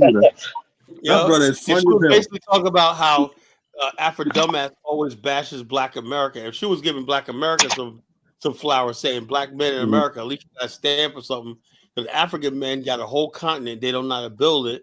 At least you guys talk about doing don't something. like you know, Black men. No, but hold on. She's like I said, that's what I'm saying. Like these fake ass like FBA pro type females. They come because you She's got not these some of FBA. these. She's a continental. She's from Africa. Yeah, I understand. But I'm saying her talking points and the ideals is that of an FBA. So they coming through and they brown nose and collar. That's why they keep coming in. Hold on, why is FBA got to be everything bad? Look, I am not FBA personally. What are you talking You're not FBA. I agree with you. You're not FBA. I'm gonna tell you why she came some of your talking points are similar. I'm gonna tell you why she came in.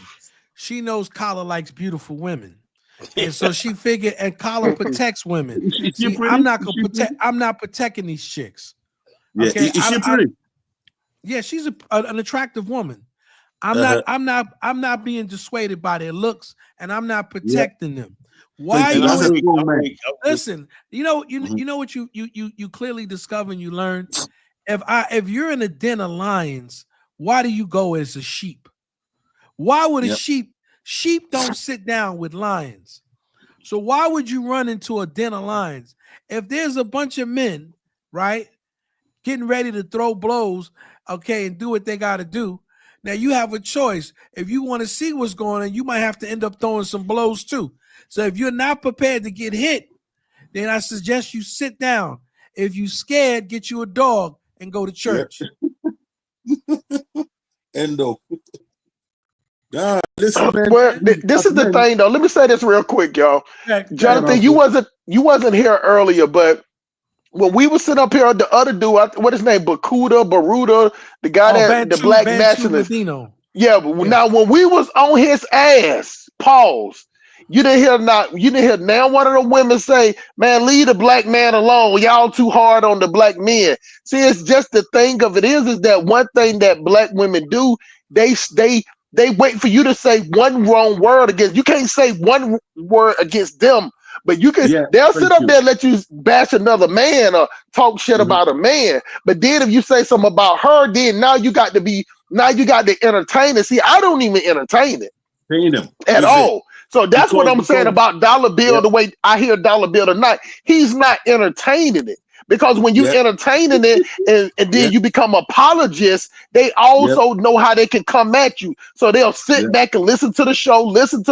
I listen to it all the time. I watch it happen. Colin be mid-sentence of saying something, cooking, and then he'll say something, then read a comment, then he'll stop what he's saying to address a narrative about he hate black women or whatever, even though that ain't nothing what he said, but just for the fact that they throw it out there, just some men feel like they have to entertain it. I don't entertain it at all. You get what I'm saying? It's like, it reminds me of how the black church got to where it was from the last 20 years to where it was.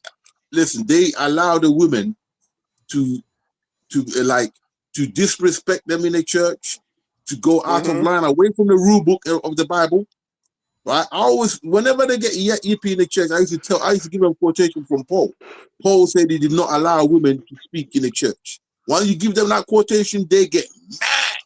They literally want to jump down your throat. Western world has encouraged feminism, which is a form of witchcraft, by the way. And they're teaching it to these young black women. You've got to, if you're a father, you've got to show them what is. They're going to grow up, do their own thing. But as men, you've got to be aware of this spirit. It's a Jezebel spirit. You've got to nip it in the bud. They're trying to get it to Africa. We know it in Africa. We just call it the culture doesn't allow it. But as we become more and more westernized, Africa is becoming more and more just like the West, bro. Oh yeah. But the thing, the funny thing, Jonathan, when I was there in the 70s, my grandmother often had to put her foot down on my cousins and all that coming, because she used to tell them, you ain't gonna get a decent man if you come with that spirit. And she will put her foot down. Now a lot of these women who used to do that are no longer there in the Western world, especially even back home, because money talks. She gets a bit of money, she thinks that she can jump up and be the head. No. Women have never really been ahead in our side, especially in Ashanti. It was always the men. The women come forth when their men are threatened and when the men go to war and they don't have much left. Then they got to stand up. That's how we got the Yao Santuas. But people like to use that and say she was the head of the kingdom. No, that's when the kingdom fell. Then she stood up. There's a role for them. But you don't go ahead of society and then be saying, we ain't charge. That's what the white man created, the mummy. The white man uplifted the mummy that was in Africa during slavery time when she came to the Western world. And that's why I want the black men, especially in America, to realize that it's you're the one in charge. But if you sit back and let these women push their stuff up, they're going to start affecting all the black society in Africa as well as the Western world. So you guys got to do what you do, like what you do. Well, you know what it is? They did this. This was a design. This was by design. So what happened in America has been by design. They had a book on how to do it and how to do it successfully. So automatically, like I said, women feel that if we're not talking about them, then we're not talking about anything. So we had to devote an hour of time to talk about what they wanted, because automatically, if we don't like Chantel or agree with her views, now we didn't start up a whole group against to talk about Chantel and what she looks like and how she's delusional. We didn't try to get a dossier on her or create a channel for her. She had to do that. The reason that she did it is because she's afraid. You see, women in this country. Why the hell you want to go out your way to I'm do going a to tell whole you why. channel? I'm going to tell you why. Because for years, see, it didn't apply to me because I happen to live in proximity to people who live all over the world. I live in a cosmopolitan city, and so even the people that I was associated with are cosmopolitan. Most people who come from the Caribbean or come from Africa have traveled to Europe. They've traveled to Canada. They have passports. So by me being a young man and at that time, in my virility and in my prime, allowed me, to sample and to deal with women from all over the world. Something that men are doing now, I did 40 years ago. Years ago, yeah. That helps. Hey, Dollar Bill, did you just say the word sample? Yeah. Let's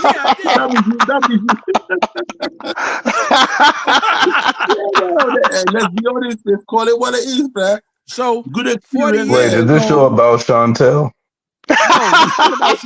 No, I'm not sampling Chantel or Chantel. No, I mean there's a show about Chantel. No. It just made it about Jonathan. Jonathan, I was on Dinah's show. Hey, Jonathan, I was on Dinah's show and I took over the last 2 hours. So I was promoting Collar Channel and I thought it was Collar in the chat.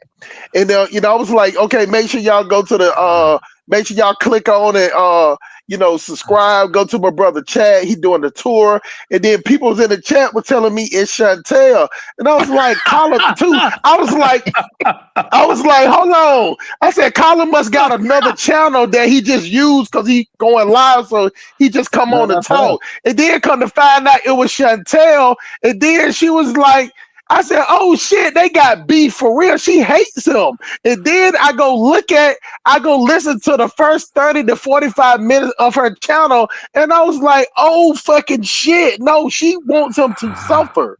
Like this is beyond just satire and talking shit. Like she really she really thinks she's lesser than a man. You get what I'm saying, Jonathan? That's how she wants to marry Carla, but Carla picked a younger, beautiful bride. That's all. And now she's bitter. You get what I'm saying? It ain't nothing worse than a bitter black woman. And you know who just like that dolphin forehead, weird, living off the government on blood pressure pill for righteous teacher, whatever her fucking name is. Same thing. Did you say living off the blood pressure or some shit like that? Blood pressure in the government. She actually said that. That's why she didn't. She's like these black women are living in 1-bedroom apartments, to get subsidized, You get what I'm saying? On some lottery pick to get an apartment where a black man could never get. Like they have lotteries going on in every city, but black women they're gonna saturate the market. Bro, you're funny. Let me say this, right? Afro diaspora say, Kala. He's funny, but he ain't lying. I can tell Kala. That's the funny part. That's the crazy part. Go ahead, Kala. Principally, listen to this. So Afro diaspora says that by the time I'm not here for Black America. There's an anti-Black American sentiment on Black Mexican. Like Kala is critiquing Black America. You know why I critique Black America? Because I expect more out of us. You know. And his name is Afro Diasporan. We're not some third world people and everything like that. You know, we're not some third world. I hold Black America to a higher standard. That's why. You know, how can his name be Afro Diasporan? Sounding like they're from a village idiots. Something's wrong. You know, there is a common trait among all Black men that we should all strive towards. For instance, in the in Marcus Garvey's original movement, the United Negro Movement, there was if you ever read the book, they had a chart of certain things that you must have as a person to be part of that movement. Even the way you cut your hair was all mentioned. If we as Black people look for what's common that's going to make us survive, because we got the traditional world, we know it, but then we got the modern world. How do we survive together as a people who are coming together more and more in the modern world? We need principles to go by. And I believe that United Negro Movement, what they had under Mark Garvey, if we stick to those principles, you will find out that common phenomenon.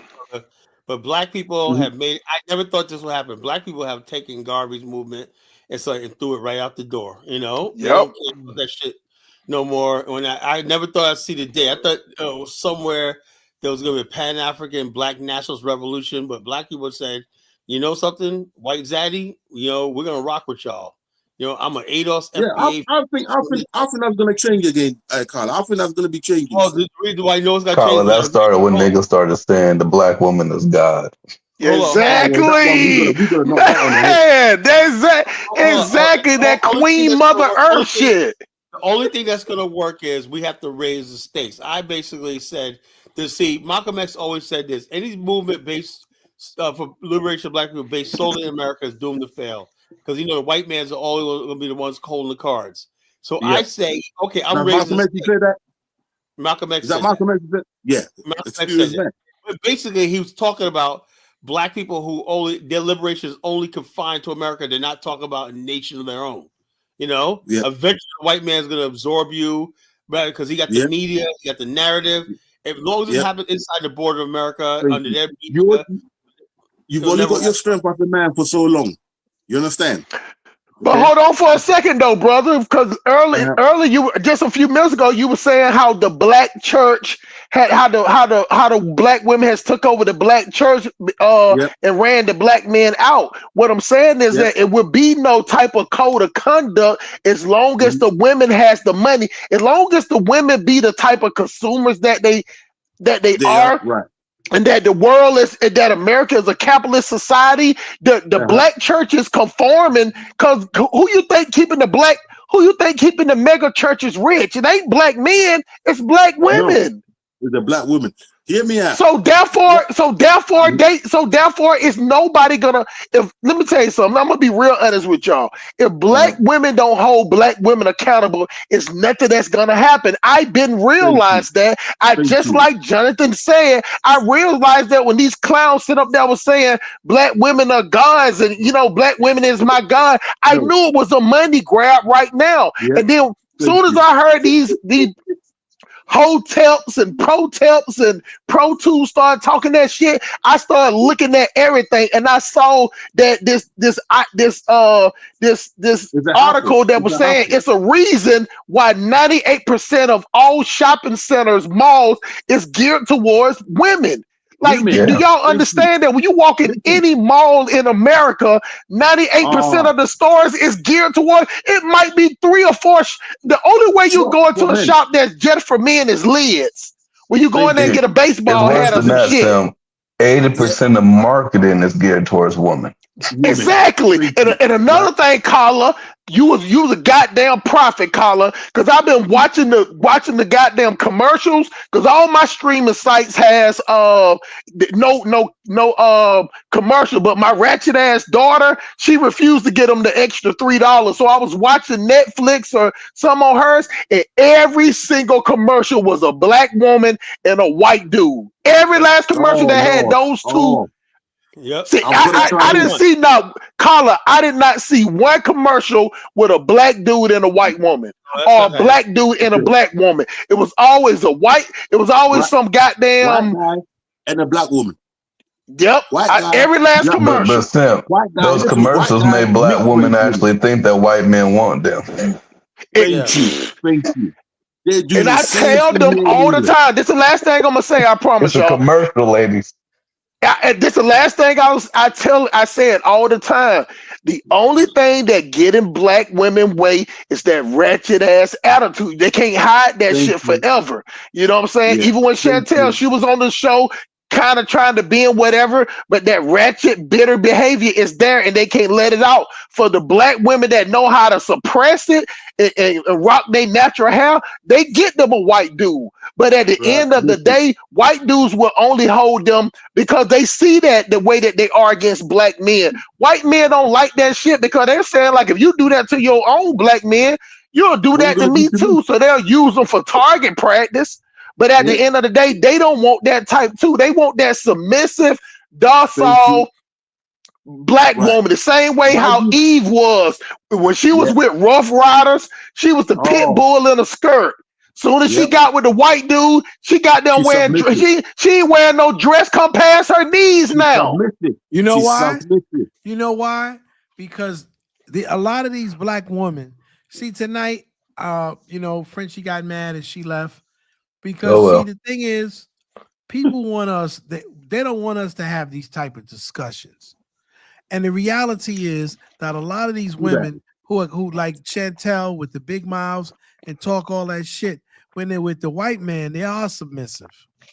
Yeah. They're docile and submissive. They're looking for that money and power. But Dollar Bill is worse than that, because the matter of the fact is, if that black woman was sitting down having a whole damn bash of men session, we would actually go over there and join them and actually try to, okay, what can we do to make the shit better? But these hoes, on the other hand, we talk about them, they leave, they don't want to participate, we gay, we anti-woman. It doesn't make any fucking sense. Yeah. Because the reality is that they have to go to the white man to get power. And so they're invested in and they still don't get no power. Yeah, but what little power that they feel like they got power. What little power they think they have, they think it's because of the white man. And so that's why the other woman, it's easy for her to go and bash continental Africans and at the same time bash African Americans, because the problem is black men in her life. So she thinks that white men are the only one and Chinese are the only ones capable of building anything and doing anything. It's now. But Dollar Bill, at some point, we got to get to a point in which we encourage them. Yes, get that white man, get that Asian man, get them and make them tumble down. Because that's all you can do for them. Can I say something real quick? That's very true to a certain degree. But like I say, still the 80% still rock with the black men. And I think Simply hit it on the head earlier. Is that so where you get this 80% number from? If you just make that shit up. Just look around, bro. Look around. These women are trying to rap like dudes. We don't look around. We can just look at the marriage rate. We can look at the divorce rate. Yeah, but marriage takes two to happen. I'm sorry. Go ahead. Hold on, please don't use that word. Women, temper yourself. Please don't use that word language. Call women whores on this platform. It's not. That one that come on. We gotta have a certain let's come on with better words.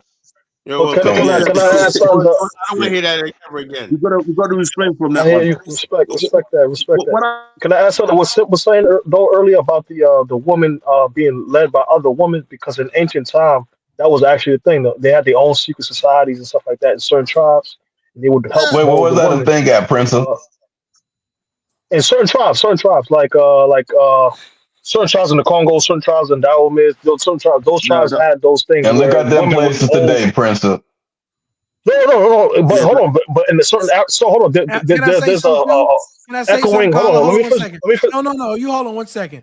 And Carla, I want also for Frenchie to remain from calling black men homosexuals on here. Okay, No one said no one thing, said anything about no homosexuality in here. I get that, but the whole thing is, but directly calling somebody a whore. That's No, I didn't call anybody directly a whore. No, I know. We didn't call anybody hoes, Scholar, directly. I didn't hear anybody who called anybody directly. It looked like you were talking about Frenchie. No, I would Who's never. talking about Frenchie, Scholar? I don't know shit. I just heard the word. Well, but that's the point. But that's the point that they making, Carl, is that nobody. She didn't even say nobody called her that directly. You just assumed that by what she said. She didn't even say nobody called her. Something she said about somebody in Scholar, you got to join the Sim Police Academy. Yeah,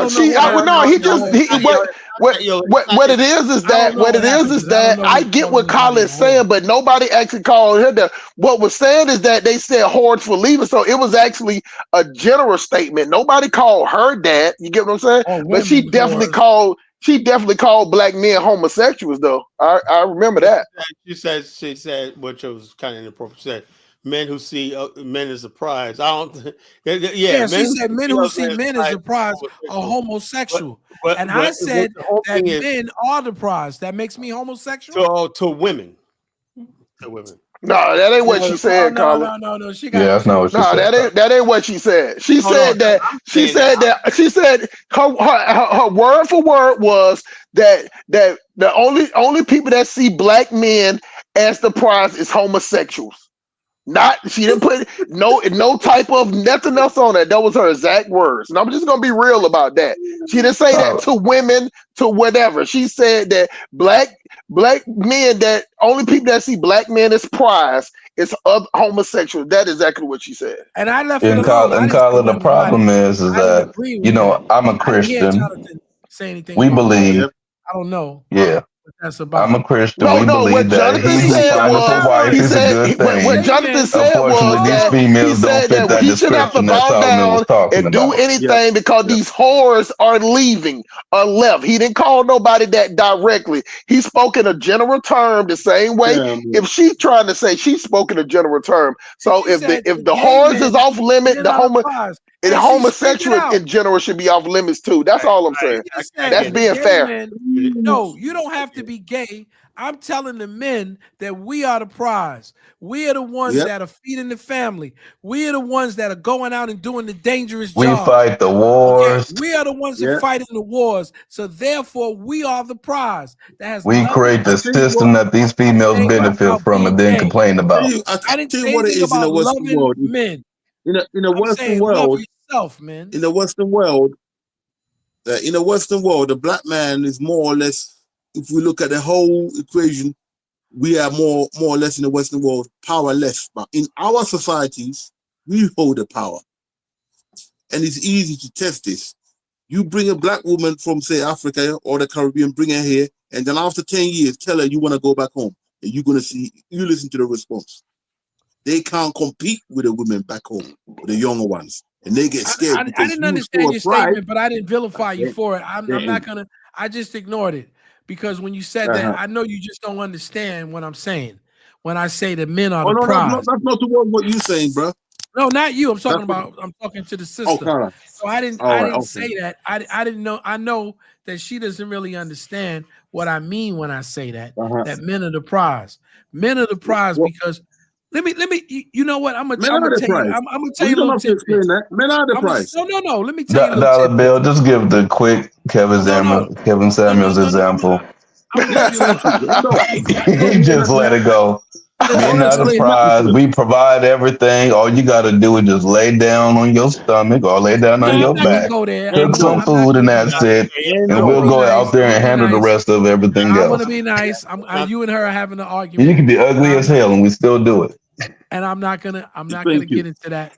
It's a reason why men date down, but a woman always talking about she got to level up. Dollar Bill, it just don't equate. All I'm gonna say is this: a man will take a chick that work at McDonald's, but the chick want the guy that owns McDonald's. Come on, think about it, Dollar Bill. Listen, you go out with bus driver. All I can say is this. When I speak about this, Frenchie, I speak about it in this society.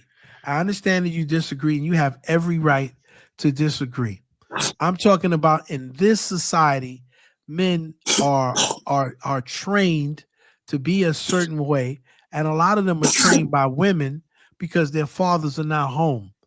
Okay, and so therefore they only see the woman in positions of power. Okay, the school system and everything else is predicated toward women controlling the narrative over little black boys.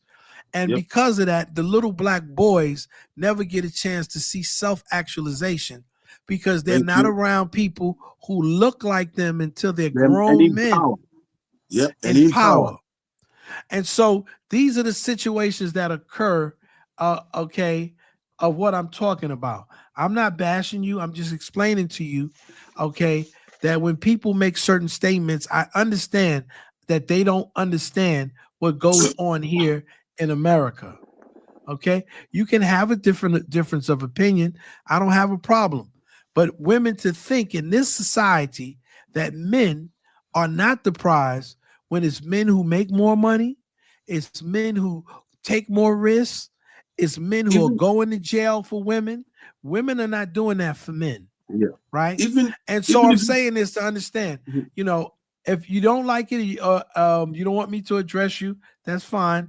I'm just going to say it for what it is. Okay. And that was insensitive for somebody to think that just because that we don't agree with you, that we're gay because we're saying men, okay, are a certain way. That's not nice. But that's their go-to tribes, though. That's their go-to. Like you either gay or you're a bum. Like all of them do it. You don't even get men doing that. You don't even fails, just say the niggas is gay. Yeah. Even men do it. That's what I'm saying. The simp dudes, the beta males, they do the same thing. But you can't. But you know what it is, sister. I always tell you. You and I always talk, right? Because you know I like you and I care about you. What I always say to you is, women put men in a precarious position.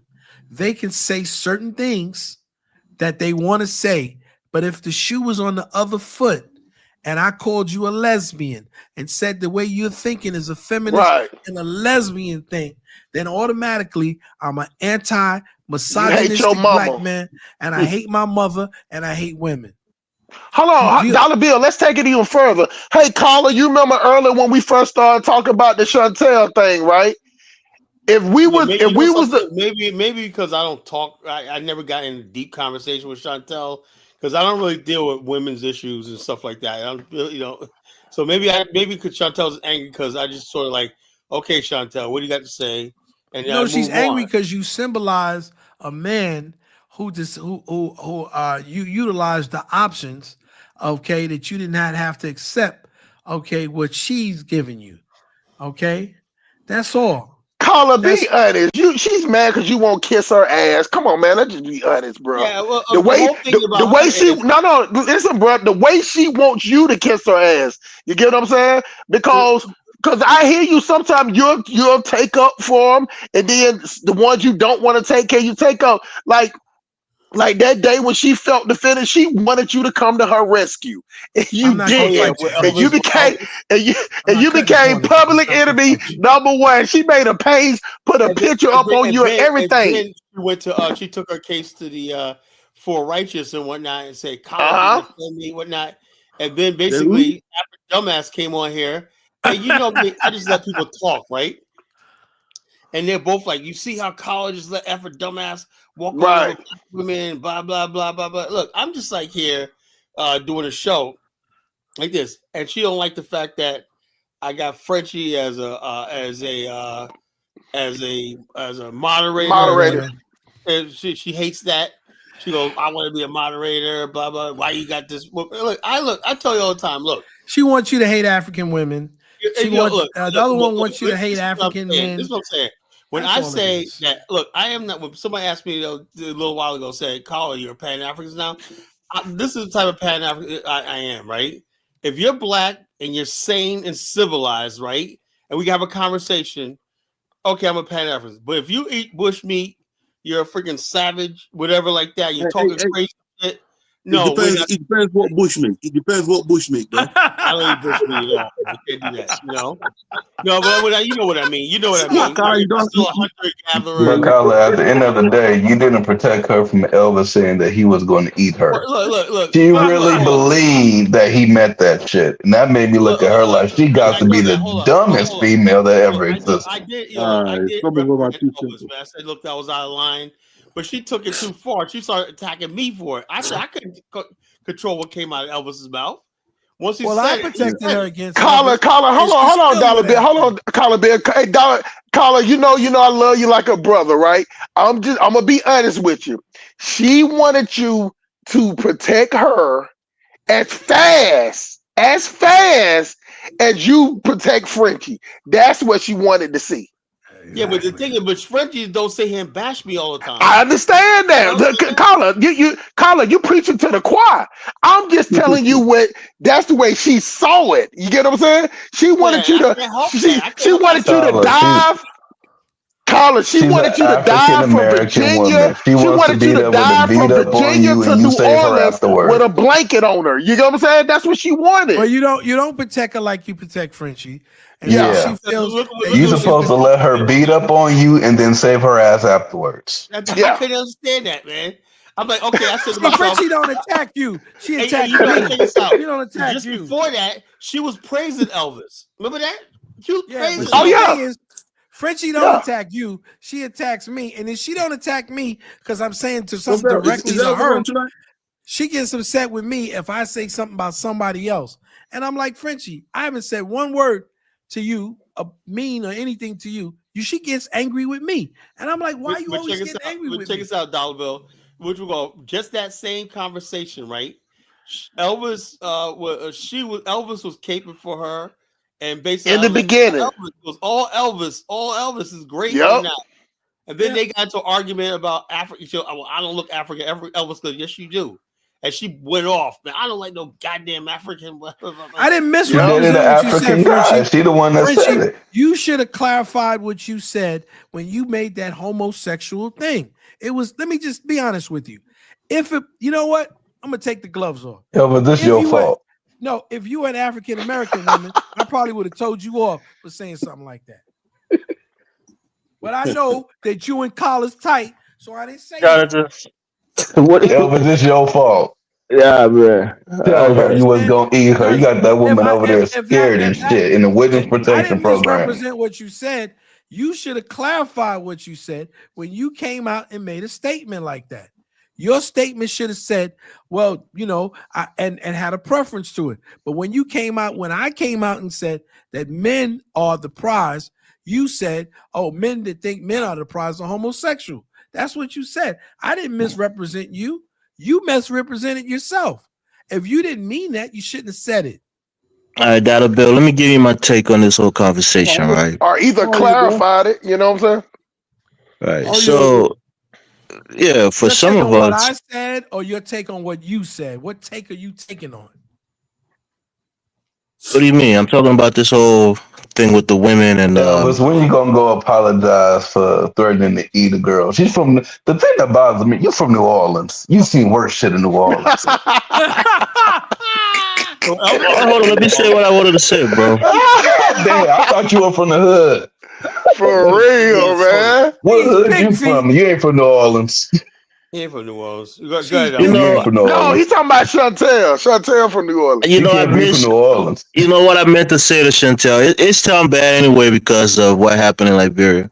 But it's like, I'll eat you alive. You know what that means, right? Oh, it's like,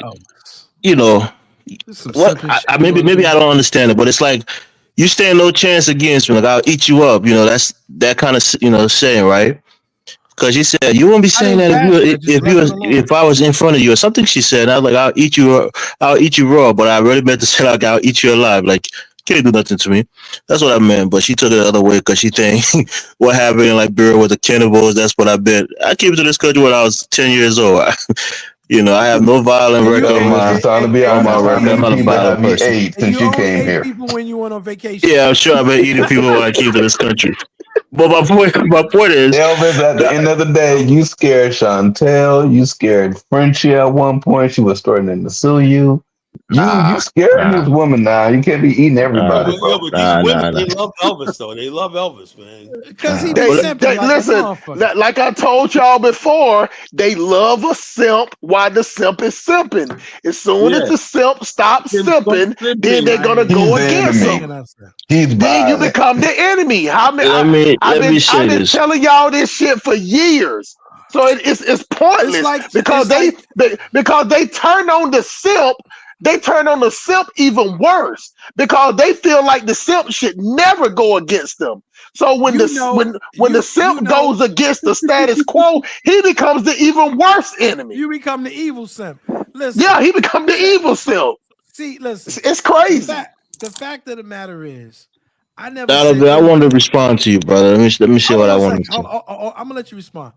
I wanted to say I didn't say anything, and she claims that I bash her. I didn't bash her. I just didn't say a word. When you said the homosexual thing, I just left it alone because, like I said, I know you're a friend of Collars, okay? And so that's the whole thing. You want to say things, right? You get mad at me for something that you came out your mouth. You're the one who said it. I didn't say anything to you. And now you're going to get angry about it. So don't say, you know what? That's good. We don't have to say nothing to each other. I'm fine with that because I'm not going to allow you to try to keep playing games with me. Bad, Elvis. Say what you got to say.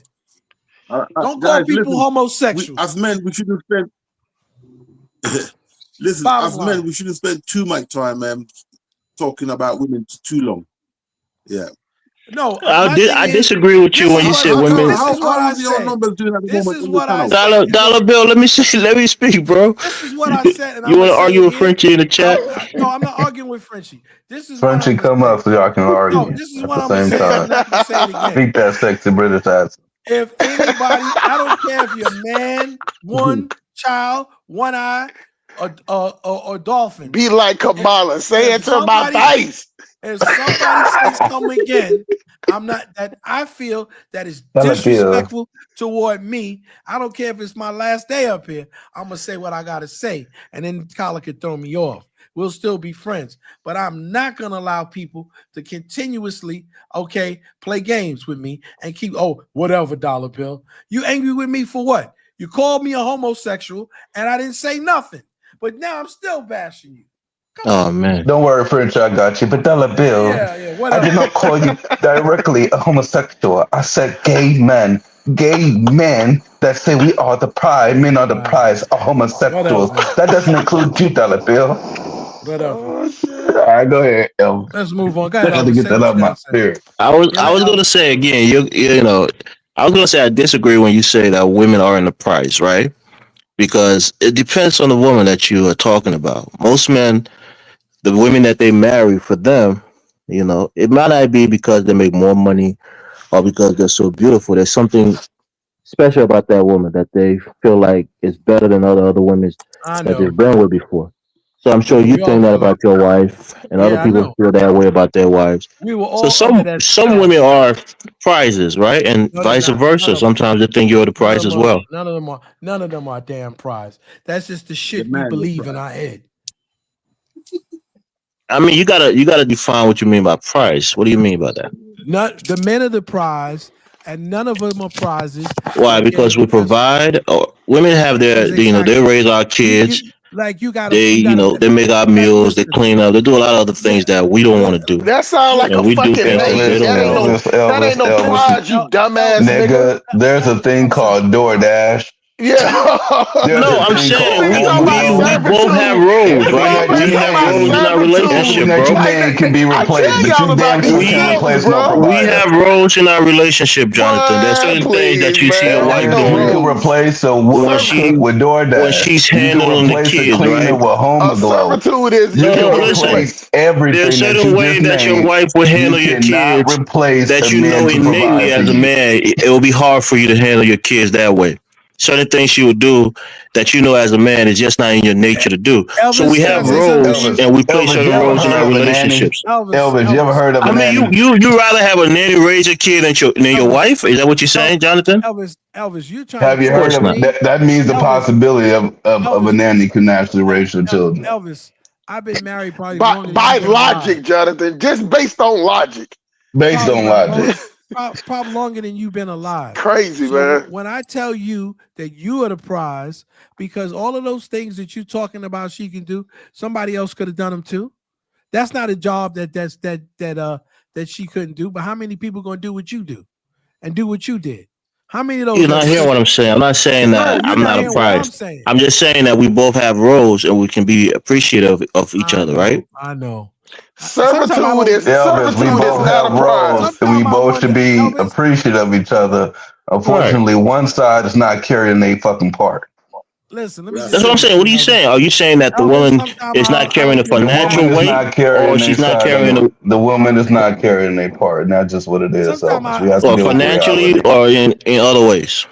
Sometimes it's hard for me to believe financially. you an African man. Seriously. Sometimes Well, women are not taking care of the kids. They're not playing the traditional womanly roles in our relationships. Elvis, that's documented.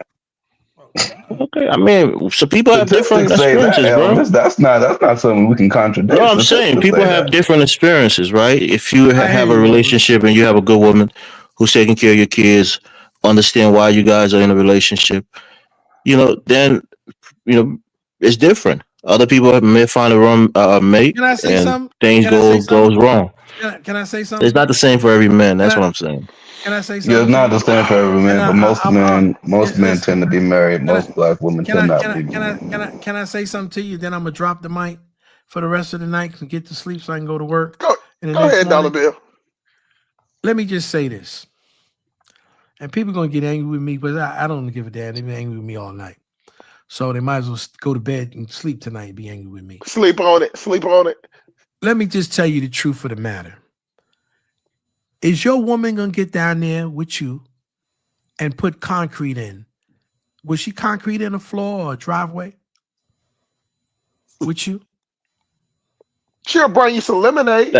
That's a role that as a man that's your role, right? And you play that role because. Well, no. I asked you. And Dollar Bill, hold on. You know, if you told modern women that shit, they'll be like, "Why we can't do it? We can do that shit too." So that's what I'm trying to tell you, bro. Keep going, Dollar Bill. I want to, and the reason why I said this to you, Elvis, is because, in my lifetime, I've seen a lot of shit. And in my lifetime, I have people come and do work in my house, right? And I had a guy, a Mexican dude, who's about 4 foot something, a little dwarf ass little MF, about 4 foot tall, had a little threesome, the woman a little shorter than him. Okay, she got a little son with her, and you know what she did? I was gonna pay a whole crew, pay him to get a crew to take my driveway, and once they pour the concrete down and smooth out the concrete, like when you get concrete, right? When they pour it, they gotta like fashion it up because it'll dry, quite quickly. So they gotta get out there. You got flatten the surface. Yes. And flatten the skim surface. it across, right? You got to take a long thing the top. and skim it across and use water and all that and make sure that it's nice and flush, right? Because it's going to be there forever or, for a long time. Yep. When I sat down and saw this guy, I paid him to come and do the work. When he arrived with a little short woman and a child, and that woman got up and got a spatula in her hand and started smoothing out that concrete driveway and getting them edges and making sure like a man, she was doing that work right next to her husband while he got paid.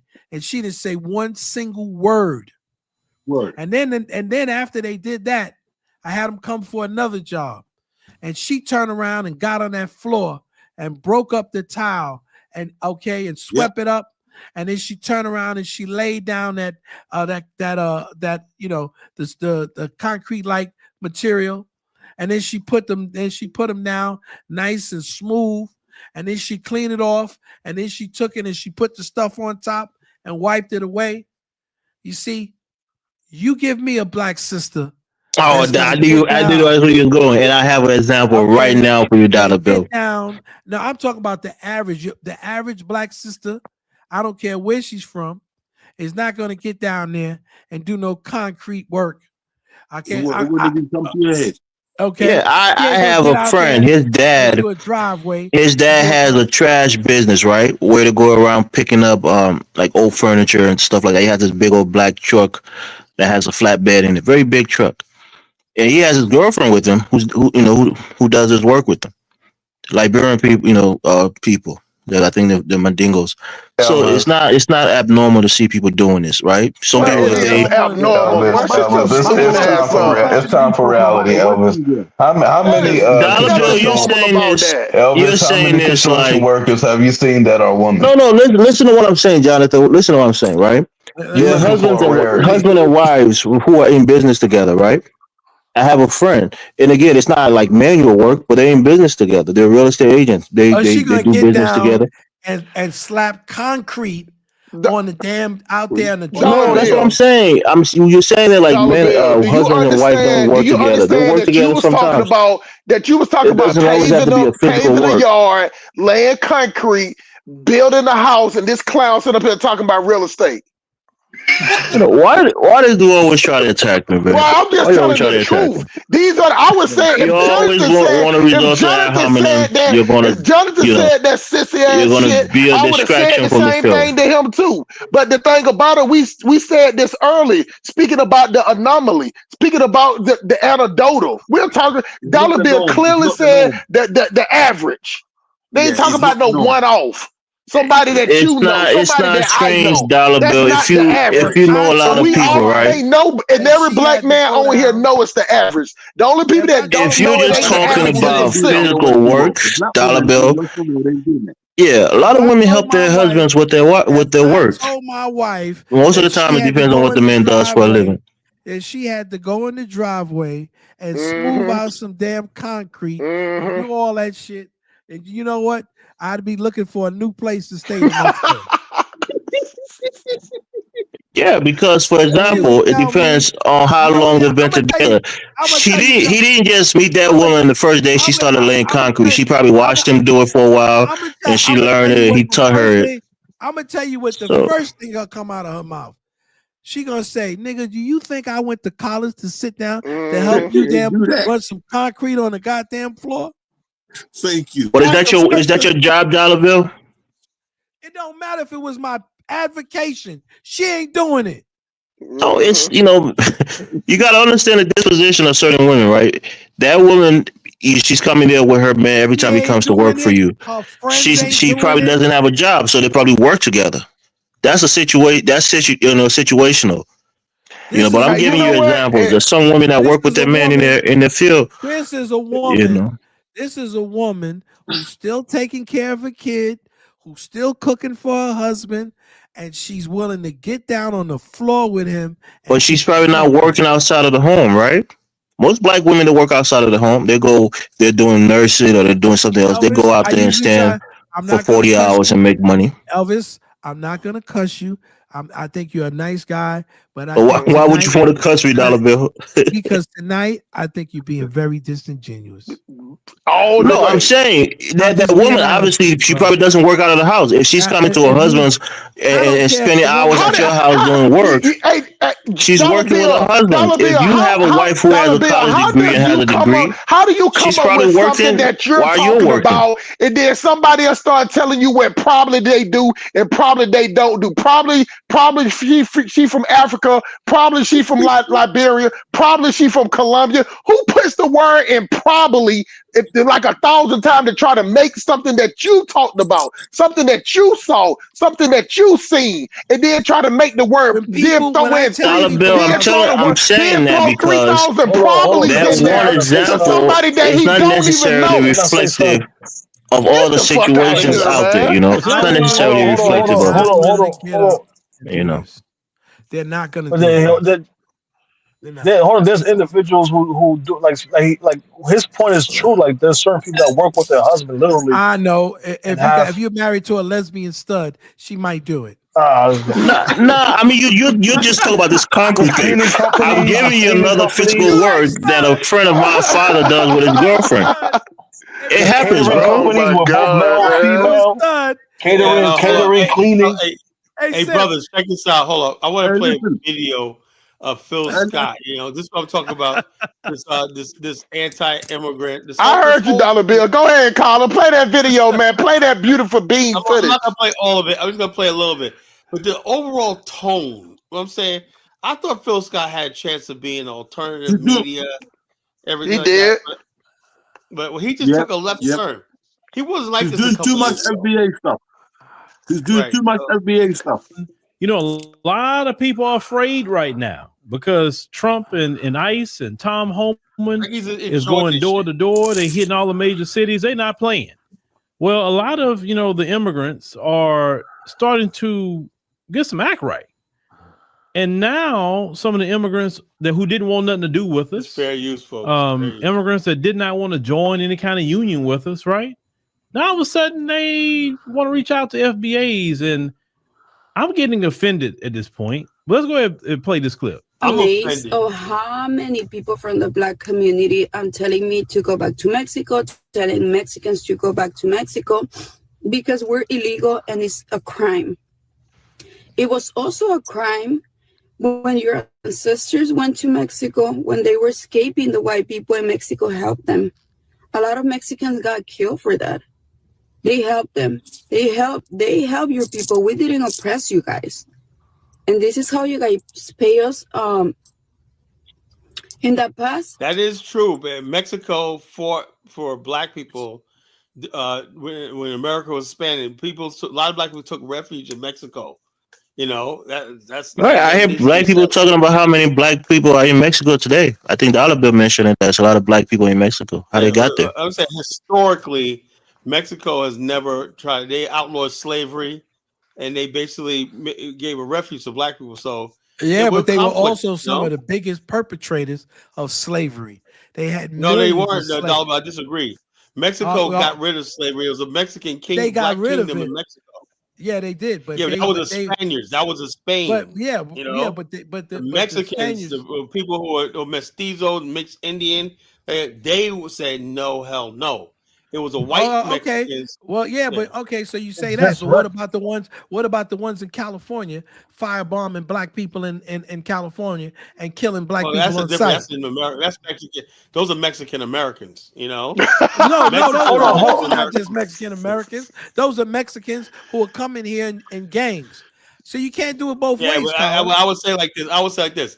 If you go to Mexico, people will tell you all the time. There's a lot of Black people that live in Mexico. But ask people who live in California. Ask people. California is, like I said, when you cross that border, right?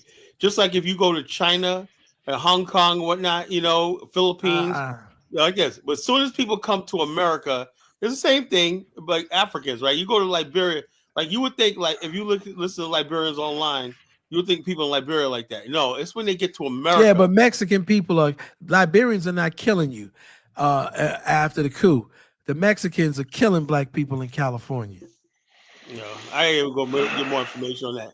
I know this. I'm telling you what it is. That is true, Carla. Anybody from California. It's gang war. That is true. No, they're not just gang war. They're killing anybody who's Black that they think might be in the gang on site. And they have killed several people. Wars. No, it's not. It's not just gangs. They're regular people who are being killed. And what about the people who are living in the communities, who are not gang people, that they're firebombing their house? Yeah, those are criminals. I get that, But I'm saying this. So we can't say my whole thing is I'm not here to defend Mexicans. Nobody's loving us. But I know the people who are in Mexico. The Black people in Mexico who are living in Mexico, are giving money to the people that they're fulfilling their economy. It's not so much that they love Black people; they love that gringo dollar. I never said that. And Colin skipping on the native Black that's there. The native they just recognize the native Black Mexicans. Like this is what I see in the 2000s. Right? If I had to choose between the white people and Mexicans, I'm gonna side with the Mexicans. Well, the Mexicans are not gonna side with you. Well, they're not gonna side with me. I said if I had the choice. The Mexicans here. Do you know that the Mexicans in America, 6% of the population. Colin, hold on for a second. Hold on for a second. Dollar Bill. Colin, did you just say that you would side with the Mexicans even though they wouldn't side with you? No, I'm saying if there was something to break, like if there's tension between the Mexicans and the white people in California, that's what it's all about. You know, okay, it's a war between the Mexicans and the white people. It's not just in California. White Mexicans are joining. Mexicans are joining white supremacist motorcycle gangs. They're anti-African Americans, and they join white supremacy gangs killing black people. But what about the Mexicans that are here illegally? There are no wars loves us, of Mexicans against white people anywhere. And then where y'all getting that information from? Aren't they battling? Like there's this tension between them and control over the Mexican mafia literally sides with the Aryan Brotherhood. Colin, what the hell? Exactly. You're wrong on this, Colin. Those are South Mexicans. Wrong on this. Those are white Mexicans. Doesn't matter whether it's soft, they're South. The northern Mexicans, they don't go to war with the white people. They go to war with the southern Mexicans, and the black people go to war on the side of them, and then we fight them too. Well, I am not saying that Mexicans are allies and whatnot, but I still say, right, that when you see the aggressive nature of the white racists towards them and whatnot, you know, I have you a little bit. You got to realize that Mexican people who are machismo see themselves as white people too, and the black people who live in their country are marginalized like any Spanish country. Right. But I still say. And they'll tell you how black people were brought into Mexico, but they all deny it. They all deny that their blackness. They don't celebrate their blackness. George Lopez is like 25% black. Does he recognize that? I never heard him talking. DNA. They had a DNA. You see that nigga nose? He got a nose of a black man. Carla. Carla, hold on for a second, Carla. Like in Atlanta, it's like maybe 2 or 3 million, maybe another million under the radar. Where I'm telling you, where we live around a lot of them, they have their area, and I'm telling you straight up, Carla, they see themselves as white people. Of course they do. And they hate black. They don't fuck. My cleaning lady is Guatemalan, and we got that's not Mexican. Yeah. That ain't Mexican, Carla. That's not Mexican. Maybe because we don't have a many down here. Maybe I'm just looking. Yeah, y'all don't have that many in Virginia like that, but they're in Georgia. Georgia, they have their own. They got this area called Gwinnett County. They got Doraville and they got Buford Highway. They got that area like that. They're all over there. And that would never happen in Virginia. Trust me. Well, but that's the thing, though. But that's the thing, though. The reason why they allow that, because these 2-3 million Mexicans, they side with the white people. You get what I'm saying? They side with the white people and they vote. They're the ones that keep the governor Republican. Like we got a Democratic. Why are they voting to deport themselves then? But no, it's a lot. No, that's what I'm saying. We don't have a lot of the illegal ones in Georgia. A lot of the illegal ones illegal ones, they go north because it's a Republican state. Think about it like this, Carla. Why you think they hitting all these sanctuary cities? Georgia is not a sanctuary city because we have a Republican governor. Chicago has a sanctuary city, Carla, because they have a Democratic governor. The mayor works for the governor. So that means that in Georgia, even though we have a black mayor, he works for the governor. The governor can have his ass removed at any time. The same thing that DeSantis did with that other mayor in the other town. He told him, "You're fired." A lot of people don't understand the way it works. So when you go to I ain't even want to say the word because I'm finna fuck it up. You go to Maryland, you go to New York, you go to these places where it's a sanctuary city, Carla, is because they have a Democratic governor. That's the only way it can become a sanctuary city. The governor will have to deem it, not the mayor. And who do you? The mayor just following whatever the governor says. Pumping all the drugs in the black community, but the Mexican cartel, they don't have no love for black people. I never said they had love. You know, I'm saying. Yeah, they got no love. They have no love for black people. I just know. Blacks, and they join white supremacists. I'm going back a little too. I'm reading too deep in this. I just always think about who the hell. When I think about when my ancestors on the cotton fields like that, I remember who did that to us, right? And it wasn't people who said Pancho. Oh, that's what you think. That's what you think. There was I get what Colin's saying. Colin's thinking. I get what you're saying, Colin. You're thinking more like 400 years ago. I get it. Yeah, but we're not talking about. You know? Yeah, we talk about now. The Latinos don't fuck with. Actually, even that's not true. I told the Hispanics sided against the blacks with white people, and they sided against Asians with white people. Go look at the old school riots from the 1800s and the 1900s. Look at the Spanish-American The white people wars, always the fought to be like white people. Exactly. They damn sure doing it in Atlanta, bro. And the people who are in power in Mexico and the elite are from white stock from Spain.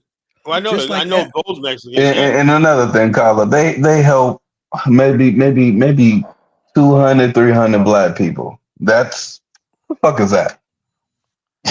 No, it's more than that. Remember the ones they thought that it wasn't more than that. Mexico, and Mexico plus the black allowed people who black go people to Mexico, build a settlement. they don't go to the Liberia. regular party. Carla, where are those black people today in Mexico? In the poorest parts of Mexico. Where they get but the bottom line, hey, look, marginalized. I don't remember any lynchings in Mexico of black people. Well, you don't know. They had slavery in Mexico, Carla. No, they didn't have slavery. They abolished slavery. Yes, they did. 1800. The black person that ran Mexico abolished slavery.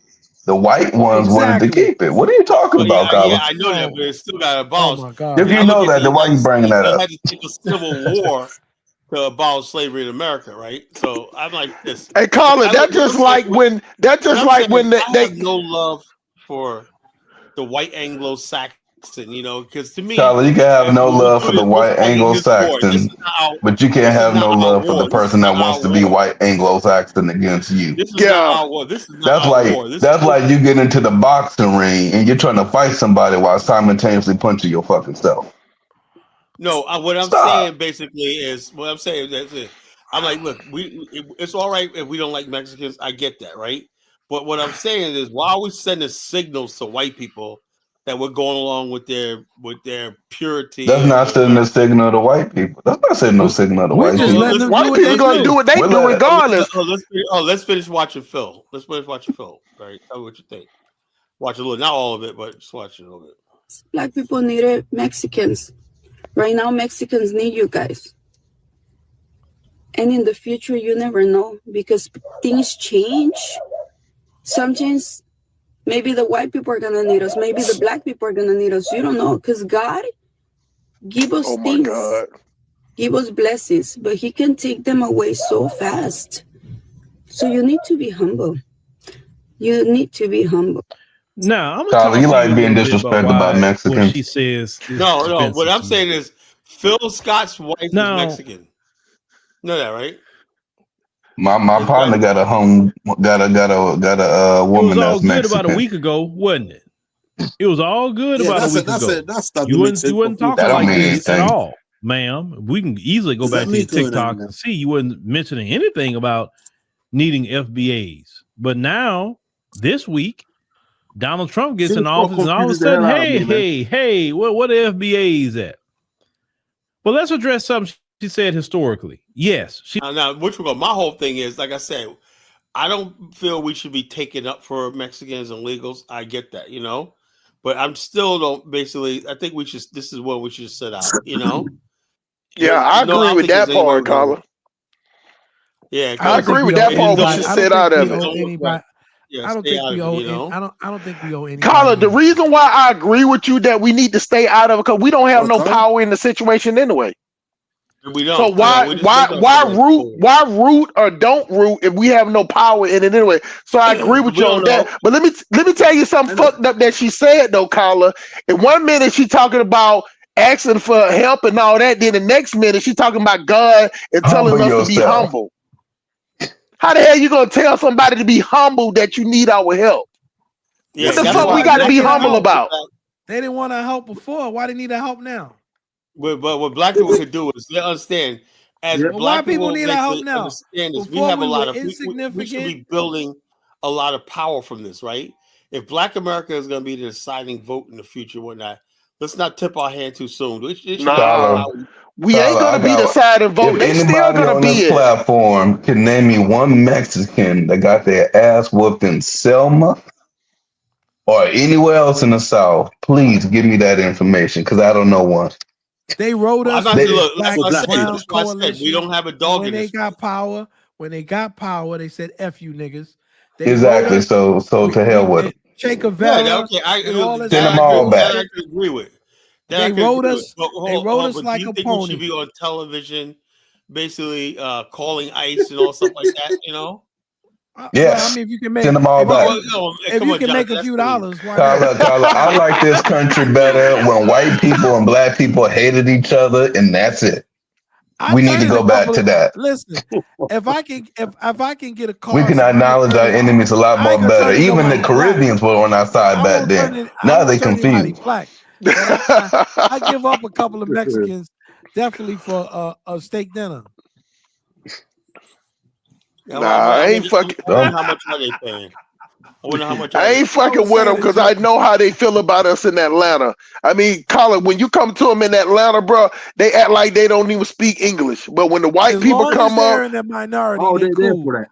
So they like, boy, they speak. Yeah, I'm just going by the ones I see here. Nobody loves so us. Quiet. There's not that many of them. They quiet because that's because they don't have the numbers, Colin. You know like one thing that's smart about Mexicans dollar bill is that make them different from us. Black people be loud in a small crowd. If they don't have the numbers, they're gonna play nice. Hey, senor, how you doing, senor? That's just have a nice day.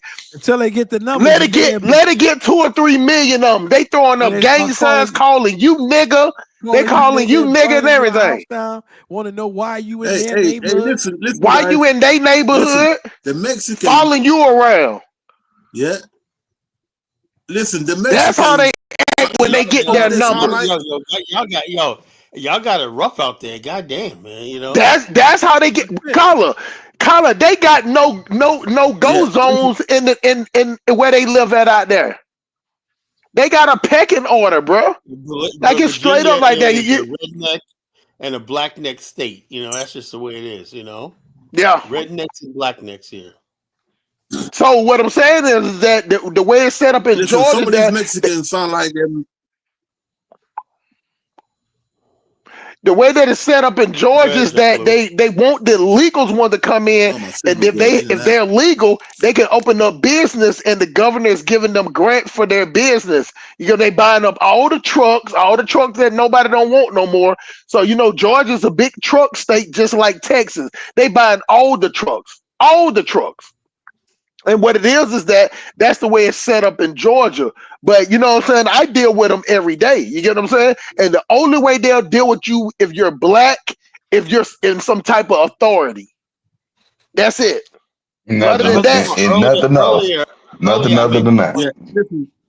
Hustle smart. Earlier, I made the point that I don't see enough black people in a lucrative business called labor supplies. That's true.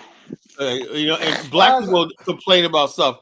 I said this other. If I hadn't got insurance, that's what I would have got into. I could have got into that. All you need is a freaking laptop. Just get started, right? Because you started. Guys, I gotta go. I gotta. Hi, Dollar Bill, good brother. I'll talk to you tomorrow. Have a good night, DB. Peace. I'll see you. I'll talk to you tomorrow, bro. Okay.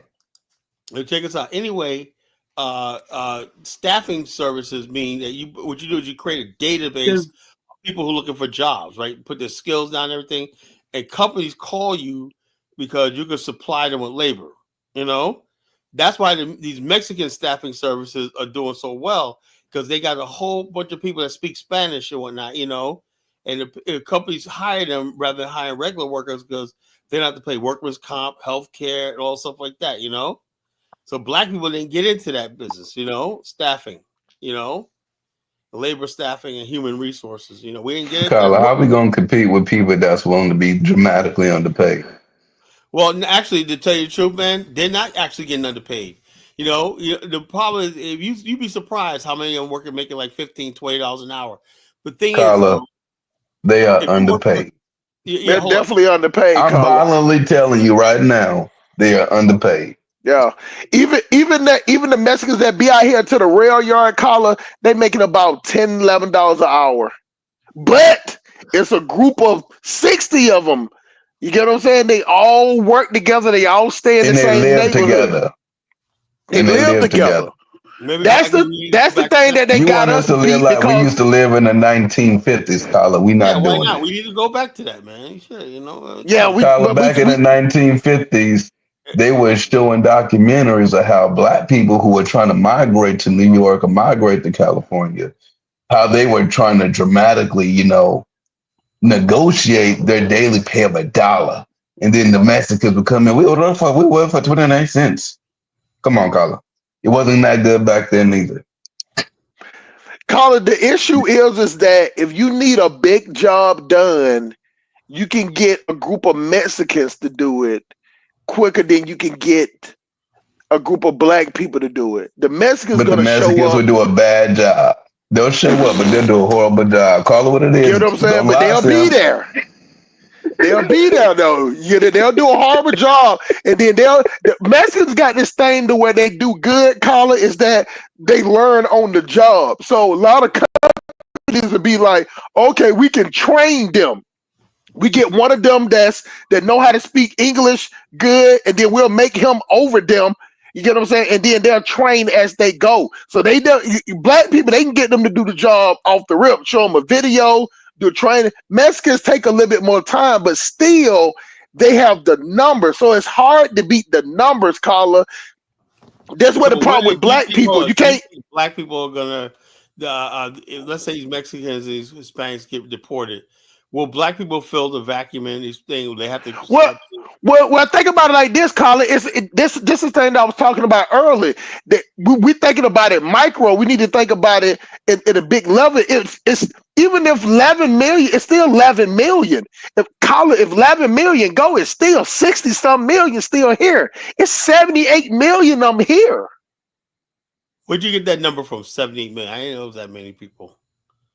Colin, they we're the third minority now.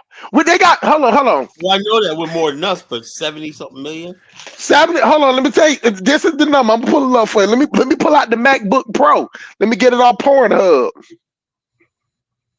So let me pull up the number for you, because this is what was told. Like, think about it. This collar, 11 million came in the last 4 years. Yeah, that's a lot. Like, think about that. That's 11 million in 4 years. We've been in this motherfucker 400 years. And they got 11 in 4. Like, do the math. You get what I'm saying? And on top of that, they all stand in the house. And on top of that, the women hang together. And on top of that, all the women, they raw dogging off the rip. And they like being pregnant together. They got a pecking order. Check this out. I got 65 million. But now look up how many are in hiding. Those are the ones that's on register. Look, pull up how many that they estimate that are in hiding. Pull up that number. Yeah, goddamn. Yeah, man, we gotta do something about this shit. Hold on. No, don't cheapen it. I'll say the numbers of how many they think is in hiding. Well, they didn't say that. They said 64 million registered. Okay, so think about it like that. Even if that's the case, Colin, they still outnumber us. I keep trying to tell, not you, but us, that the only reason why they're not talking loud because they don't speak English. Wait for the day that all of them learn how to speak English. 60. Just think about it like this, Colin. Think about it. 64 million people know how to speak English. Yeah, it's scary. And it's only 45 million of us, and we don't even stick together. There's 65 million people sticking together, Carla, that think that and probably 80% of them think they white. Yeah, that basically boosts the white numbers up. White people look at that. Now you get it, bro. Now you get it. Carla, I hate to be a jackass, but when you be like, we ain't gonna give reparations, we can probably get the white people in California to give it. The Hispanics won't give it, and they the overwhelming majority. Well, that's why I said, man, if you go, I don't know, man. I look. They're against us and everything, Carla. They are racist towards us in every way. Don't fall for the bullshit. Hey, Carla, this 65 million in year 2022. At this point, I'll call ICE on the newborn baby. Carla, this is 2022. I just saw what you saw. It's 2022. How many you think it is now? It's 3 years. 11 more million don't came. That's the number that they think, Carla. That ain't the ones that don't got away. That 11 million is what they release. Yeah, that's why Trump administration said y'all got to go. Exactly. I got to go. Y'all got to go. So I don't understand. Yeah. But the whole thing is, like I said, I still think that we should be just quiet because you never know. They could win and then they come after us, you know? But They already coming after us, Kyler. Kyler, you know that Even they worse have than they a are truce with the Aryan Brotherhood in prison. That's Yes, one You of the don't reasons know that. they always been They against got us, a bro. truce on the streets, Kyler. Like that's why I'm like, yeah, they always been pinned against us, bro. It must suck living out there. Dark Meat, you live in California? Nah, but I've like visited out there. Like I actually didn't know that they hated black people at first because I'm from the East Coast, so I thought it was Yeah, East cool. Coast. We ain't got But that shit. but the black girls I was dealing with in California, like I had my Mexican friend come around and they would look at him crazy and shit. I'm like, what the fuck is going on? She's like, I don't like Mexicans. I'm like, oh, I guess it's different over there. Yeah, it is. It's Yeah, we not done. We fell for the Caller, black they and brown think pride shit. We the know number what's that fake. they got right now before the Biden administration, they figure it was between 14 and 18 million in hiding. Wow. That's before Caller. That's before the 11 million that Biden let come through. Wow. It's gonna be Yeah, interesting. Kyler. So I'm gonna send you the ICE number. So, like I say How again, fast we can Caller, work they together on almost that. double our numbers. But it's us that's sitting up here talking about black and brown. It's the reason why they don't say black and brown. Why the fuck would they say black and brown if they outnumber us? They feel like we dick riding them. Yeah, what you call? I don't know what the Hispanics think we could do for them. You know, well, I asked Phil Scott. Phil's like, well, see, they want an FBA.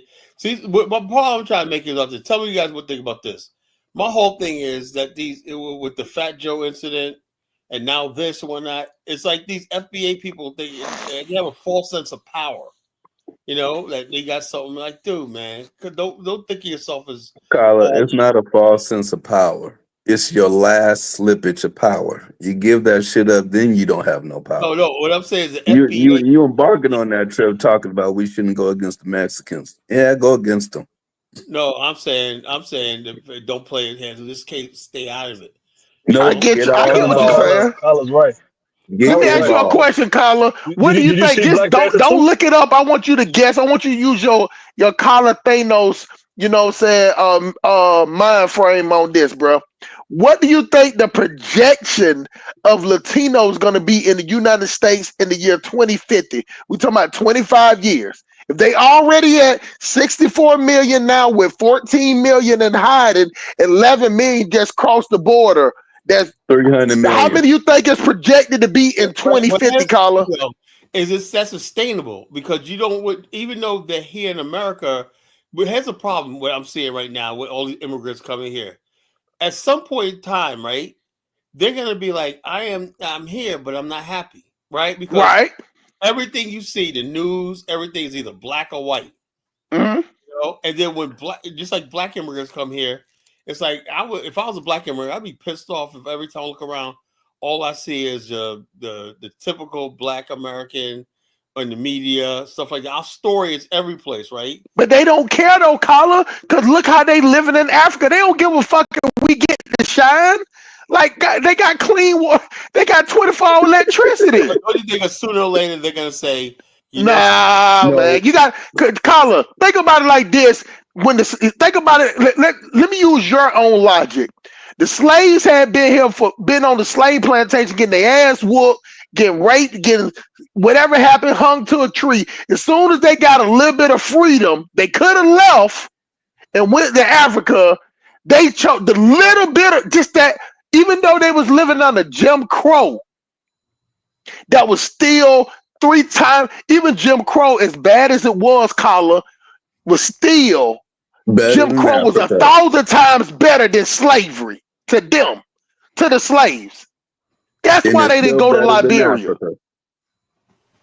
That's why they didn't want to go back to Africa. So, but Carla, let me help you out with this one. In the year 2050, based on the Latino section SMV. I'm using Kevin Samuel's thing. SMV. They fucking like rabbits. 106 million, Kyle. 106 million. Hold on, Kyle. What you think that the projection of black people in 2050 is? Probably less than that because we have a higher 48 million. We ain't producing enough. Carla, we produce, but these chicks out here going to that Planned Parenthood, making them rich. Yeah, with the abortion. And a number of black women who are having kids with mixed race, black white guys and whatnot, mixing the race out, whatnot. Yeah, Carla, they don't have no. All I'm telling you is they don't have no Planned Parenthoods in the Latino. They don't have no Planned Parenthood billboards and posters in the Latino neighborhood. They're only in the black neighborhoods.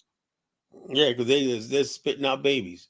We seeing young guys, Hispanic guys. You know what? I'm not going to sugarcoat it. The other day I was walking downtown and these motherfucking pro-lifers were doing a protest and shit, and they had pictures and images of aborted babies, and only the black woman was out there talking about, why y'all doing this in our neighborhood? If we got kids around here. Like, bitch, y'all don't care about them kids. It's embarrassing. Crazy. Sprinkle, black girl magic, Yeah. Ain't no fucking black girl magic. Sprinkle, The black girl magic's dead. So much has happened in the last couple of months, man. Black girl magic is dead. Hispanic. It's about time to finally just put that shit underwater. Just burn that flame out. What, black girl magic? Entirely. I tried to be supportive of it, like, nah, fuck that. It's okay. I was never for it. Never for it. Listen, police. I was raised by a single mother who was an awesome single mother. Unfortunately, that ain't what's been produced lately, so it's time to just go ahead and call it quits. It's okay.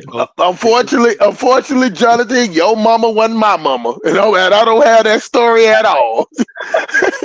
My mama was a wig weed wearing wild hyena up in the twerk monkey, saturated with that Jesus. Going to see TD Jakes. Goddamn, I don't know how many woman thou art loose I helped pay for. Why calling me the devil? Can you imagine that, Carla? Calling me the devil, but asking for money so she can go give it to TD Snakes at the Snauder's house. That dude's a homosexual. He's a Satanist. He's some of everything. He's a freaking bastard, CJ.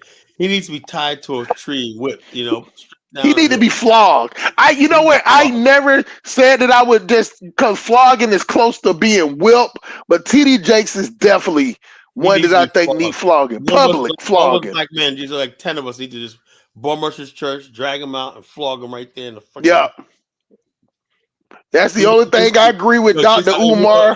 We might do a year in jail apiece, but it's probably worth it, He probably like it. He probably started moaning and shit.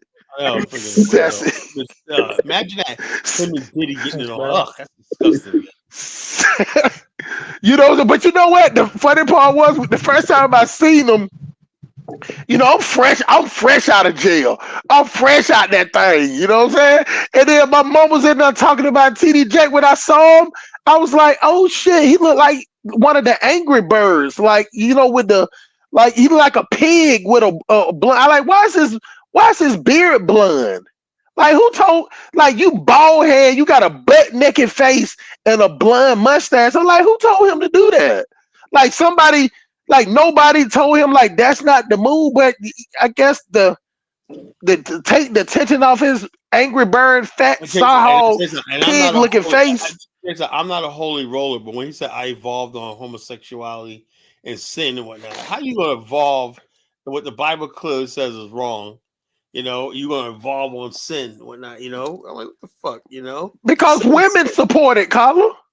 Sin is sin. When you ask God for forgiveness, God forgives you how we do 7 times 7. I'll forgive you Yeah, 7 times. caller, but when your power bill is 30,000, your electric bill is 20,000, the groundskeep is probably 1,000 a month, and then you know what I'm saying, the maintenance and all this and the mortgage, you're gonna have to go with women. If women say they cool with gay guys and they want gay guys in the directing the choir and playing the organ and all that, then that's what it's gonna be. The preacher ain't gonna go broke. He even like how he gonna pay for that Phantom? How he gonna pay for that? Hey now, simp. Now I'm gonna start my Simpin' Nash YouTube channel. Okay, you bitches are queens. Y'all beautiful. Y'all everything. Okay. I need that Phantom. They ain't gonna believe you, Justin. You gotta be dedicated like Derrick Jackson. You know what I'm saying? You got to sit out there in the car in the heat. You know what I'm saying? You gotta put on you a tight shirt. Do you got any tight shirts? You gotta put on some extra tight shirts. And then you gotta blink your eyes a lot. And then you need to really talk about how shitty men is and this is the reason why men are shitty, and this is the reason why women should be on top. I'm gonna work on it. Nah, bro, you gotta have it in you. From it, I'm gonna break bread with the panel. Nah, they gonna see through you, Jonathan. They gonna see through you. And you gotta talk fast.